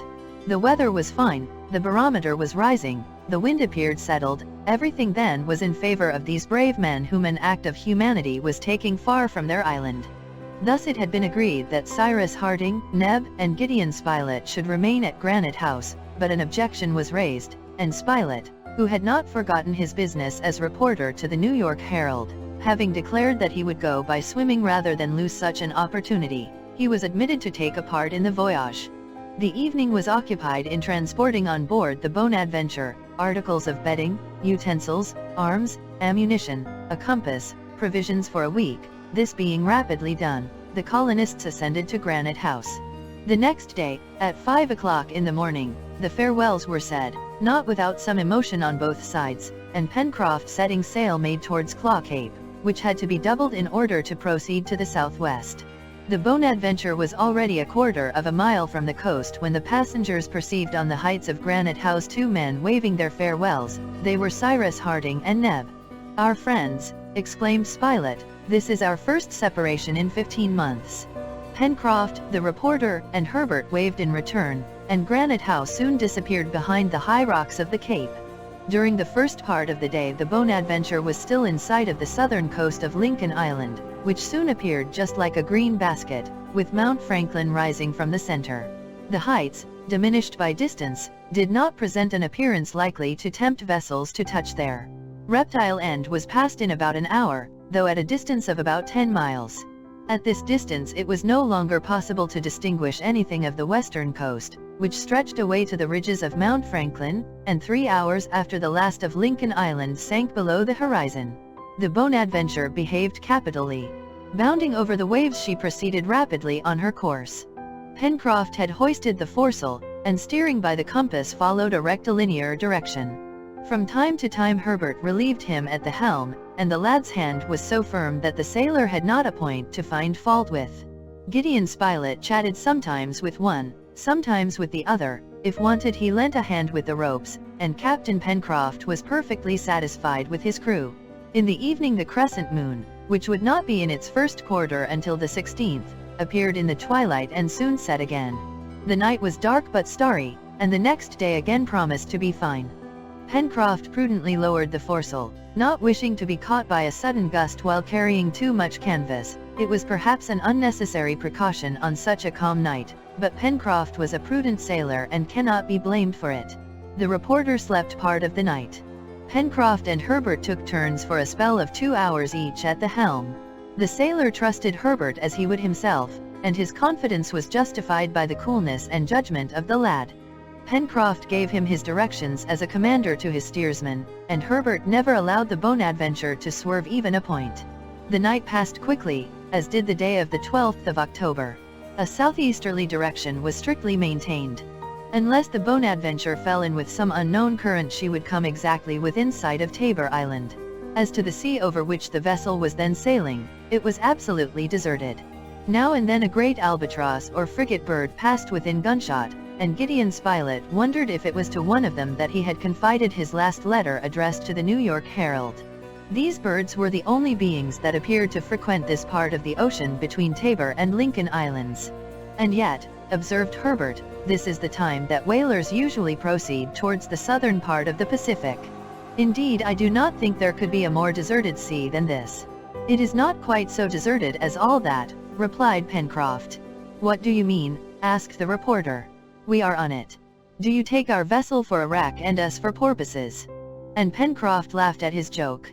By the evening, according to calculation, it was thought that the Bonadventure had accomplished a distance of 120 miles since her departure from Lincoln Island, that is to say in 36 hours, which would give her a speed of between 3 and 4 knots. The breeze was very slight and might soon drop altogether. However, it was hoped that the next morning by break of day, if the calculation had been correct and the course true, they would sight Tabor Island. Neither Gideon Spilett, Herbert, nor Pencroft slept that night. In the expectation of the next day they could not but feel some emotion. There was so much uncertainty in their enterprise. Were they near Tabor Island? Was the island still inhabited by the castaway to whose succor they had come? Who was this man? Would not his presence disturb the little colony till then so united? Besides, would he be content to exchange his prison for another? All these questions, which would no doubt be answered the next day, kept them in suspense, and at the dawn of day they all fixed their gaze on the western horizon. Land, shouted Pencroft at about 6 o'clock in the morning. And it was impossible that Pencroft should be mistaken, it was evident that land was there. Imagine the joy of the little crew of the Bonadventure. In a few hours they would land on the beach of the island. The low coast of Tabor Island, scarcely emerging from the sea, was not more than 15 miles distant. The head of the Bonadventure, which was a little to the south of the island, was set directly towards it, and as the sun mounted in the east, its rays fell upon 1 or 2 headlands. This is a much less important isle than Lincoln Island, observed Herbert, and is probably due like ours to some submarine convulsion. At 11 o'clock the Bonadventure was not more than 2 miles off, and Pencroft, while looking for a suitable place at which to land, proceeded very cautiously through the unknown waters. The whole of the island could now be surveyed, and on it could be seen groups of gum and other large trees, of the same species as those growing on Lincoln Island. But the astonishing thing was that no smoke arose to show that the island was inhabited, no signal whatever appeared on the shore. And yet the document was clear enough: there was a castaway, and this castaway should have been on the watch. In the meanwhile the Bonadventure entered the winding channels among the reefs, and Pencroft observed every turn with extreme care. He had put Herbert at the helm, posting himself in the bows, inspecting the water, while he held the halyard in his hand, ready to lower the sail at a moment's notice. Gideon Spilett with his glass eagerly scanned the shore, though without perceiving anything. However, at about 12 o'clock the keel of the Bonadventure grated on the bottom. The anchor was let go, the sails furled, and the crew of the little vessel landed. And there was no reason to doubt that this was Tabor Island, since according to the most recent charts there was no island in this part of the Pacific between New Zealand and the American coast. The vessel was securely moored, so that there should be no danger of her being carried away by the receding tide. Then Pencroft and his companions, well armed, ascended the shore, so as to gain an elevation of about 250 or 300 feet, which rose at a distance of half a mile. From the summit of that hill, said Spilett, we can no doubt obtain a complete view of the island, which will greatly facilitate our search. So as to do here, replied Herbert, that which Captain Harding did the very first thing on Lincoln Island, by climbing Mount Franklin. Exactly so, answered the reporter, and it is the best plan. While thus talking the explorers had advanced along a clearing which terminated at the foot of the hill. Flocks of rock pigeons and sea swallows, similar to those of Lincoln Island, fluttered around them. Under the woods which skirted the glade on the left they could hear the bushes rustling and see the grass waving, which indicated the presence of timid animals, but still nothing to show that the island was inhabited. Arrived at the foot of the hill, Pencroft, Spilett, and Herbert climbed it in a few minutes, and gazed anxiously round the horizon. They were on an islet, which did not measure more than 6 miles in circumference, its shape not much bordered by capes or promontories, bays, or creeks, being a lengthened oval. All around, the lonely sea extended to the limits of the horizon. No land nor even a sail was in sight. This woody islet did not offer the varied aspects of Lincoln Island, arid and wild in one part, but fertile and rich in the other. On the contrary, this was a uniform mass of verdure, out of which rose 2 or 3 hills of no great height. Obliquely to the oval of the island ran a stream through a wide meadow falling into the sea on the west by a narrow mouth. The domain is limited, said Herbert. Yes, rejoined Pencroft, it would have been too small for us. And moreover, said the reporter, it appears to be uninhabited. Indeed, answered Herbert, nothing here betrays the presence of man. Let us go down, said Pencroft, and search. The sailor and his 2 companions returned to the shore, to the place where they had left the Bonadventure. They had decided to make the tour of the island on foot, before exploring the interior, so that not a spot should escape their investigations. The beach was easy to follow, and only in some places was their way barred by large rocks, which, however, they easily passed round. The explorers proceeded towards the south, disturbing numerous flocks of seabirds and herds of seals, which threw themselves into the sea as soon as they saw the strangers at a distance. Those beasts yonder, observed the reporter, do not see men for the first time. They fear them, therefore they must know them. An hour after their departure they arrived on the southern point of the islet, terminated by a sharp cape, and proceeded towards the north along the western coast, equally formed by sand and rocks, the background bordered with thick woods. There was not a trace of a habitation in any part, not the print of a human foot on the shore of the island, which after 4 hours walking had been gone completely round. It was to say the least very extraordinary, and they were compelled to believe that Tabor Island was not or was no longer inhabited. Perhaps, after all, the document was already several months or several years old, and it was possible in this case, either that the castaway had been enabled to return to his country, or that he had died of misery. Pencroft, Spilett, and Herbert, forming more or less probable conjectures, dined rapidly on board the Bonadventure so as to be able to continue their excursion until nightfall. This was done at 5 o'clock in the evening, at which hour they entered the wood. Numerous animals fled at their approach, being principally, one might say, only goats and pigs, which were obviously European species. Doubtless some whaler had landed them on the island, where they had rapidly increased. Herbert resolved to catch 1 or 2 living, and take them back to Lincoln Island. It was no longer doubtful that men at some period or other had visited this islet, and this became still more evident when paths appeared trodden through the forest, felled trees, and everywhere traces of the hand of man. But the trees were becoming rotten, and had been felled many years ago. The marks of the axe were velvet with moss, and the grass grew long and thick on the paths, so that it was difficult to find them. But, observed Gideon Spilett, this not only proves that men have landed on the island, but also that they lived on it for some time. Now, who were these men? How many of them remain?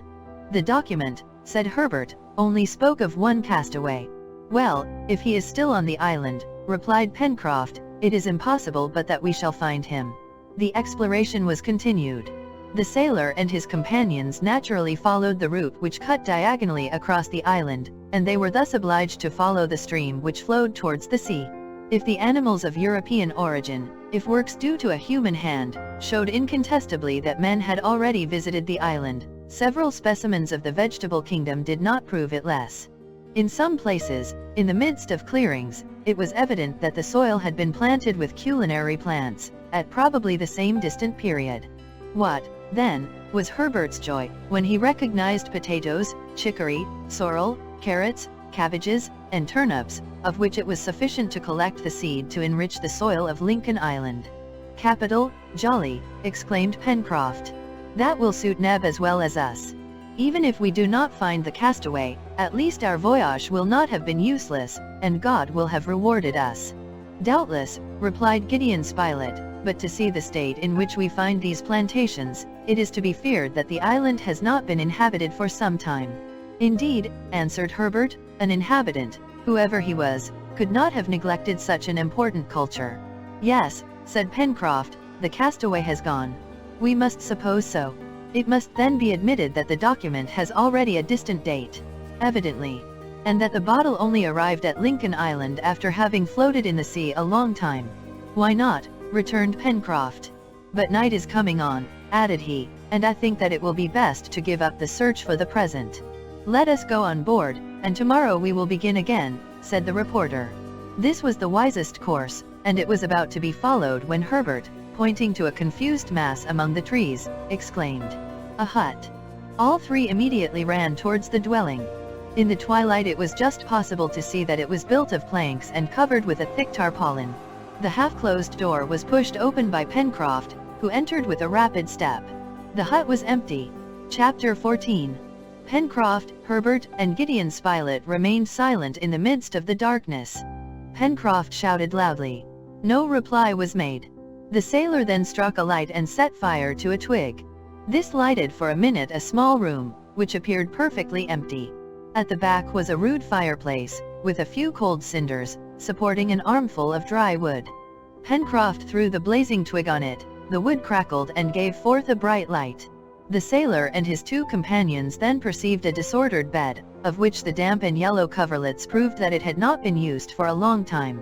In the corner of the fireplace were 2 kettles, covered with rust, and an overthrown pot. A cupboard, with a few moldy sailors' clothes, on the table a tin plate and a Bible, eaten away by damp, in a corner a few tools, a spade, pickaxe, 2 fowling pieces, one of which was broken. On a plank, forming a shelf, stood a barrel of powder, still untouched, a barrel of shot, and several boxes of caps, all thickly covered with dust, accumulated, perhaps, by many long years. There is no one here, said the reporter. No one, replied Pencroft. It is a long time since this room has been inhabited, observed Herbert. Yes, a very long time, answered the reporter. Mr. Spilett, then said Pencroft, instead of returning on board, I think that it would be well to pass the night in this hut. You are right, Pencroft, answered Gideon Spilett, and if its owner returns, well, perhaps he will not be sorry to find the place taken possession of.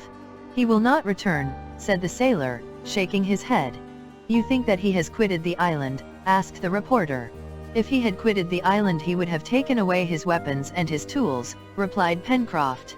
You know the value which castaways set on such articles as these, the last remains of a wreck. No, no, repeated the sailor, in a tone of conviction. No, he has not left the island? If he had escaped in a boat made by himself, he would still less have left these indispensable and necessary articles. No, he is on the island. Living? Asked Herbert. Living or dead? But if he is dead, I suppose he has not buried himself, and so we shall at least find his remains. It was then agreed that the night should be passed in the deserted dwelling, and a store of wood found in a corner was sufficient to warm it.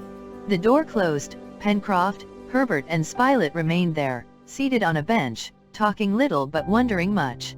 They were in a frame of mind to imagine anything or expect anything. They listened eagerly for sounds outside.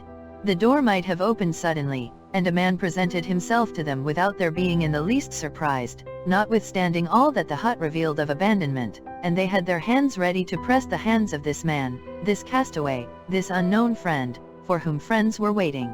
But no voice was heard, the door did not open. The hours thus passed away. How long the night appeared to the sailor and his companions? Herbert alone slept for 2 hours, for at his age sleep is a necessity. They were all three anxious to continue their exploration of the day before, and to search the most secret recesses of the islet. The inferences deduced by Pencroft were perfectly reasonable, and it was nearly certain that, as the hut was deserted, and the tools, utensils, and weapons were still there, the owner had succumbed. It was agreed, therefore, that they should search for his remains, and give them at least Christian burial. Day dawned, Pencroft and his companions immediately proceeded to survey the dwelling.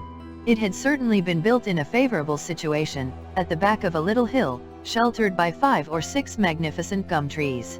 Before its front and through the trees the axe had prepared a wide clearing, which allowed the view to extend to the sea. Beyond a lawn, surrounded by a wooden fence falling to pieces, was the shore, on the left of which was the mouth of the stream.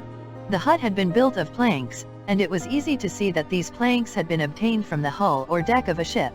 It was probable that a disabled vessel had been cast on the coast of the island, that one at least of the crew had been saved, and that by means of the wreck this man, having tools at his disposal, had built the dwelling.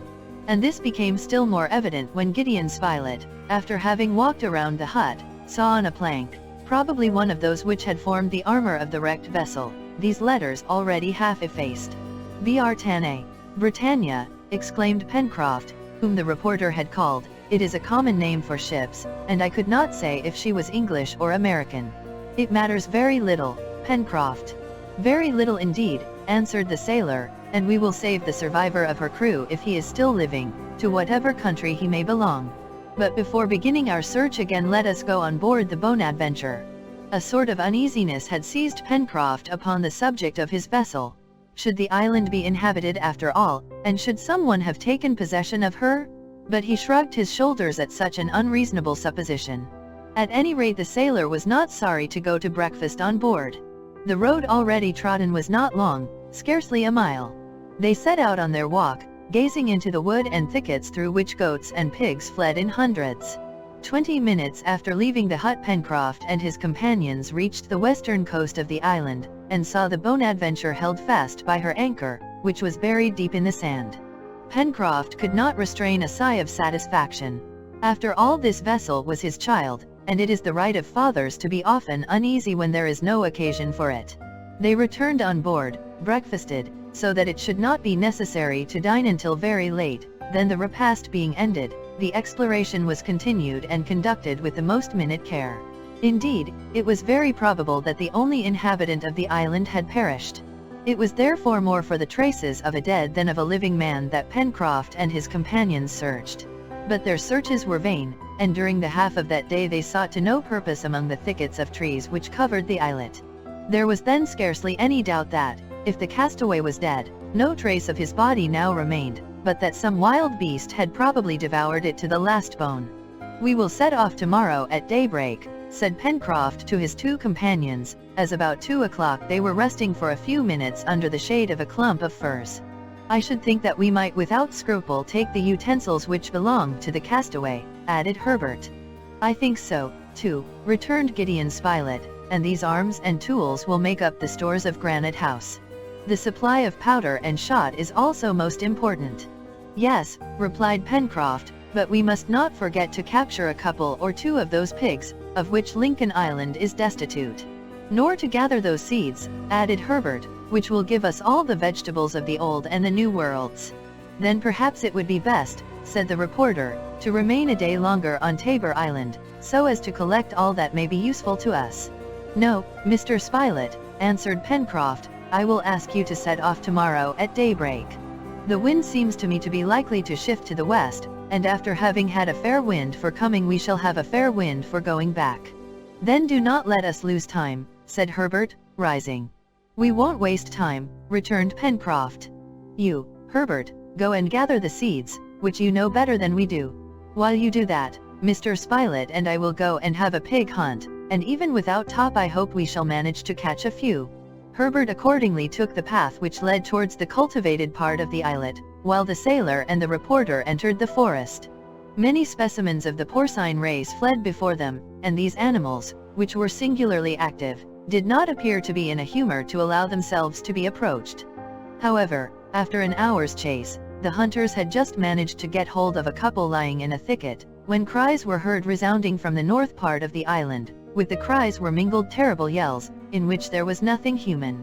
Pencroft and Gideon Spilett were at once on their feet, and the pigs by this movement began to run away, at the moment when the sailor was getting ready the rope to bind them. That's Herbert's voice, said the reporter. Run, exclaimed Pencroft. And the sailor and Spilett immediately ran at full speed towards the spot from whence the cries proceeded. They did well to hasten, for at a turn of the path near a clearing they saw the lad thrown on the ground and in the grasp of a savage being, apparently a gigantic ape, who was about to do him some great harm.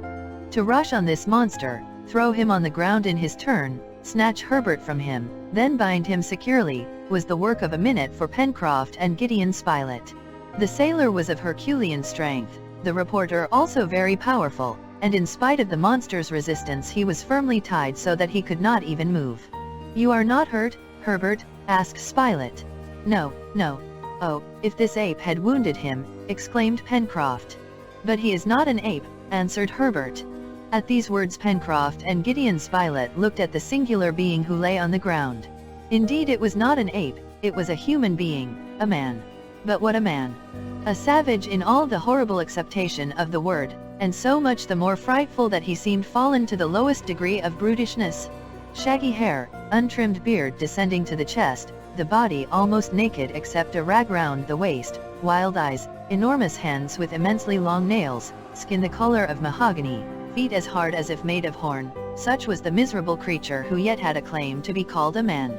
But it might justly be asked if there were yet a soul in this body, or if the brute instinct alone survived in it? Are you quite sure that this is a man, or that he has ever been one? Said Pencroft to the reporter. Alas, there is no doubt about it, replied Spilett. Then this must be the castaway, asked Herbert. Yes, replied Gideon Spilett, but the unfortunate man has no longer anything human about him. The reporter spoke the truth. It was evident that if the castaway had ever been a civilized being, solitude had made him a savage, or worse, perhaps a regular man of the woods. Hoarse sounds issued from his throat between his teeth, which were sharp as the teeth of a wild beast made to tear raw flesh.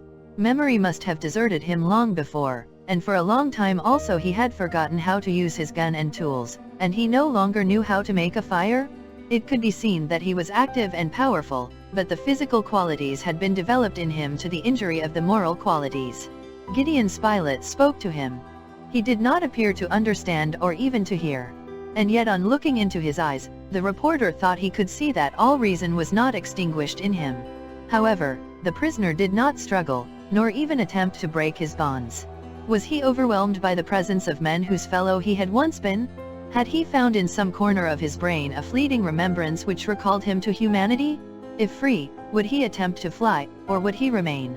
They could not tell, but they did not make the experiment, and after gazing attentively at the miserable creature, "Whoever he may be," remarked Gideon Spilett, "whoever he may have been, and whatever he may become, it is our duty to take him with us to Lincoln Island."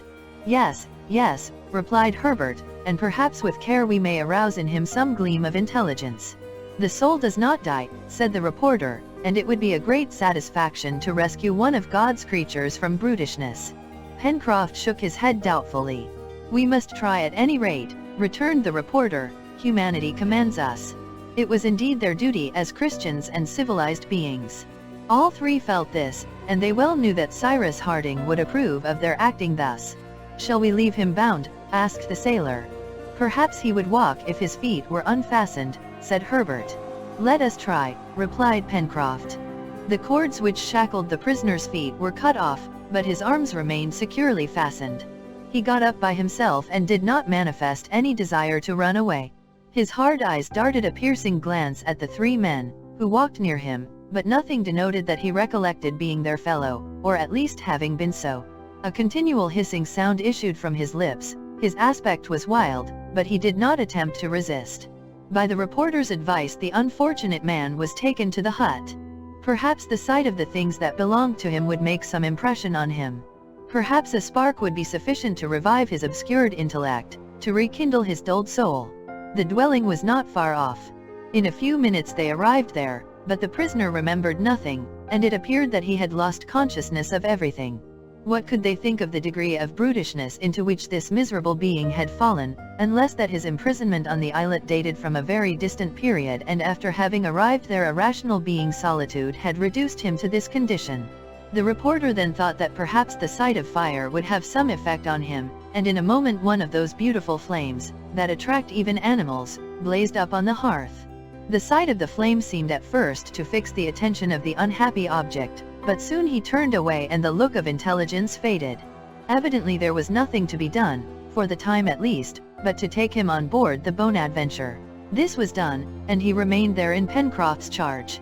Herbert and Spilett returned to finish their work, and some hours after they came back to the shore, carrying the utensils and guns, a store of vegetables, of seeds, some game, and 2 couple of pigs.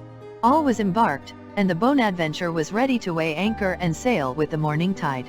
The prisoner had been placed in the fore cabin, where he remained quiet, silent, apparently deaf and dumb. Pencroft offered him something to eat, but he pushed away the cooked meat that was presented to him and which doubtless did not suit him.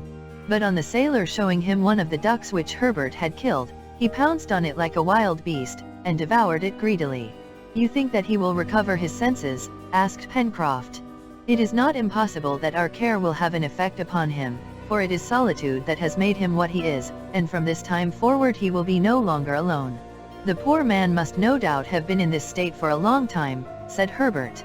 "Perhaps," answered Gideon Spilett. "About what age is he?" asked the lad. "It is difficult to say," replied the reporter, "for it is impossible to see his features under the thick beard which covers his face, but he is no longer young, and I suppose he might be about 50. "Have you noticed, Mr. Spilett, how deeply sunk his eyes are?" asked Herbert. "Yes, Herbert, but I must add that they are more human than one could expect from his appearance." "However, we shall see," replied Pencroft, "and I am anxious to know what opinion Captain Harding will have of our savage. We went to look for a human creature, and we are bringing back a monster. After all, we did what we could." The night passed, and whether the prisoner slept or not could not be known, but at any rate, although he had been unbound, he did not move. He was like a wild animal, which appears stunned at first by its capture, and becomes wild again afterwards. At daybreak the next morning, the 15th of October, the change of weather predicted by Pencroft occurred. The wind having shifted to the northwest favored the return of the Bonadventure, but at the same time it freshened, which might render navigation more difficult. At 5 o'clock in the morning the anchor was weighed. Pencroft took a reef in the mainsail, and steered towards the northeast, so as to sail straight for Lincoln Island. The first day of the voyage was not marked by any incident. The prisoner remained quiet in the fore cabin, and as he had been a sailor it appeared that the motion of the vessel might produce on him a salutary reaction. Did some recollection of his former calling return to him? However that might be, he remained tranquil, astonished rather than depressed. The next day the wind increased, blowing more from the north, consequently in a less favorable direction for the Bonadventure. Pencroft was soon obliged to sail close-hauled, and without saying anything about it he began to be uneasy at the state of the sea, which frequently broke over the bows. Certainly, if the wind did not moderate, it would take a longer time to reach Lincoln Island than it had taken to make Tabor Island. Indeed, on the morning of the 17th, the Bonadventure had been 48 hours at sea, and nothing showed that she was near the island. It was impossible, besides, to estimate the distance traversed, or to trust to the reckoning for the direction, as the speed had been very irregular. 24 hours after there was yet no land in sight. The wind was right ahead and the sea very heavy. The sails were close-reefed, and they tacked frequently. On the 18th, a wave swept completely over the Bonadventure, and if the crew had not taken the precaution of lashing themselves to the deck, they would have been carried away. On this occasion Pencroft and his companions, who were occupied with loosing themselves, received unexpected aid from the prisoner, who emerged from the hatchway as if his sailor's instinct had suddenly returned, broke a piece out of the bulwarks with a spar so as to let the water which filled the deck escape. Then the vessel being clear, he descended to his cabin without having uttered a word. Pencroft, Gideon Spilett, and Herbert, greatly astonished, let him proceed. Their situation was truly serious, and the sailor had reason to fear that he was lost on the wide sea without any possibility of recovering his course. The night was dark and cold. However, about 11 o'clock, the wind fell, the sea went down, and the speed of the vessel, as she labored less, greatly increased. Neither Pencroft, Spilett, nor Herbert thought of taking an hour's sleep. They kept a sharp lookout, for either Lincoln Island could not be far distant and would be sighted at daybreak, or the Bonadventure, carried away by currents, had drifted so much that it would be impossible to rectify her course. Pencroft, uneasy to the last degree, yet did not despair, for he had a gallant heart, and grasping the tiller he anxiously endeavored to pierce the darkness which surrounded them. About 2 o'clock in the morning he started forward. A light, he shouted. Indeed, a bright light appeared 20 miles to the northeast. Lincoln Island was there, and this fire, evidently lighted by Cyrus Harding, showed them the course to be followed. Pencroft, who was bearing too much to the north, altered his course and steered towards the fire, which burned brightly above the horizon like a star of the first magnitude. Chapter 15. The next day, the 20th of October, at 7 o'clock in the morning, after a voyage of 4 days, the Bonadventure gently glided up to the beach at the mouth of the Mersey. Cyrus Harding and Neb, who had become very uneasy at the bad weather and the prolonged absence of their companions, had climbed at daybreak to the plateau of Prospect Heights, and they had at last caught sight of the vessel which had been so long in returning. "God be praised, there they are!" exclaimed Cyrus Harding. As to Neb in his joy, he began to dance, to twirl round, clapping his hands and shouting, "Oh, my master!" A more touching pantomime than the finest discourse. The engineer's first idea, on counting the people on the deck of the Bonadventure, was that Pencroft had not found the castaway of Tabor Island, or at any rate that the unfortunate man had refused to leave his island and change one prison for another. Indeed, Pencroft, Gideon Spilett, and Herbert were alone on the deck of the Bonadventure. The moment the vessel touched, the engineer and Neb were waiting on the beach, and before the passengers had time to leap onto the sand, Harding said, "We have been very uneasy at your delay, my friends. Did you meet with any accident?" "No," replied Gideon Spilett, "on the contrary, everything went wonderfully well. We will tell you all about it." "However," returned the engineer, "your search has been unsuccessful, since you are only 3, just as you went." "Excuse me, Captain," replied the sailor, "we are 4. You have found the castaway?" "Yes." "And you have brought him?" "Yes." "Living?" "Yes." "Where is he?" "Who is he?" "He is," replied the reporter, "or rather he was a man?" "There, Cyrus, that is all we can tell you." The engineer was then informed of all that had passed during the voyage, and under what conditions the search had been conducted, how the only dwelling in the island had long been abandoned, how at last a castaway had been captured, who appeared no longer to belong to the human species. "And that's just the point," added Pencroft. "I don't know if we have done right to bring him here." "Certainly you have, Pencroft," replied the engineer quickly. "But the wretched creature has no sense." "That is possible at present," replied Cyrus Harding, "but only a few months ago the wretched creature was a man like you and me. And who knows what will become of the survivor of us after a long solitude on this island? It is a great misfortune to be alone, my friends, and it must be believed that solitude can quickly destroy reason, since you have found this poor creature in such a state." "But, Captain," asked Herbert, "what leads you to think that the brutishness of the unfortunate man began only a few months back?" "Because the document we found had been recently written," answered the engineer, "and the castaway alone can have written it." "Always supposing," observed Gideon Spilett, "that it had not been written by a companion of this man, since dead." "That is impossible, my dear Spilett." "Why so?" asked the reporter. because the document would then have spoken of 2 castaways, replied Harding, and it mentioned only one. Herbert then in a few words related the incidents of the voyage, and dwelt on the curious fact of the sort of passing gleam in the prisoner's mind, when for an instant in the height of the storm he had become a sailor. "Well, Herbert," replied the engineer, "you are right to attach great importance to this fact. The unfortunate man cannot be incurable, and despair has made him what he is, but here he will find his fellow man, and since there is still a soul in him, this soul we shall save." The castaway of Tabor Island, to the great pity of the engineer and the great astonishment of Neb, was then brought from the cabin which he occupied in the forepart of the Bonadventure. When once on land he manifested a wish to run away. But Cyrus Harding approaching, placed his hand on his shoulder with a gesture full of authority, and looked at him with infinite tenderness. Immediately the unhappy man, submitting to a superior will, gradually became calm, his eyes fell, his head bent, and he made no more resistance. "Poor fellow," murmured the engineer. Cyrus Harding had attentively observed him. To judge by his appearance this miserable being had no longer anything human about him, and yet Harding, as had the reporter already, observed in his look an indefinable trace of intelligence. It was decided that the castaway, or rather the stranger as he was thenceforth termed by his companions, should live in one of the rooms of Granite House, from which, however, he could not escape. He was led there without difficulty, and with careful attention. It might, perhaps, be hoped that some day he would be a companion to the settlers in Lincoln Island. Cyrus Harding, during breakfast, which Neb had hastened to prepare, as the reporter, Herbert, and Pencroft were dying of hunger, heard in detail all the incidents which had marked the voyage of exploration to the islet. He agreed with his friends on this point, that the stranger must be either English or American, the name Britannia leading them to suppose this, and, besides, through the bushy beard, and under the shaggy, matted hair, the engineer thought he could recognize the characteristic features of the Anglo-Saxon. "But, by the by," said Gideon Spilett, addressing Herbert, "you never told us how you met this savage, and we know nothing, except that you would have been strangled, if we had not happened to come up in time to help you."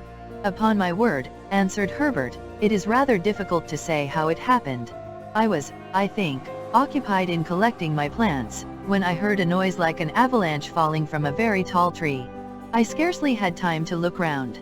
This unfortunate man, who was without doubt concealed in a tree, rushed upon me in less time than I take to tell you about it, and unless Mr. Spilett and Pencroft."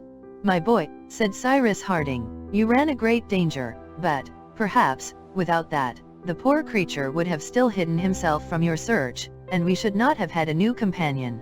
"You hope, then, Cyrus, to succeed in reforming the man?" asked the reporter. "Yes," replied the engineer.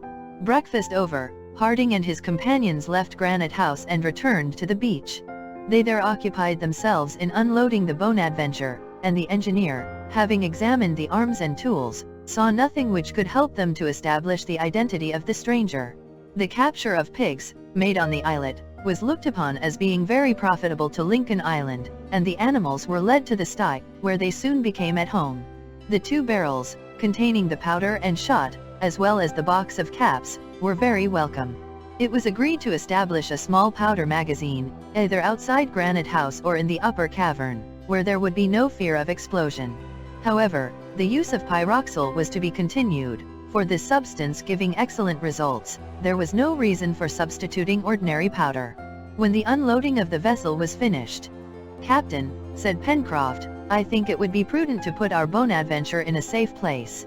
"Is she not safe at the mouth of the Mersey?" asked Cyrus Harding. "No, Captain," replied the sailor. "Half of the time she is stranded on the sand, and that works her. She is a famous craft, you see, and she behaved admirably during the squall which struck us on our return. Could she not float in the river?" "No doubt, Captain, she could, but there is no shelter there, and in the east winds, I think that the Bonadventure would suffer much from the surf." "Well, where would you put her, Pencroft?" "In Port Balloon," replied the sailor. "That little creek, shut in by rocks, seems to me to be just the harbor we want. Is it not rather far?" "Pooh, it is not more than 3 miles from Granite House, and we have a fine straight road to take us there." "Do it then, Pencroft, and take your Bonadventure there," replied the engineer, "and yet I would rather have her under our more immediate protection." When we have time, we must make a little harbor for her." "Famous," exclaimed Pencroft. "A harbor with a lighthouse, a pier, and dock? Ah, really with you, Captain, everything becomes easy." "Yes, my brave Pencroft," answered the engineer, "but on condition, however, that you help me, for you do as much as 3 men in all our work." Herbert and the sailor then re-embarked on board the Bonadventure. The anchor was weighed, the sail hoisted, and the wind drove her rapidly towards Claw Cape. 2 hours after, she was reposing on the tranquil waters of Port Balloon. During the first days passed by the stranger in Granite House, had he already given them reason to think that his savage nature was becoming tamed? Did a brighter light burn in the depths of that obscured mind? In short, was the soul returning to the body? Yes, to a certainty, and to such a degree, that Cyrus Harding and the reporter wondered if the reason of the unfortunate man had ever been totally extinguished. At first, accustomed to the open air, to the unrestrained liberty which he had enjoyed on Tabor Island, the stranger manifested a sullen fury, and it was feared that he might throw himself onto the beach, out of one of the windows of Granite House. But gradually he became calmer, and more freedom was allowed to his movements. They had reason to hope, and to hope much. Already, forgetting his carnivorous instincts, the stranger accepted a less bestial nourishment than that on which he fed on the islet, and cooked meat did not produce in him the same sentiment of repulsion which he had showed on board the Bonadventure. Cyrus Harding had profited by a moment when he was sleeping, to cut his hair and matted beard, which formed a sort of mane and gave him such a savage aspect. He had also been clothed more suitably, after having got rid of the rag which covered him. The result was that, thanks to these attentions, the stranger resumed a more human appearance, and it even seemed as if his eyes had become milder. Certainly, when formerly lighted up by intelligence, this man's face must have had a sort of beauty. Every day, Harding imposed on himself the task of passing some hours in his company. He came and worked near him, and occupied himself in different things, so as to fix his attention. A spark, indeed, would be sufficient to re-illumine that soul, a recollection crossing that brain to recall reason. That had been seen, during the storm, on board the Bonadventure. The engineer did not neglect either to speak aloud, so as to penetrate at the same time by the organs of hearing and sight the depths of that torpid intelligence. Sometimes one of his companions, sometimes another, sometimes all joined him. They spoke most often of things belonging to the navy, which must interest a sailor. At times, the stranger gave some slight attention to what was said, and the settlers were soon convinced that he partly understood them. Sometimes the expression of his countenance was deeply sorrowful, a proof that he suffered mentally, for his face could not be mistaken, but he did not speak, although at different times, however, they almost thought that words were about to issue from his lips. At all events, the poor creature was quite quiet and sad. But was not his calm only apparent? Was not his sadness only the result of his seclusion? Nothing could yet be ascertained. Seeing only certain objects and in a limited space, always in contact with the colonists, to whom he would soon become accustomed, having no desires to satisfy, better fed, better clothed, it was natural that his physical nature should gradually improve. But was he penetrated with the sense of a new life? Or rather, to employ a word which would be exactly applicable to him, was he not becoming tamed, like an animal in company with his master? This was an important question, which Cyrus Harding was anxious to answer, and yet he did not wish to treat his invalid roughly. Would he ever be a convalescent? How the engineer observed him every moment! How he was on the watch for his soul, if one may use the expression! How he was ready to grasp it! The settlers followed with real sympathy all the phases of the cure undertaken by Harding. They aided him also in this work of humanity, and all, except perhaps the incredulous Pencroft, soon shared both his hope and his faith. The calm of the stranger was deep, as has been said, and he even showed a sort of attachment for the engineer, whose influence he evidently felt. Cyrus Harding resolved then to try him, by transporting him to another scene, from that ocean which formerly his eyes had been accustomed to contemplate, to the border of the forest, which might perhaps recall those where so many years of his life had been passed. "But," said Gideon Spilett, "can we hope that he will not escape, if once set at liberty?" "The experiment must be tried," replied the engineer. "Well," said Pencroft, "when that fellow is outside, and feels the fresh air, he will be off as fast as his legs can carry him." "I do not think so," returned Harding. "Let us try," said Spilett. "We will try," replied the engineer. This was on the 30th of October, and consequently the castaway of Tabor Island had been a prisoner in Granite House for 9 days. It was warm, and a bright sun darted its rays on the island. Cyrus Harding and Pencroft went to the room occupied by the stranger, who was found lying near the window and gazing at the sky. "Come, my friend," said the engineer to him. The stranger rose immediately. His eyes were fixed on Cyrus Harding, and he followed him, while the sailor marched behind them, little confident as to the result of the experiment. Arrived at the door, Harding and Pencroft made him take his place in the lift, while Neb, Herbert, and Gideon Spilett waited for them before Granite House. The lift descended, and in a few moments all were united on the beach. The settlers went a short distance from the stranger, so as to leave him at liberty. He then made a few steps toward the sea, and his look brightened with extreme animation, but he did not make the slightest attempt to escape. He was gazing at the little waves which, broken by the islet, rippled on the sand. "This is only the sea," observed Gideon Spilett, "and possibly it does not inspire him with any wish to escape." "Yes," replied Harding, "we must take him to the plateau, on the border of the forest. There the experiment will be more conclusive. Besides, he could not run away," said Neb, "since the bridge is raised." "Oh," said Pencroft, "that isn't a man to be troubled by a stream like Creek Glycerine. He could cross it directly, at a single bound." "We shall soon see," Harding contented himself with replying, his eyes not quitting those of his patient. The latter was then led towards the mouth of the Mersey, and all climbing the left bank of the river, reached Prospect Heights. Arrived at the spot on which grew the first beautiful trees of the forest, their foliage slightly agitated by the breeze, the stranger appeared greedily to drink in the penetrating odor which filled the atmosphere, and a long sigh escaped from his chest. The settlers kept behind him, ready to seize him if he made any movement to escape. And, indeed, the poor creature was on the point of springing into the creek which separated him from the forest, and his legs were bent for an instant as if for a spring, but almost immediately he stepped back, half sank down, and a large tear fell from his eyes. "Ah," exclaimed Cyrus Harding, "you have become a man again, for you can weep." Chapter 16. Yes, the unfortunate man had wept. Some recollection doubtless had flashed across his brain, and to use Cyrus Harding's expression, by those tears he was once more a man. The colonists left him for some time on the plateau, and withdrew themselves to a short distance, so that he might feel himself free, but he did not think of profiting by this liberty, and Harding soon brought him back to Granite House. 2 days after this occurrence, the stranger appeared to wish gradually to mingle with their common life. He evidently heard and understood, but no less evidently was he strangely determined not to speak to the colonists, for one evening, Pencroft, listening at the door of his room, heard these words escape from his lips. "No, here. I, never." The sailor reported these words to his companions. "There is some painful mystery there," said Harding. The stranger had begun to use the laboring tools, and he worked in the garden. When he stopped in his work, as was often the case, he remained retired within himself, but on the engineer's recommendation, they respected the reserve which he apparently wished to keep. If one of the settlers approached him, he drew back, and his chest heaved with sobs, as if overburdened. Was it remorse that overwhelmed him thus? They were compelled to believe so, and Gideon Spilett could not help one day making this observation. "If he does not speak it is because he has, I fear, things too serious to be told. They must be patient and wait."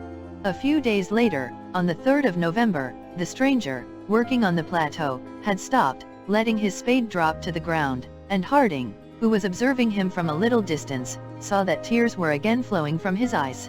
A sort of irresistible pity led him towards the unfortunate man, and he touched his arm lightly. "My friend," said he. The stranger tried to avoid his look, and Cyrus Harding having endeavored to take his hand, he drew back quickly. "My friend," said Harding in a firmer voice, "look at me, I wish it." The stranger looked at the engineer, and seemed to be under his power, as a subject under the influence of a mesmerist. He wished to run away. But then his countenance suddenly underwent a transformation. His eyes flashed. Words struggled to escape from his lips. He could no longer contain himself. At last he folded his arms, then, in a hollow voice, "Who are you?" he asked Cyrus Harding. "Castaways, like you," replied the engineer, whose emotion was deep. "We have brought you here, among your fellow men." "My fellow men? I have none." You are in the midst of friends. Friends, for me, friends, exclaimed the stranger, hiding his face in his hands. No, never leave me, leave me. Then he rushed to the side of the plateau which overlooked the sea, and remained there a long time motionless. Harding rejoined his companions and related to them what had just happened. Yes, there is some mystery in that man's life, said Gideon Spilett, and it appears as if he had only re-entered society by the path of remorse. I don't know what sort of a man we have brought here, said the sailor. He has secrets. Which we will respect, interrupted Cyrus Harding quickly. If he has committed any crime, he has most fearfully expiated it, and in our eyes he is absolved. For 2 hours the stranger remained alone on the shore, evidently under the influence of recollections which recalled all his past life, a melancholy life doubtless, and the colonists, without losing sight of him, did not attempt to disturb his solitude. However, after 2 hours, appearing to have formed a resolution, he came to find Cyrus Harding. His eyes were red with the tears he had shed, but he wept no longer. His countenance expressed deep humility. He appeared anxious, timorous, ashamed, and his eyes were constantly fixed on the ground. Sir, said he to Harding, your companions and you, are you English? No, answered the engineer, we are Americans. Ah, said the stranger, and he murmured, I prefer that. And you, my friend, asked the engineer. English, replied he hastily. And as if these few words had been difficult to say, he retreated to the beach, where he walked up and down between the cascade and the mouth of the Mersey, in a state of extreme agitation. Then, passing one moment close to Herbert, he stopped and in a stifled voice. What month? He asked. December, replied Herbert. What year? 1866. 12 years, he exclaimed. Then he left him abruptly. Herbert reported to the colonists the questions and answers which had been made. This unfortunate man, observed Gideon Spilett, was no longer acquainted with either months or years. Yes, added Herbert, and he had been 12 years already on the islet when we found him there. 12 years, rejoined Harding. Ah, 12 years of solitude, after a wicked life, perhaps, may well impair a man's reason. I am induced to think, said Pencroft, that this man was not wrecked on Tabor Island, but that in consequence of some crime he was left there. You must be right, Pencroft, replied the reporter, and if it is so, it is not impossible that those who left him on the island may return to fetch him some day. And they will no longer find him, said Herbert. But then, added Pencroft, they must return, and... My friends, said Cyrus Harding, do not let us discuss this question until we know more about it. I believe that the unhappy man has suffered, that he has severely expiated his faults, whatever they may have been, and that the wish to unburden himself stifles him. Do not let us press him to tell us his history. He will tell it to us doubtless, and when we know it, we shall see what course it will be best to follow. He alone besides can tell us, if he has more than a hope, a certainty, of returning some day to his country, but I doubt it. And why? Asked the reporter. Because that, in the event of his being sure of being delivered at a certain time, he would have waited the hour of his deliverance and would not have thrown this document into the sea. No, it is more probable that he was condemned to die on that islet, and that he never expected to see his fellow creatures again. But, observed the sailor, there is one thing which I cannot explain. What is it? If this man had been left for 12 years on Tabor Island, one may well suppose that he had been several years already in the wild state in which we found him. That is probable, replied Cyrus Harding. It must then be many years since he wrote that document. No doubt, and yet the document appears to have been recently written?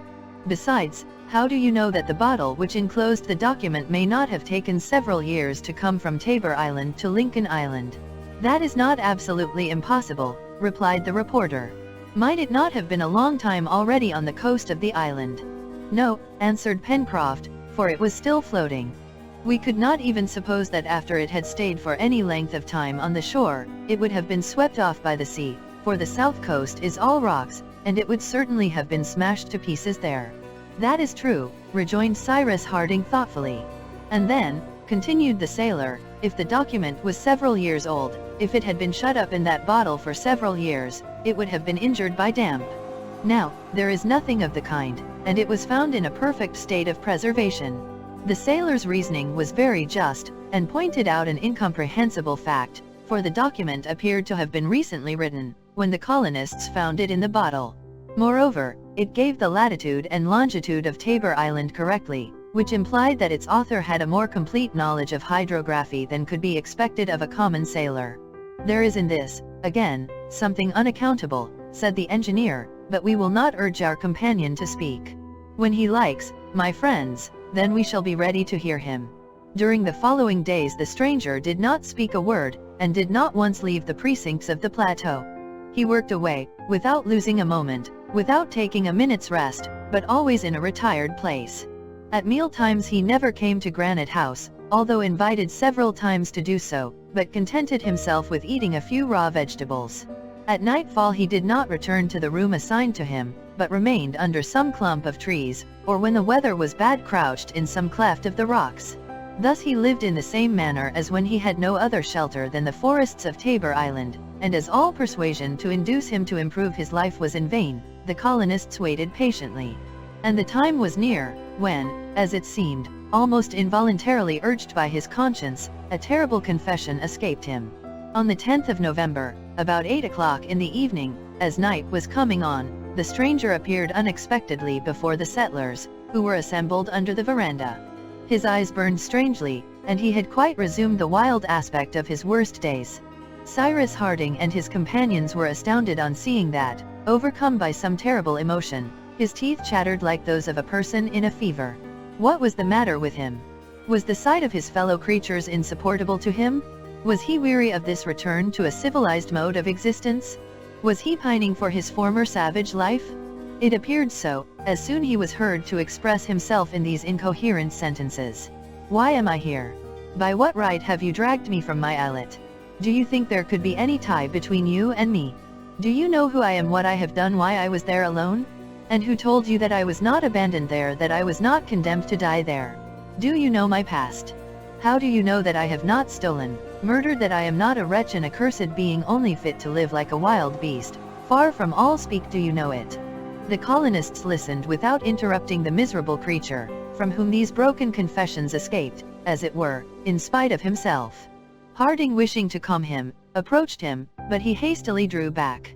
"No, no," he exclaimed, "one word only, am I free?" "You are free," answered the engineer. "Farewell, then," he cried, and fled like a madman. Neb, Pencroft, and Herbert ran also towards the edge of the wood, but they returned alone. "We must let him alone," said Cyrus Harding. "He will never come back," exclaimed Pencroft. "He will come back," replied the engineer. Many days passed, but Harding was it a sort of presentiment, persisted in the fixed idea that sooner or later the unhappy man would return. "It is the last revolt of his wild nature," said he, "which remorse has touched, and which renewed solitude will terrify." In the meanwhile, works of all sorts were continued, as well on Prospect Heights as at the corral, where Harding intended to build a farm. It is unnecessary to say that the seeds collected by Herbert on Tabor Island had been carefully sown. The plateau thus formed one immense kitchen garden, well laid out and carefully tended, so that the arms of the settlers were never in want of work. There was always something to be done. As the esculents increased in number, it became necessary to enlarge the simple beds, which threatened to grow into regular fields and replace the meadows. But grass abounded in other parts of the island, and there was no fear of the onagers being obliged to go on short allowance. It was well worth while, besides, to turn Prospect Heights into a kitchen garden, defended by its deep belt of creeks, and to remove them to the meadows, which had no need of protection against the depredations of quadrumana and quadrapes. On the 15th of November, the third harvest was gathered in. How wonderfully had the field increased in extent, since 18 months ago, when the first grain of wheat was sown. The second crop of 600,000 grains produced this time 4,000 bushels, or 500 millions of grains. The colony was rich in corn, for 10 bushels alone were sufficient for sowing every year to produce an ample crop for the food both of men and beasts. The harvest was completed, and the last fortnight of the month of November was devoted to the work of converting it into food for man. In fact, they had corn, but not flour, and the establishment of a mill was necessary. Cyrus Harding could have utilized the second fall which flowed into the Mersey to establish his motive power, the first being already occupied with moving the felting mill, but, after some consultation, it was decided that a simple windmill should be built on Prospect Heights. The building of this presented no more difficulty than the building of the former, and it was moreover certain that there would be no want of wind on the plateau, exposed as it was to the sea breezes. Not to mention, said Pencroft, that the windmill will be more lively and will have a good effect in the landscape. They set to work by choosing timber for the frame and machinery of the mill. Some large stones, found at the north of the lake, could be easily transformed into millstones, and as to the sails, the inexhaustible case of the balloon furnished the necessary material. Cyrus Harding made his model, and the site of the mill was chosen a little to the right of the poultry yard, near the shore of the lake. The frame was to rest on a pivot supported with strong timbers, so that it could turn with all the machinery it contained according as the wind required it. The work advanced rapidly. Neb and Pencroft had become very skillful carpenters, and had nothing to do but to copy the models provided by the engineer. Soon a sort of cylindrical box, in shape like a pepper pot, with a pointed roof, rose on the spot chosen. The 4 frames which formed the sails had been firmly fixed in the center beam, so as to form a certain angle with it, and secured with iron clamps. As to the different parts of the internal mechanism, the box destined to contain the 2 millstones, the fixed stone and the moving stone, the hopper, a sort of large square trough, wide at the top, narrow at the bottom, which would allow the grain to fall on the stones, the oscillating spout intended to regulate the passing of the grain, and lastly the bolting machine, which by the operation of sifting, separates the bran from the flour, were made without difficulty. The tools were good, and the work not difficult, for in reality, the machinery of a mill is very simple. This was only a question of time. Everyone had worked at the construction of the mill, and on the 1st of December it was finished. As usual, Pencroft was delighted with his work, and had no doubt that the apparatus was perfect. "Now for a good wind," said he, "and we shall grind our first harvest splendidly." "A good wind, certainly," answered the engineer, "but not too much, Pencroft." "Pooh, our mill would only go the faster." "There is no need for it to go so very fast," replied Cyrus Harding.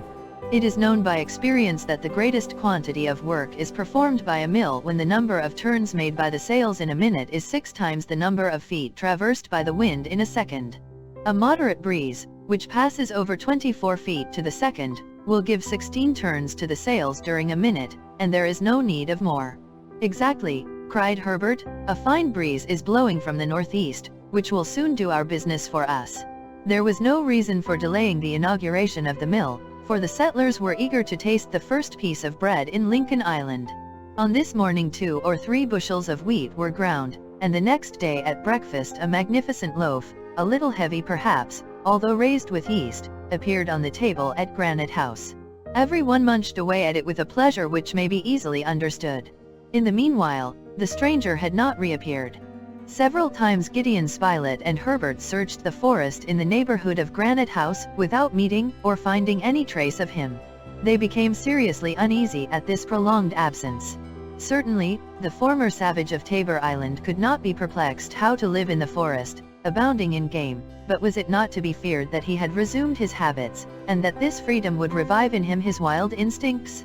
However, Harding, by a sort of presentiment, doubtless, always persisted in saying that the fugitive would return. "Yes, he will return," he repeated with a confidence which his companions could not share. When this unfortunate man was on Tabor Island, he knew himself to be alone. Here, he knows that fellow men are awaiting him. Since he has partially spoken of his past life, the poor penitent will return to tell the whole, and from that day he will belong to us. The event justified Cyrus Harding's predictions. On the 3rd of December, Herbert had left the plateau to go and fish on the southern bank of the lake. He was unarmed, and till then had never taken any precautions for defense, as dangerous animals had not shown themselves on that part of the island. Meanwhile, Pencroft and Neb were working in the poultry yard, while Harding and the reporter were occupied at the chimneys in making soda, the store of soap being exhausted. Suddenly cries resounded. "Help! Help!" Cyrus Harding and the reporter, being at too great a distance, had not been able to hear the shouts. Pencroft and Neb, leaving the poultry yard in all haste, rushed towards the lake. But before then, the stranger, whose presence at this place no one had suspected, crossed Creek Glycerin, which separated the plateau from the forest, and bounded up the opposite bank. Herbert was there face to face with a fierce jaguar, similar to the one which had been killed on Reptile End. Suddenly surprised, He was standing with his back against a tree, while the animal gathering itself together was about to spring. But the stranger, with no other weapon than a knife, rushed on the formidable animal, who turned to meet this new adversary. The struggle was short. The stranger possessed immense strength and activity. He seized the jaguar's throat with one powerful hand, holding it as in a vice, without heeding the beast's claws which tore his flesh, and with the other he plunged his knife into its heart. The jaguar fell. The stranger kicked away the body, and was about to fly at the moment when the settlers arrived on the field of battle, but Herbert, clinging to him, cried, "No, no, you shall not go." Harding advanced towards the stranger, who frowned when he saw him approaching. The blood flowed from his shoulder under his torn shirt, but he took no notice of it. "My friend," said Cyrus Harding, "we have just contracted a debt of gratitude to you. To save our boy you have risked your life." "My life," murmured the stranger. "What is that worth?" "Less than nothing. You are wounded." "It is no matter. Will you give me your hand?"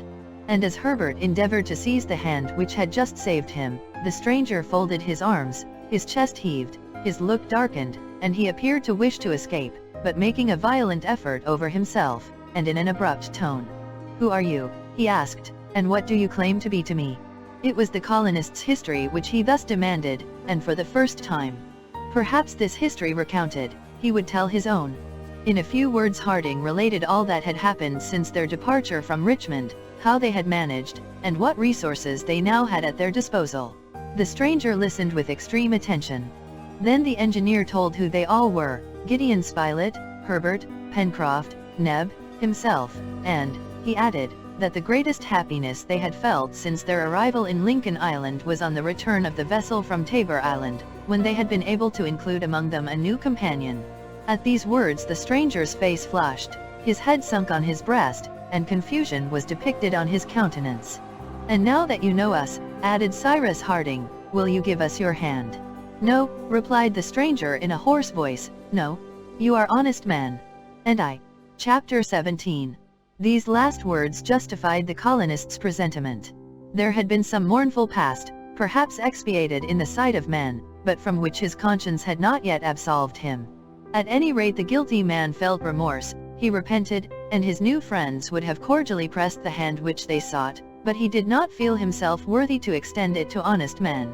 However, after the scene with the jaguar, he did not return to the forest, and from that day did not go beyond the enclosure of Granite House. What was the mystery of his life? Would the stranger one day speak of it? Time alone could show.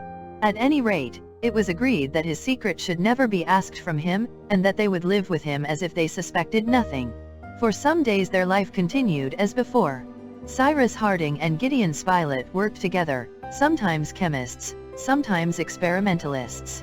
The reporter never left the engineer except to hunt with Herbert, for it would not have been prudent to allow the lad to ramble alone in the forest, and it was very necessary to be on their guard. As to Neb and Pencroft, one day at the stables and poultry yard, another at the corral, without reckoning work in Granite House, they were never in want of employment.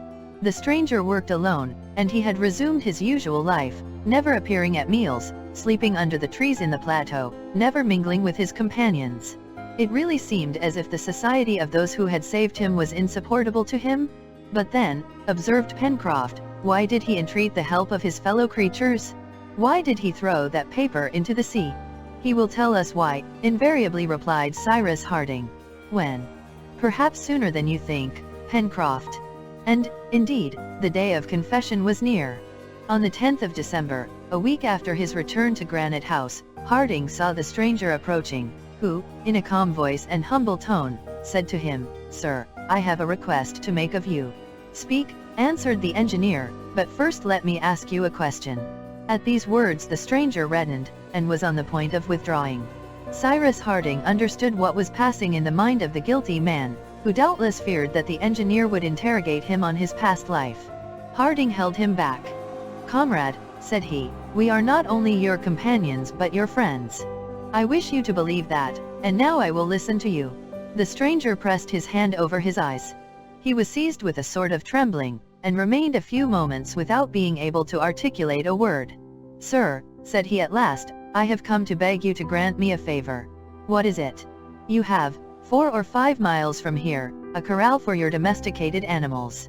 These animals need to be taken care of. Will you allow me to live there with them?" Cyrus Harding gazed at the unfortunate man for a few moments with a feeling of deep commiseration. Then, "My friend," said he, "the corral has only stables hardly fit for animals. It will be good enough for me, sir." "My friend," answered Harding, "we will not constrain you in anything. You wish to live at the corral, so be it. You will, however, be always welcome at Granite House. But since you wish to live at the corral, we will make the necessary arrangements for your being comfortably established there." "Never mind that, I shall do very well."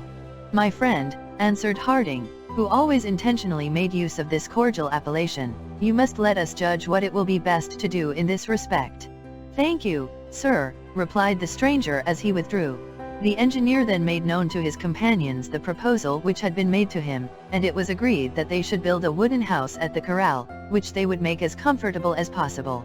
That very day the colonists repaired to the corral with the necessary tools, and a week had not passed before the house was ready to receive its tenant. It was built about 20 feet from the sheds, and from there it was easy to overlook the flock of sheep, which then numbered more than 80. Some furniture, a bed, table, bench, cupboard, and chest were manufactured, and a gun, ammunition, and tools were carried to the corral. The stranger, however, had seen nothing of his new dwelling, and he had allowed the settlers to work there without him, while he occupied himself on the plateau, wishing, doubtless, to put the finishing stroke to his work. Indeed, thanks to him, all the ground was dug up and ready to be sowed when the time came. It was on the 20th of December that all the arrangements at the corral were completed. The engineer announced to the stranger that his dwelling was ready to receive him, and the latter replied that he would go and sleep there that very evening. On this evening the colonists were gathered in the dining room of Granite House. It was then 8 o'clock, the hour at which their companion was to leave them. Not wishing to trouble him by their presence, and thus imposing on him the necessity of saying farewells which might perhaps be painful to him, they had left him alone and ascended to Granite House. Now, they had been talking in the room for a few minutes, when a light knock was heard at the door. Almost immediately the stranger entered, and without any preamble. "Gentlemen," said he, "before I leave you, it is right that you should know my history. I will tell it you." These simple words profoundly impressed Cyrus Harding and his companions. The engineer rose. "We ask you nothing, my friend," said he. "It is your right to be silent. It is my duty to speak." "Sit down, then." "No, I will stand." "We are ready to hear you," replied Harding. The stranger remained standing in a corner of the room, a little in the shade.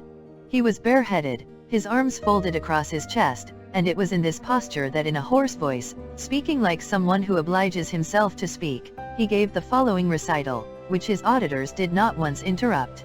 On the 20th of December, 1854, a steam yacht, belonging to a Scotch nobleman, Lord Glenarvan, anchored off Cape Bernouilli, on the western coast of Australia, in the 37th parallel. On board this yacht were Lord Glenarvan and his wife, a major in the English army, a French geographer, a young girl, and a young boy. These two last were the children of Captain Grant, whose ship, the Britannia, had been lost, crew and cargo, a year before. The Duncan was commanded by Captain John Mangles, and manned by a crew of 15 men. This is the reason the yacht at this time lay off the coast of Australia. 6 months before, a bottle, enclosing a document written in English, German, and French, had been found in the Irish Sea, and picked up by the Duncan. This document stated in substance that there still existed 3 survivors from the wreck of the Britannia, that these survivors were Captain Grant and 2 of his men, and that they had found refuge on some land, of which the document gave the latitude, but of which the longitude, effaced by the sea, was no longer legible. This latitude was 37 degrees 11 south, therefore, the longitude being unknown, if they followed the 37th parallel over continents and seas, they would be certain to reach the spot inhabited by Captain Grant and his 2 companions. The English Admiralty having hesitated to undertake this search, Lord Glenarvan resolved to attempt everything to find the captain. He communicated with Mary and Robert Grant, who joined him. The Duncan yacht was equipped for the distant voyage, in which the nobleman's family and the captain's children wished to take part, and the Duncan, leaving Glasgow, proceeded towards the Atlantic, passed through the Straits of Magellan, and ascended the Pacific as far as Patagonia, where, According to a previous interpretation of the document, they supposed that Captain Grant was a prisoner among the Indians. The Duncan disembarked her passengers on the western coast of Patagonia, and sailed to pick them up again on the eastern coast at Cape Corrientes. Lord Glenarvan traversed Patagonia, following the 37th parallel, and having found no trace of the captain, he re-embarked on the 13th of November, so as to pursue his search through the ocean. After having unsuccessfully visited the islands of Tristan da Cunha and Amsterdam, situated in her course, the Duncan, as I have said, arrived at Cape Bernouilli, on the Australian coast, on the 20th of December, 1854. It was Lord Glenarvan's intention to traverse Australia as he had traversed America, and he disembarked. A few miles from the coast was established a farm, belonging to an Irishman, who offered hospitality to the travelers. Lord Glenarvan made known to the Irishman the cause which had brought him to these parts, and asked if he knew whether a three-masted English vessel, the Britannia, had been lost less than 2 years before on the west coast of Australia. The Irishman had never heard of this wreck, but, to the great surprise of the bystanders, one of his servants came forward and said, "My lord, praise and thank God. If Captain Grant is still living, he is living on the Australian shores." "Who are you?" asked Lord Glenarvan. "A Scotchman like yourself, my lord," replied the man. "I am one of Captain Grant's crew, one of the castaways of the Britannia." This man was called Ayrton.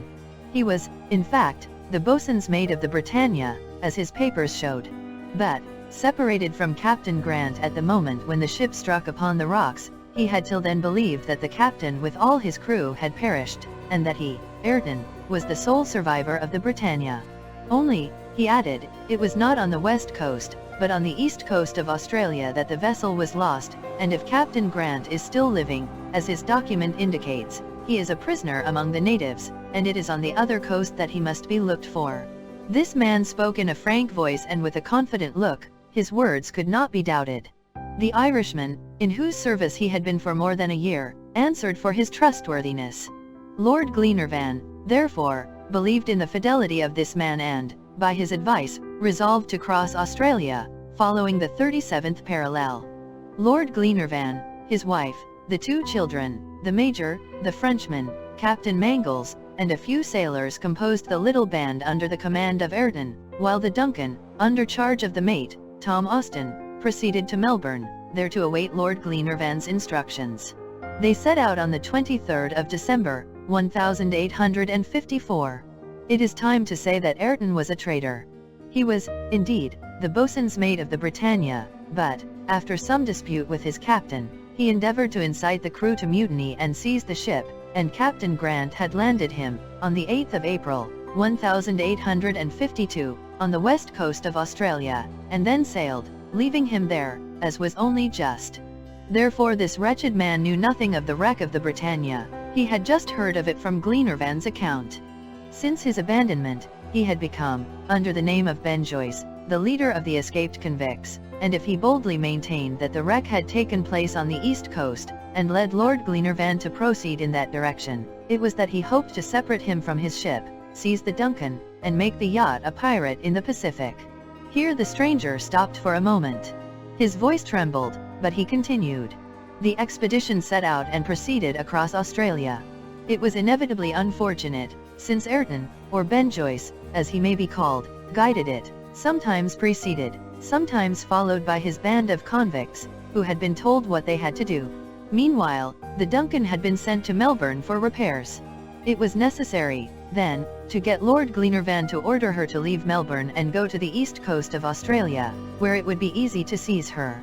After having led the expedition near enough to the coast, in the midst of vast forests with no resources, Ayrton obtained a letter, which he was charged to carry to the mate of the Duncan, a letter which ordered the yacht to repair immediately to the east coast, to Twofold Bay, that is to say a few days' journey from the place where the expedition had stopped. It was there that Ayrton had agreed to meet his accomplices, and 2 days after gaining possession of the letter, he arrived at Melbourne. So far the villain had succeeded in his wicked design. He would be able to take the Duncan into Twofold Bay, where it would be easy for the convicts to seize her, and her crew massacred. Ben Joyce would become master of the seas.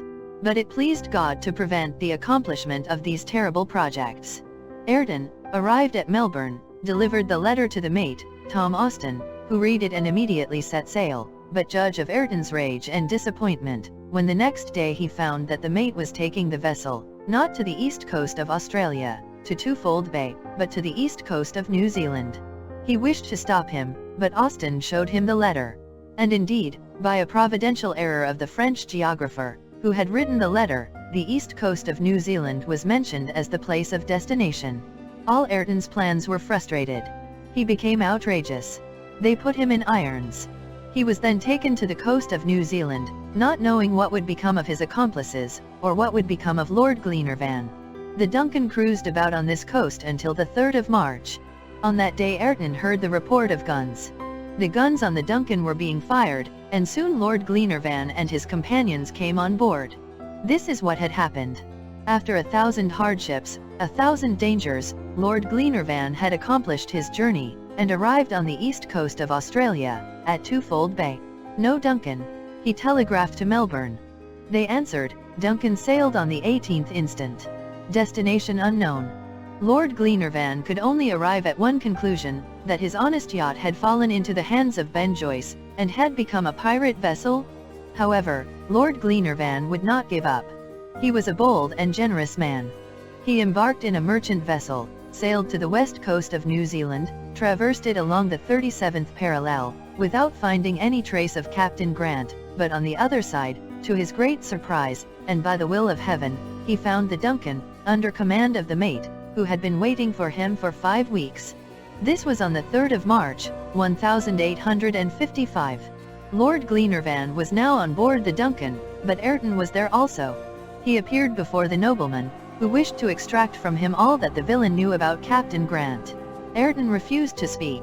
Lord Glenarvan then told him, that at the first port they put into, he would be delivered up to the English authorities. Ayrton remained mute. The Duncan continued her voyage along the 37th parallel. In the meanwhile, Lady Glenarvan undertook to vanquish the resistance of the ruffian. At last, her influence prevailed, and Ayrton, in exchange for what he could tell, proposed that Lord Glenarvan should leave him on some island in the Pacific, instead of giving him up to the English authorities. Lord Glenarvan, resolving to do anything to obtain information about Captain Grant, consented. Ayrton then related all his life, and it was certain that he knew nothing from the day on which Captain Grant had landed him on the Australian coast. Nevertheless, Lord Glenarvan kept the promise which he had given. The Duncan continued her voyage and arrived at Tabor Island. It was there that Ayrton was to be landed, and it was there also that, by a veritable miracle, they found Captain Grant and 2 men, exactly on the 37th parallel.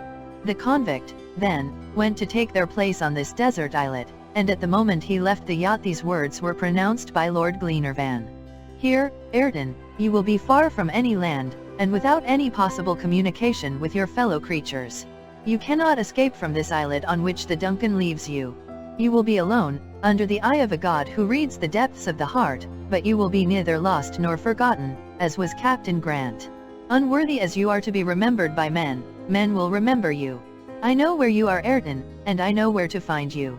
I will never forget it. And the Duncan, making sail, soon disappeared. This was 18th of March, 1855. The events which have just been briefly related are taken from a work which some of our readers have no doubt read, and which is entitled, Captain Grant's Children. They will remark on this occasion, as well as later, some discrepancy in the dates, but later again, they will understand why the real dates were not at first given. Ayrton was alone, but he had no want of either ammunition, weapons, tools, or seeds. At his, the convict's disposal, was the house built by honest Captain Grant. He had only to live and expiate in solitude the crimes which he had committed. Gentlemen, he repented, he was ashamed of his crimes and was very miserable. He said to himself, that if men came some day to take him from that islet, he must be worthy to return among them. How he suffered, that wretched man! How he labored to recover himself by work! How he prayed to be reformed by prayer! For 2 years, 3 years, this went on, but Ayrton, humbled by solitude, always looking for some ship to appear on the horizon, asking himself if the time of expiation would soon be complete, suffered as none other suffered. Oh, how dreadful was this solitude, to a heart tormented by remorse! But doubtless heaven had not sufficiently punished this unhappy man, for he felt that he was gradually becoming a savage. He felt that brutishness was gradually gaining on him. He could not say if it was after 2 or 3 years of solitude, but at last he became the miserable creature you found. I have no need to tell you, gentlemen, that Ayrton, Ben Joyce, and I, are the same. Cyrus Harding and his companions rose at the end of this account. It is impossible to say how much they were moved. What misery, grief, and despair lay revealed before them? Ayrton, said Harding, rising, you have been a great criminal, but heaven must certainly think that you have expiated your crimes. That has been proved by your having been brought again among your fellow creatures. Ayrton, you are forgiven. And now you will be our companion. Ayrton drew back. Here is my hand, said the engineer. Ayrton grasped the hand which Harding extended to him, and great tears fell from his eyes. Will you live with us? Asked Cyrus Harding. Captain Harding, leave me some time longer, replied Ayrton, leave me alone in the hut in the corral. As you like, Ayrton, answered Cyrus Harding. Ayrton was going to withdraw, when the engineer addressed one more question to him. One word more, my friend. Since it was your intention to live alone, why did you throw into the sea the document which put us on your track? A document, repeated Ayrton, who did not appear to know what he meant. Yes, the document which we found enclosed in a bottle, giving us the exact position of Tabor Island.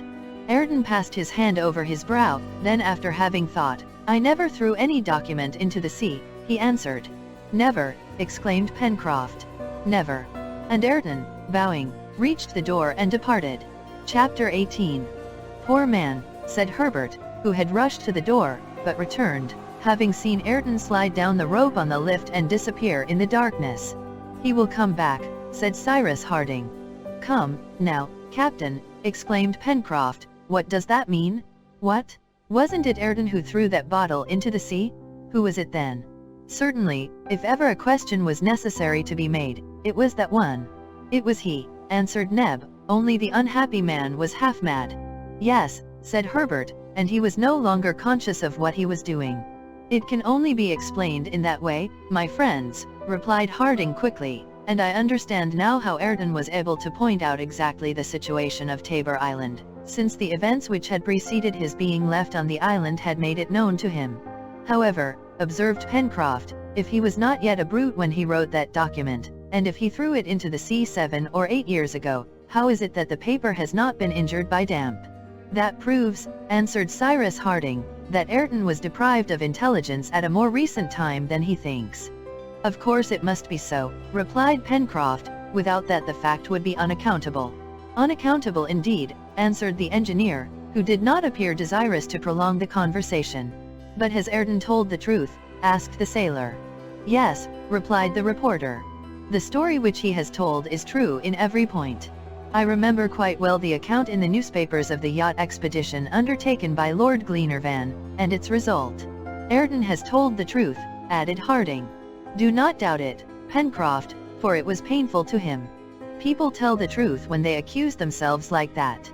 The next day, the 21st of December, the colonists descended to the beach, and having climbed the plateau they found nothing of Ayrton. He had reached his house in the corral during the night, and the settlers judged it best not to agitate him by their presence.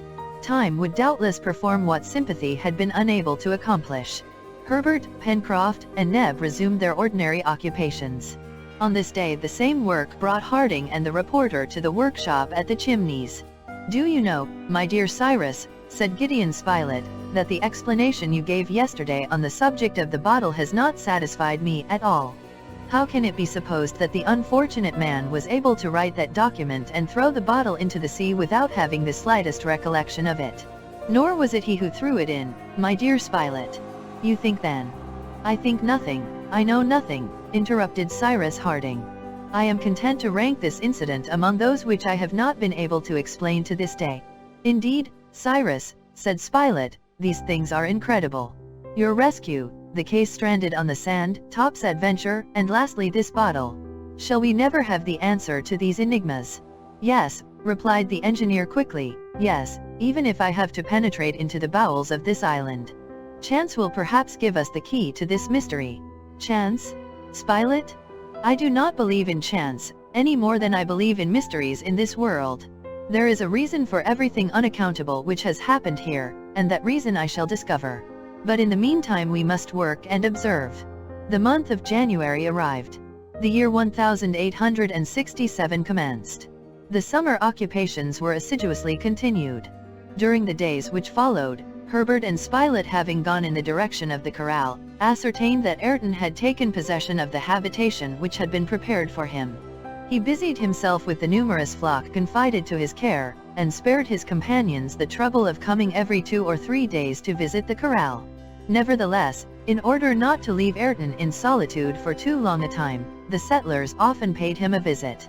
It was not unimportant either, in consequence of some suspicions entertained by the engineer and Gideon Spilett, that this part of the island should be subject to a surveillance of some sort, and that Ayrton, if any incident occurred unexpectedly, should not neglect to inform the inhabitants of Granite House of it. Nevertheless, it might happen that something would occur which it would be necessary to bring rapidly to the engineer's knowledge. Independently of facts bearing on the mystery of Lincoln Island, many others might happen, which would call for the prompt interference of the colonists, such as the sighting of a vessel, a wreck on the western coast, the possible arrival of pirates, etc. Therefore Cyrus Harding resolved to put the corral in instantaneous communication with Granite House. It was on the 10th of January that he made known his project to his companions. "Why, how are you going to manage that, Captain?" asked Pencroft. "Do you by chance happen to think of establishing a telegraph?" "Exactly so," answered the engineer. "Electric," cried Herbert. "Electric," replied Cyrus Harding. "We have all the necessary materials for making a battery, and the most difficult thing will be to stretch the wires, but by means of a draw plate I think we shall manage it."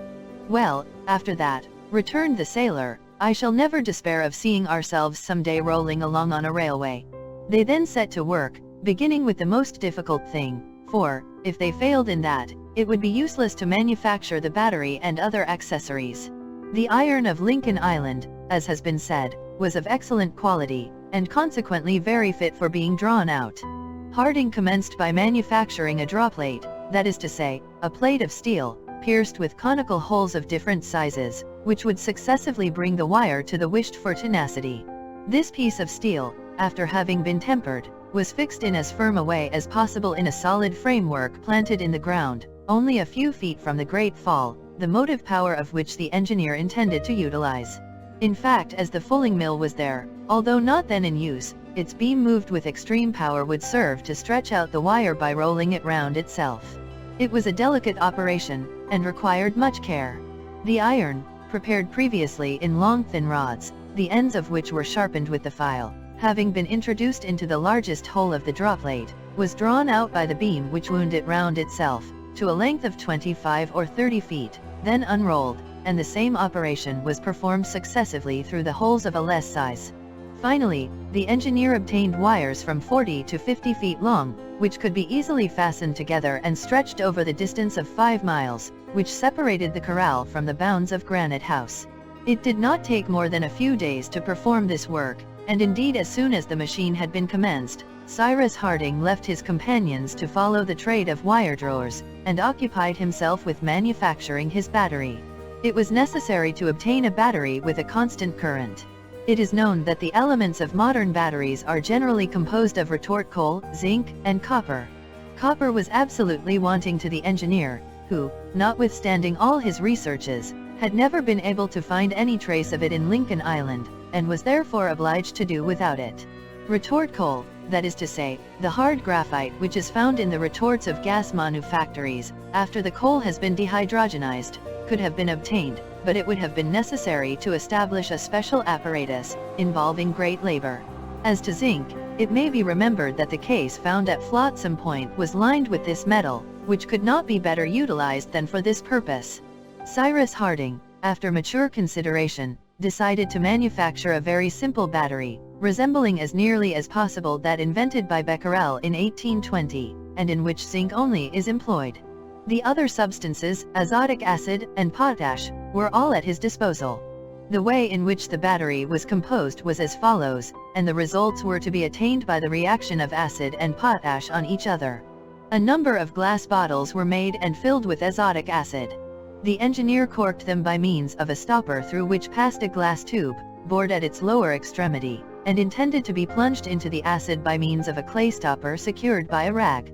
Into this tube, through its upper extremity, he poured a solution of potash, previously obtained by burning and reducing to ashes various plants, and in this way the acid and potash could act on each other through the clay. Cyrus Harding then took 2 slips of zinc, one of which was plunged into azotic acid, the other into a solution of potash. A current was immediately produced, which was transmitted from the slip of zinc in the bottle to that in the tube, and the 2 slips having been connected by a metallic wire, the slip in the tube became the positive pole, and that in the bottle the negative pole of the apparatus. Each bottle, therefore, produced as many currents as united would be sufficient to produce all the phenomena of the electric telegraph. Such was the ingenious and very simple apparatus constructed by Cyrus Harding, an apparatus which would allow them to establish a telegraphic communication between Granite House and the corral. On the 6th of February was commenced the planting along the road to the corral, of posts furnished with glass insulators, and intended to support the wire. A few days after, the wire was extended, ready to produce the electric current at a rate of 20,000 miles a second. 2 batteries had been manufactured, one for Granite House, the other for the corral, for if it was necessary the corral should be able to communicate with Granite House, it might also be useful that Granite House should be able to communicate with the corral. As to the receiver and manipulator, they were very simple.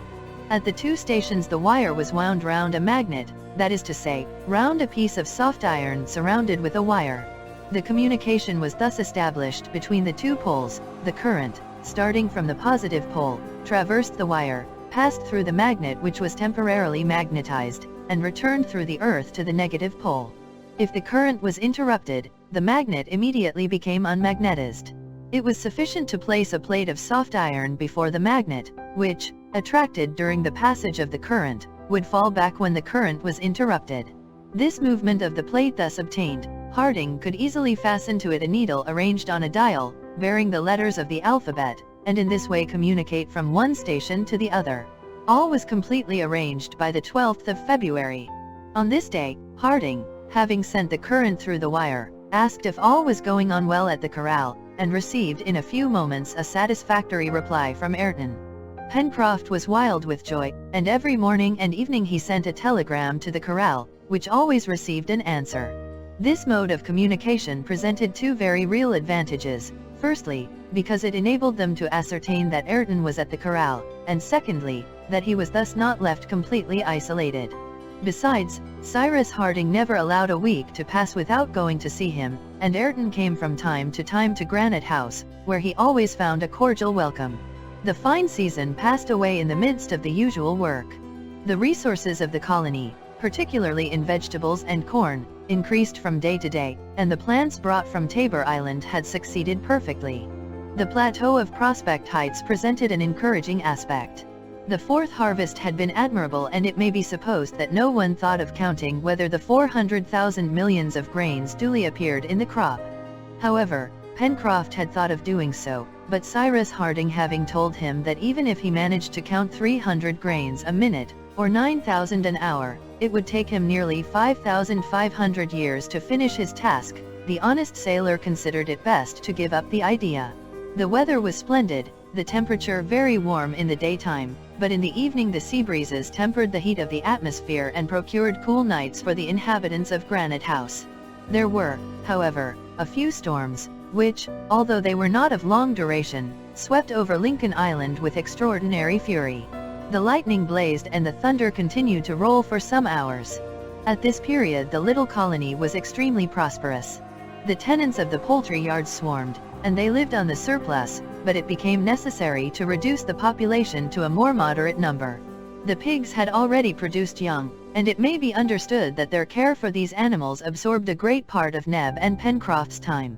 The onagers, who had 2 pretty colts, were most often mounted by Gideon Spilett and Herbert, who had become an excellent rider under the reporter's instruction, and they also harnessed them to the cart either for carrying wood and coal to Granite House, or different mineral productions required by the engineer. Several expeditions were made about this time into the depths of the far west forests.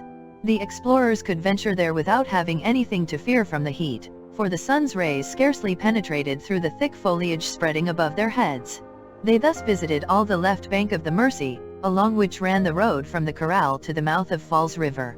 But in these excursions the settlers took care to be well armed, for they met with savage wild boars, with which they often had a tussle. They also, during this season, made fierce war against the jaguars. Gideon Spilett had vowed a special hatred against them, and his pupil Herbert seconded him well. Armed as they were, they no longer feared to meet one of those beasts. Herbert's courage was superb, and the reporter's sang-froid astonishing.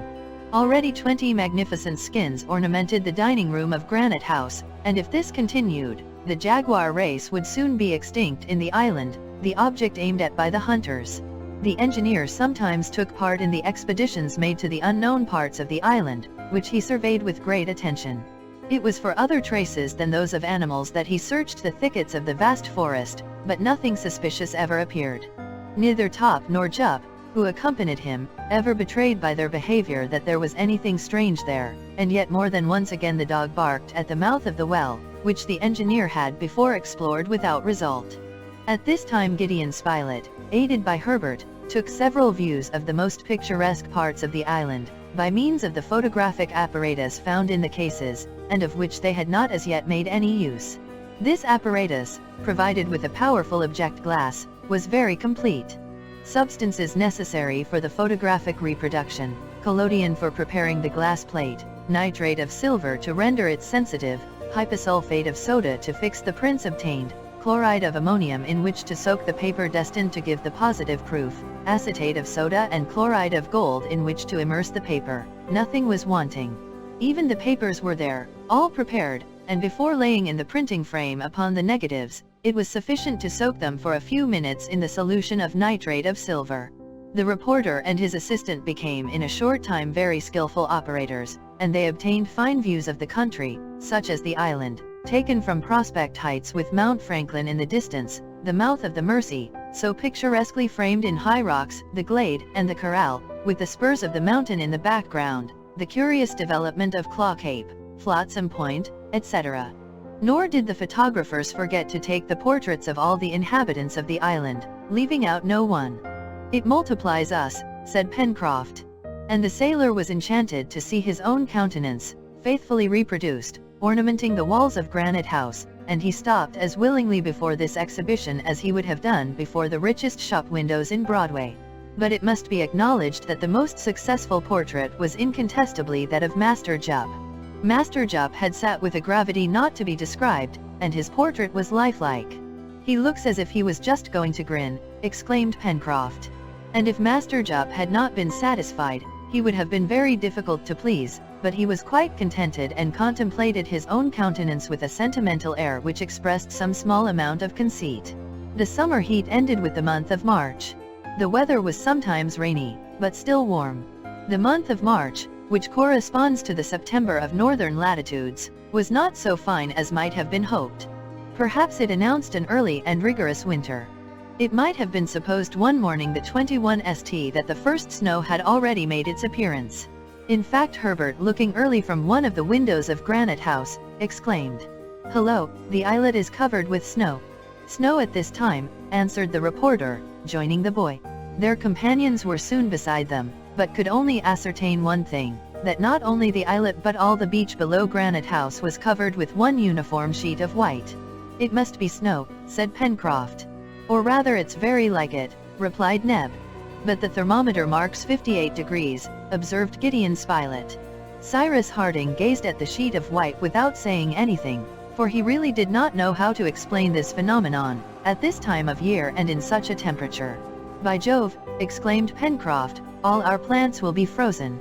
And the sailor was about to descend, when he was preceded by the nimble Jup, who slid down to the sand. But the orang had not touched the ground, when the snowy sheet arose and dispersed in the air in such innumerable flakes that the light of the sun was obscured for some minutes. "Birds!" cried Herbert. They were indeed swarms of seabirds, with dazzling white plumage. They had perched by thousands on the islet and on the shore, and they disappeared in the distance, leaving the colonists amazed as if they had been present at some transformation scene, in which summer succeeded winter at the touch of a fairy's wand. Unfortunately, the change had been so sudden, that neither the reporter nor the lad had been able to bring down one of these birds, of which they could not recognize the species. A few days after came the 26th of March, the day on which, 2 years before, the castaways from the air had been thrown upon Lincoln Island.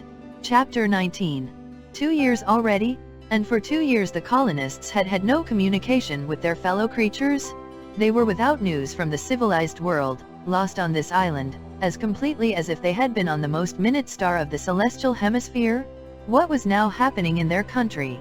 The picture of their native land was always before their eyes, the land torn by civil war at the time they left it, and which the Southern Rebellion was perhaps still staining with blood. It was a great sorrow to them, and they often talked together of these things, without ever doubting however that the cause of the North must triumph, for the honor of the American Confederation. During these 2 years not a vessel had passed in sight of the island, or, at least, not a sail had been seen.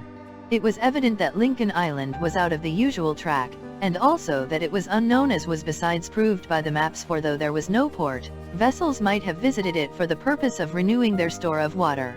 But the surrounding ocean was deserted as far as the eye could reach, and the colonists must rely on themselves for regaining their native land. However, one chance of rescue existed, and this chance was discussed one day on the first week of April, when the colonists were gathered together in the dining room of Granite House. They had been talking of America, of their native country, which they had so little hope of ever seeing again. "Decidedly we have only one way," said Spilett, "one single way for leaving Lincoln Island, and that is, to build a vessel large enough to sail several hundred miles. It appears to me, that when one has built a boat it is just as easy to build a ship." "And in which we might go to the Paumotus," added Herbert, "just as easily as we went to Tabor Island." "I do not say no," replied Pencroft, who had always the casting vote in maritime questions. "I do not say no, although it is not exactly the same thing to make a long as a short voyage. If our little craft had been caught in any heavy gale of wind during the voyage to Tabor Island, we should have known that land was at no great distance either way, but 1,200 miles is a pretty long way, and the nearest land is at least that distance." "Would you not, in that case, Pencroft, attempt the adventure?" asked the reporter. "I will attempt anything that is desired, Mr. Spilett," answered the sailor, "and you know well that I am not a man to flinch. Remember, besides, that we number another sailor amongst us now," remarked Neb. "Who is that?" asked Pencroft. "Ayrton. If he will consent to come," said Pencroft. "Nonsense," returned the reporter. "Do you think that if Lord Glenarvan's yacht had appeared at Tabor Island, while he was still living there, Ayrton would have refused to depart? You forget, my friends," then said Cyrus Harding, "that Ayrton was not in possession of his reason during the last years of his stay there. But that is not the question. The point is to know if we may count among our chances of being rescued, the return of the Scotch vessel. Now, Lord Glenarvan promised Ayrton that he would return to take him off from Tabor Island when he considered that his crimes were expiated, and I believe that he will return." "Yes," said the reporter, "and I will add that he will return soon, for it is 12 years since Ayrton was abandoned." "Well," answered Pencroft, "I agree with you that the nobleman will return, and soon too. But where will he touch?" "At Tabor Island, and not at Lincoln Island." "That is the more certain," replied Herbert, "as Lincoln Island is not even marked on the map. Therefore, my friends," said the engineer, "we ought to take the necessary precautions for making our presence and that of Ayrton on Lincoln Island known at Tabor Island." "Certainly," answered the reporter, "and nothing is easier than to place in the hut, which was Captain Grant's and Ayrton's dwelling, a notice which Lord Glenarvan and his crew cannot help finding, giving the position of our island." "It is a pity," remarked the sailor, "that we forgot to take that precaution on our first visit to Tabor Island." "And why should we have done it?" asked Herbert. "At that time we did not know Ayrton's history. We did not know that anyone was likely to come some day to fetch him, and when we did know his history, the season was too advanced to allow us to return then to Tabor Island." "Yes," replied Harding, "it was too late, and we must put off the voyage until next spring." "But suppose the Scotch yacht comes before that," said Pencroft. "That is not probable," replied the engineer, "for Lord Glenarvan would not choose the winter season to venture into these seas. Either he has already returned to Tabor Island, since Ayrton has been with us, that is to say, during the last 5 months, and has left again, or he will not come till later, and it will be time enough in the first fine October days to go to Tabor Island, and leave a notice there." "We must allow," said Neb, that it will be very unfortunate if the Duncan has returned to these parts only a few months ago. I hope that it is not so, replied Cyrus Harding, and that heaven has not deprived us of the best chance which remains to us. I think, observed the reporter, that at any rate we shall know what we have to depend on when we have been to Tabor Island, for if the yacht has returned there, they will necessarily have left some traces of their visit. That is evident, answered the engineer. So then, my friends, since we have this chance of returning to our country, we must wait patiently, and if it is taken from us we shall see what will be best to do. At any rate, remarked Pencroft, it is well understood that if we do leave Lincoln Island, it will not be because we were uncomfortable there. No, Pencroft, replied the engineer, it will be because we are far from all that a man holds dearest in the world, his family, his friends, his native land. Matters being thus decided, the building of a vessel large enough to sail either to the archipelagos in the north, or to New Zealand in the west, was no longer talked of, and they busied themselves in their accustomed occupations, with a view to wintering a third time in Granite House. However, it was agreed that before the stormy weather came on, their little vessel should be employed in making a voyage round the island. A complete survey of the coast had not yet been made, and the colonists had but an imperfect idea of the shore to the west and north, from the mouth of Falls River to the Mandible Caves, as well as of the narrow bay between them, which opened like a shark's jaws. The plan of this excursion was proposed by Pencroft, and Cyrus Harding fully acquiesced in it, for he himself wished to see this part of his domain. The weather was variable, but the barometer did not fluctuate by sudden movements, and they could therefore count on tolerable weather. However, during the first week of April, after a sudden barometrical fall, a renewed rise was marked by a heavy gale of wind, lasting 5 or 6 days. Then the needle of the instrument remained stationary at a height of 29 inches and 9/10, and the weather appeared propitious for an excursion. The departure was fixed for the 16th of April, and the Bonadventure, anchored in Port Balloon, was provisioned for a voyage which might be of some duration. Cyrus Harding informed Ayrton of the projected expedition, and proposed that he should take part in it, but Ayrton preferring to remain on shore, it was decided that he should come to Granite House during the absence of his companions. Master Jup was ordered to keep him company, and made no remonstrance. On the morning of the 16th of April all the colonists, including Top, embarked. A fine breeze blew from the southwest, and the Bonadventure tacked on leaving Port Balloon so as to reach Reptile End. Of the 90 miles which the perimeter of the island measured, 20 included the south coast between the port and the promontory. The wind being right ahead, it was necessary to hug the shore. It took the whole day to reach the promontory, for the vessel on leaving port had only 2 hours of ebb tide and had therefore to make way for 6 hours against the flood. It was nightfall before the promontory was doubled. The sailor then proposed to the engineer that they should continue sailing slowly with 2 reefs in the sail. But Harding preferred to anchor a few cable lengths from the shore, so as to survey that part of the coast during the day. It was agreed also that as they were anxious for a minute exploration of the coast, they should not sail during the night, but would always, when the weather permitted it, be at anchor near the shore. The night was passed under the promontory, and the wind having fallen, nothing disturbed the silence. The passengers, with the exception of the sailor, scarcely slept as well on board the Bonadventure as they would have done in their rooms at Granite House, but they did sleep however. Pencroft set sail at break of day, and by going on the larboard tack they could keep close to the shore. The colonists knew this beautiful wooded coast, since they had already explored it on foot, and yet it again excited their admiration. They coasted along as close in as possible, so as to notice everything, avoiding always the trunks of trees which floated here and there. Several times also they anchored, and Gideon Spilett took photographs of the superb scenery. About noon the Bonadventure arrived at the mouth of Falls River. Beyond, on the left bank, a few scattered trees appeared, and 3 miles further even these dwindled into solitary groups among the western spurs of the mountain, whose arid ridge sloped down to the shore. What a contrast between the northern and southern part of the coast! In proportion as one was woody and fertile, so was the other rugged and barren. It might have been designated as one of those iron coasts, as they are called in some countries, and its wild confusion appeared to indicate that a sudden crystallization had been produced in the yet liquid basalt of some distant geological sea. These stupendous masses would have terrified the settlers if they had been cast at first on this part of the island. They had not been able to perceive the sinister aspect of this shore from the summit of Mount Franklin, for they overlooked it from too great a height, but viewed from the sea it presented a wild appearance which could not perhaps be equaled in any corner of the globe. The Bonadventure sailed along this coast for the distance of half a mile.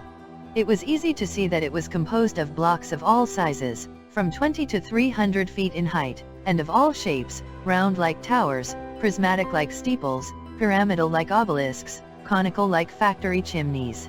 An iceberg of the polar seas could not have been more capricious in its terrible sublimity. Here, bridges were thrown from one rock to another, there, arches like those of a wave, into the depths of which the eye could not penetrate. In one place, large vaulted excavations presented a monumental aspect, in another, a crowd of columns, spires, and arches, such as no Gothic cathedral ever possessed. Every caprice of nature, still more varied than those of the imagination, appeared on this grand coast, which extended over a length of 8 or 9 miles. Cyrus Harding and his companions gazed, with a feeling of surprise bordering on stupefaction. But, although they remained silent, Top, not being troubled with feelings of this sort, uttered barks which were repeated by the thousand echoes of the basaltic cliff. The engineer even observed that these barks had something strange in them, like those which the dog had uttered at the mouth of the well in Granite House. "Let us go close in," said he. And the Bonadventure sailed as near as possible to the rocky shore. Perhaps some cave, which it would be advisable to explore, existed there? But Harding saw nothing, not a cavern, not a cleft which could serve as a retreat to any being whatever, for the foot of the cliff was washed by the surf. Soon Top's barks ceased, and the vessel continued her course at a few cables' length from the coast. In the northwest part of the island the shore became again flat and sandy. A few trees here and there rose above a low, marshy ground, which the colonists had already surveyed, and in violent contrast to the other desert shore, life was again manifested by the presence of myriads of waterfowl. That evening the Bonadventure anchored in a small bay to the north of the island, near the land, such was the depth of water there. The night passed quietly, for the breeze died away with the last light of day, and only rose again with the first streaks of dawn. As it was easy to land, the usual hunters of the colony, that is to say, Herbert and Gideon Spilett, went for a ramble of 2 hours or so, and returned with several strings of wild duck and snipe. Top had done wonders, and not a bird had been lost, thanks to his zeal and cleverness. At 8 o'clock in the morning the Bonadventure set sail, and ran rapidly towards North Mandible Cape, for the wind was right astern and freshening rapidly.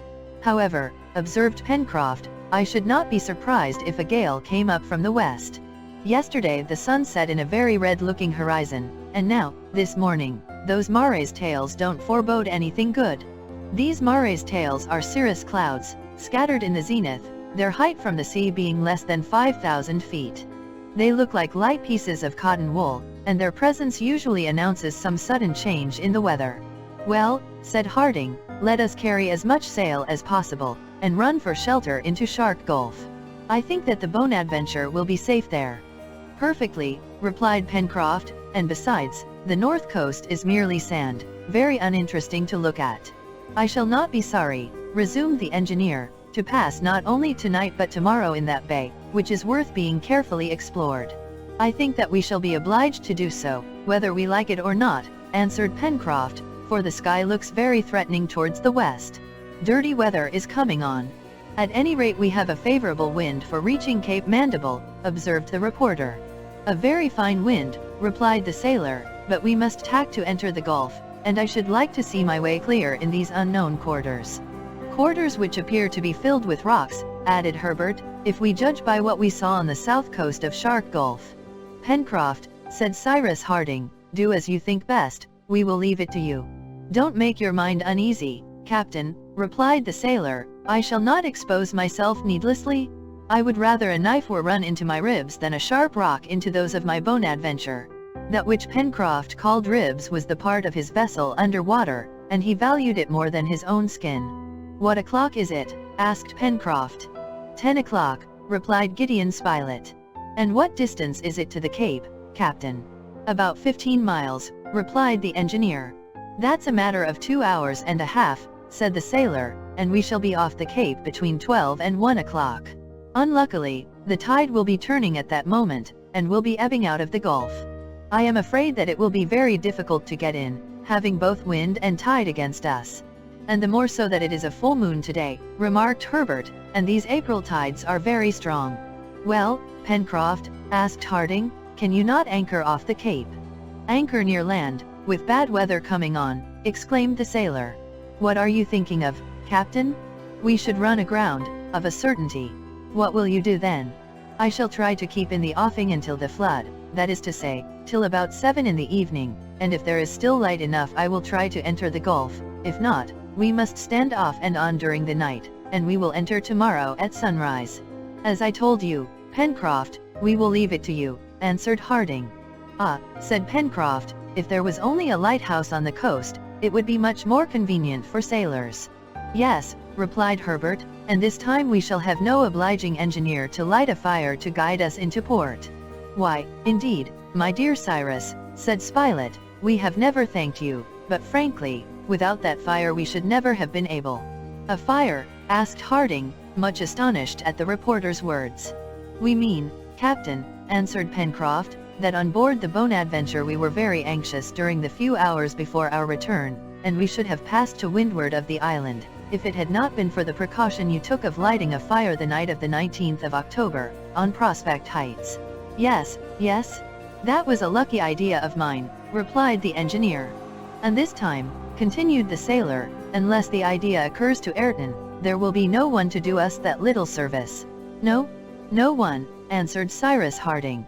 A few minutes after, finding himself alone in the bows of the vessel, with the reporter, the engineer bent down and whispered, if there is one thing certain in this world, Spilett, it is that I never lighted any fire during the night of the 19th of October, neither on Prospect Heights nor on any other part of the island. Chapter 20. Things happened as Pencroft had predicted, he being seldom mistaken in his prognostications. The wind rose, and from a fresh breeze it soon increased to a regular gale, that is to say, it acquired a speed of from 40 to 45 miles an hour, before which a ship in the open sea would have run under close-reefed topsails. Now, as it was nearly 6 o'clock when the Bonadventure reached the Gulf, and as at that moment the tide turned, it was impossible to enter. They were therefore compelled to stand off, for even if he had wished to do so, Pencroft could not have gained the mouth of the Mercy. Hoisting the jib to the mainmast by way of a storm sail, he hove to, putting the head of the vessel towards the land. Fortunately, although the wind was strong, the sea, being sheltered by the land, did not run very high. They had then little to fear from the waves, which always endanger small craft. The Bonadventure would doubtlessly not have capsized, for she was well ballasted, but enormous masses of water falling on the deck might injure her if her timbers could not sustain them. Pencroft, as a good sailor, was prepared for anything. Certainly, he had great confidence in his vessel, but nevertheless he awaited the return of day with some anxiety. During the night, Cyrus Harding and Gideon Spilett had no opportunity for talking together, and yet the words pronounced in the reporter's ear by the engineer were well worth being discussed, together with the mysterious influence which appeared to reign over Lincoln Island. Gideon Spilett did not cease from pondering over this new and inexplicable incident, the appearance of a fire on the coast of the island. The fire had actually been seen. His companions, Herbert and Pencroft, had seen it with him. The fire had served to signalize the position of the island during that dark night, and they had not doubted that it was lighted by the engineer's hand, and here was Cyrus Harding expressly declaring that he had never done anything of the sort.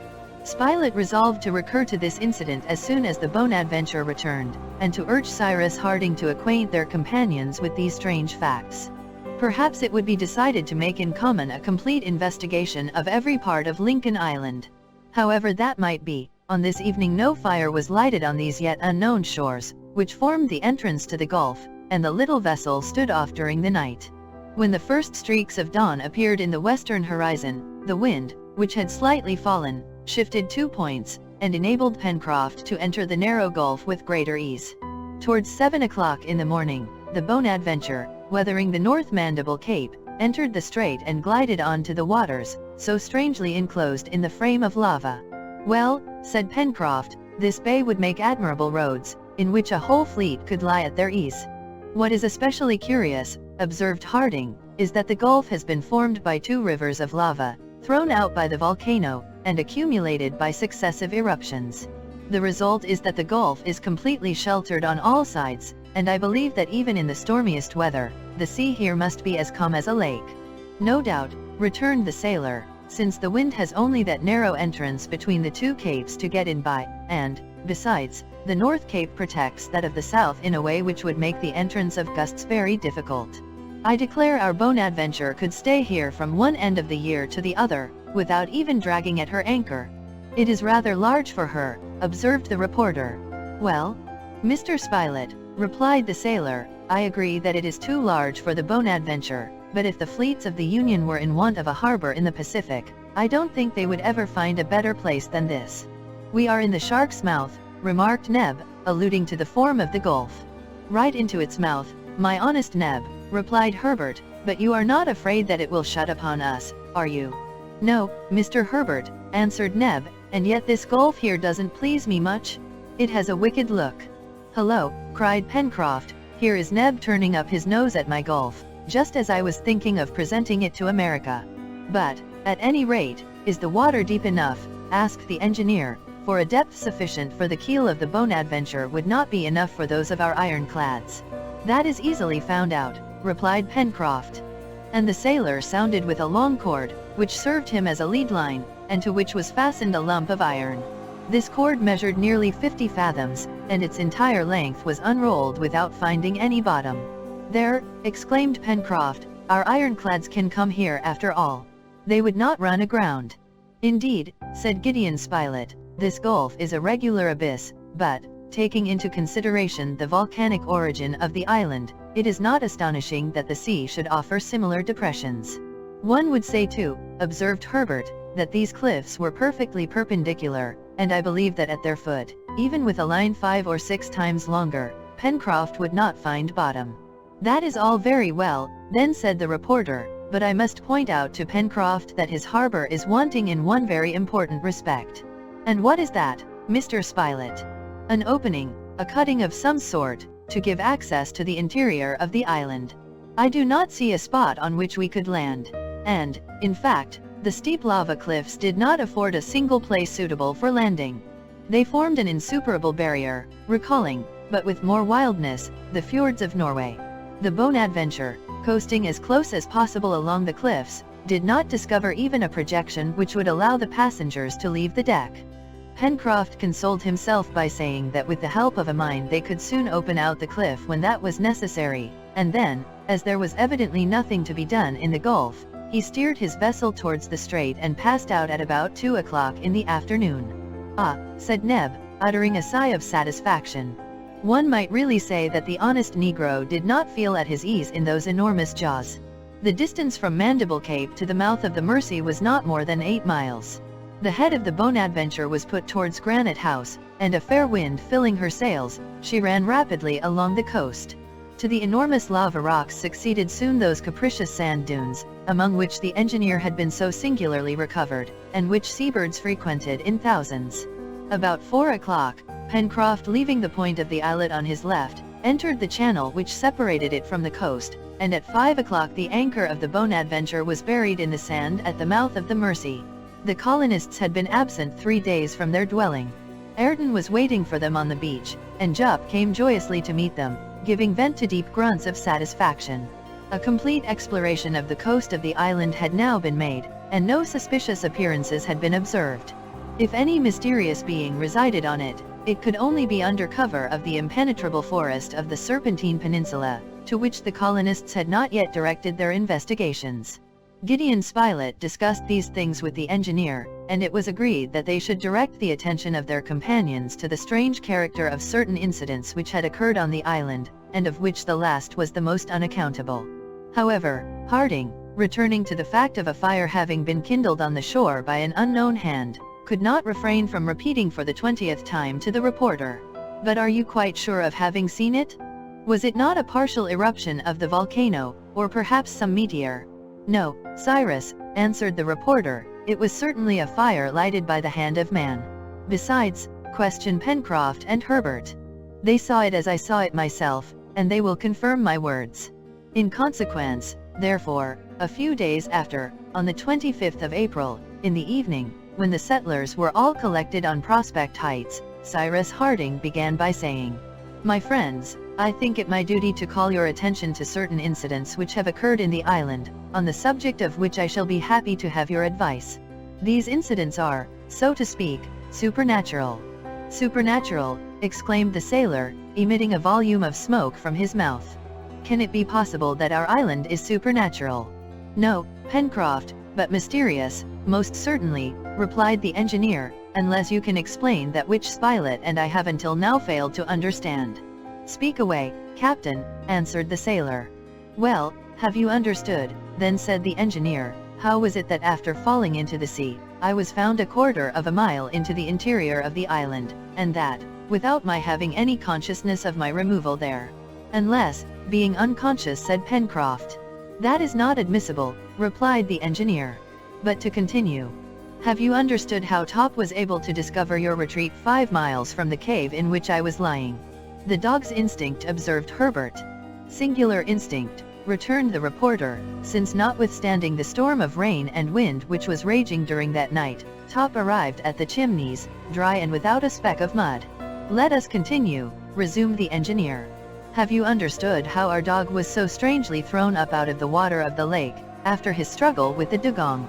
"No, I confess, not at all," replied Pencroft, "and the wound which the dugong had in its side, a wound which seemed to have been made with a sharp instrument, that can't be understood, either." "Let us continue again," said Harding. "Have you understood, my friends, how that bullet got into the body of the young peccary, how that case happened to be so fortunately stranded, without there being any trace of a wreck, how that bottle containing the document presented itself so opportunely, during our first sea excursion, how our canoe, having broken its moorings, floated down the current of the Mercy and rejoined us at the very moment we needed it, how after the ape invasion the latter was so obligingly thrown down from Granite House, and lastly, how the document, which Ayrton asserts was never written by him, fell into our hands." As Cyrus Harding thus enumerated, without forgetting one, the singular incidents which had occurred in the island, Herbert, Neb, and Pencroft stared at each other, not knowing what to reply, for this succession of incidents, grouped thus for the first time, could not but excite their surprise to the highest degree. "Pon my word," said Pencroft at last, "you are right, Captain, and it is difficult to explain all these things." "Well, my friends," resumed the engineer, "a last fact has just been added to these, and it is no less incomprehensible than the others."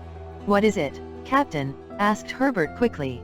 "When you were returning from Tabor Island, Pencroft," continued the engineer, "you said that a fire appeared on Lincoln Island." "Certainly," answered the sailor. "And you are quite certain of having seen this fire?" "As sure as I see you now." "You also, Herbert?" "Why, Captain," cried Herbert, "that fire was blazing like a star of the first magnitude." "But was it not a star?" urged the engineer. "No," replied Pencroft, "for the sky was covered with thick clouds, and at any rate a star would not have been so low on the horizon. But Mr. Spilett saw it as well as we, and he will confirm our words." "I will add," said the reporter, "that the fire was very bright, and that it shot up like a sheet of lightning." Yes, exactly," added Herbert, "and it was certainly placed on the heights of Granite House." "Well, my friends," replied Cyrus Harding, "during the night of the 19th of October, neither Neb nor I lighted any fire on the coast." "You did not?" exclaimed Pencroft, in the height of his astonishment, not being able to finish his sentence. "We did not leave Granite House," answered Cyrus Harding, "and if a fire appeared on the coast, it was lighted by another hand than ours." Pencroft, Herbert, and Neb were stupefied. No illusion could be possible, and a fire had actually met their eyes during the night of the 19th of October. Yes, they had to acknowledge it, a mystery existed. An inexplicable influence, evidently favorable to the colonists, but very irritating to their curiosity, was executed always in the nick of time on Lincoln Island. Could there be some being hidden in its profoundest recesses? It was necessary at any cost to ascertain this. Harding also reminded his companions of the singular behavior of Top and Jup when they prowled round the mouth of the well, which placed Granite House in communication with the sea, and he told them that he had explored the well, without discovering anything suspicious. The final resolve taken, in consequence of this conversation, by all the members of the colony, was that as soon as the fine season returned they would thoroughly search the whole of the island. But from that day Pencroft appeared to be anxious. He felt as if the island which he had made his own personal property belonged to him entirely no longer, and that he shared it with another master, to whom, willing or not, he felt subject. Neb and he often talked of those unaccountable things, and both, their natures inclining them to the marvelous, were not far from believing that Lincoln Island was under the dominion of some supernatural power. In the meanwhile, the bad weather came with the month of May, the November of the northern zones. It appeared that the winter would be severe and forward. The preparations for the winter season were therefore commenced without delay. Nevertheless, the colonists were well prepared to meet the winter, however hard it might be. They had plenty of felt clothing, and the musmons, very numerous by this time, had furnished an abundance of wool necessary for the manufacture of this warm material. It is unnecessary to say that Ayrton had been provided with this comfortable clothing. Cyrus Harding proposed that he should come to spend the bad season with them in Granite House, where he would be better lodged than at the corral, and Ayrton promised to do so, as soon as the last work at the corral was finished. He did this towards the middle of April. From that time Ayrton shared the common life, and made himself useful on all occasions, but still humble and sad, he never took part in the pleasures of his companions. For the greater part of this, the third winter which the settlers passed in Lincoln Island, they were confined to Granite House. There were many violent storms and frightful tempests, which appeared to shake the rocks to their very foundations. Immense waves threatened to overwhelm the island, and certainly any vessel anchored near the shore would have been dashed to pieces.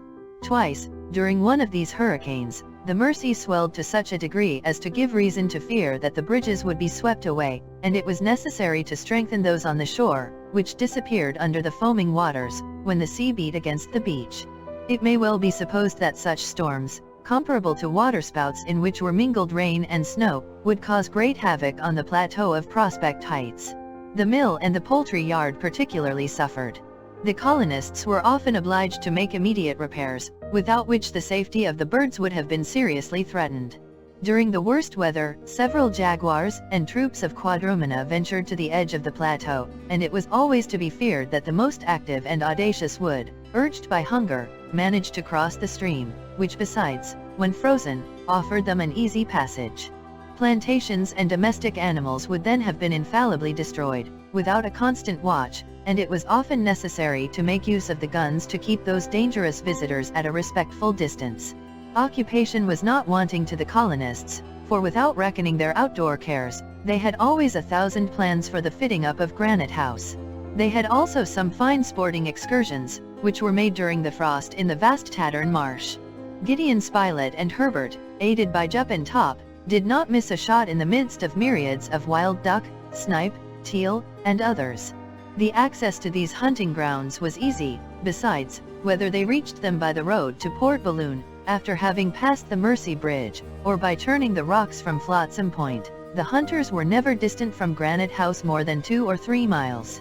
Thus passed the 4 winter months, which were really rigorous, that is to say, June, July, August, and September. But, in short, Granite House did not suffer much from the inclemency of the weather, and it was the same with the corral, which, less exposed than the plateau, and sheltered partly by Mount Franklin, only received the remains of the hurricanes, already broken by the forests and the high rocks of the shore. The damages there were consequently of small importance, and the activity and skill of Ayrton promptly repaired them, when sometime in October he returned to pass a few days in the corral.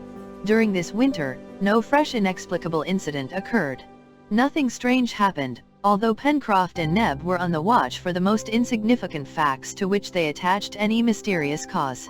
Top and Jup themselves no longer growled round the well or gave any signs of uneasiness.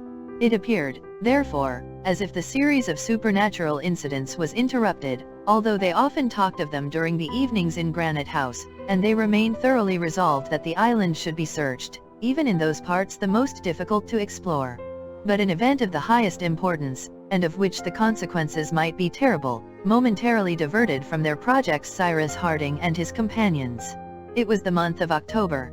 The fine season was swiftly returning. Nature was reviving, and among the evergreen foliage of the coniferæ which formed the border of the wood, already appeared the young leaves of the banksias, deodars, and other trees. It may be remembered that Gideon Spilett and Herbert had, at different times, taken photographic views of Lincoln Island.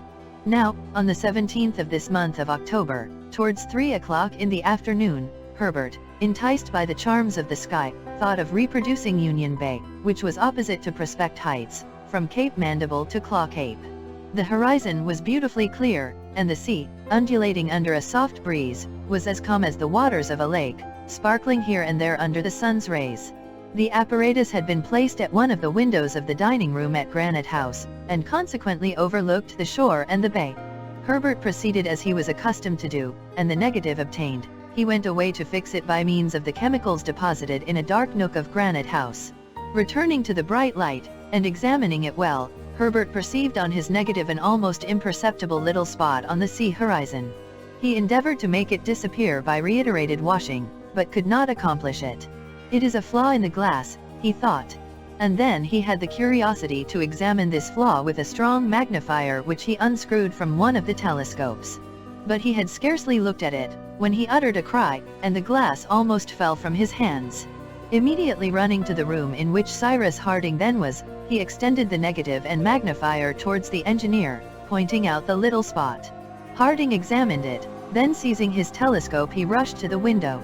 The telescope, after having slowly swept the horizon, at last stopped on the looked-for spot, and Cyrus Harding, lowering it, pronounced one word only: "A vessel."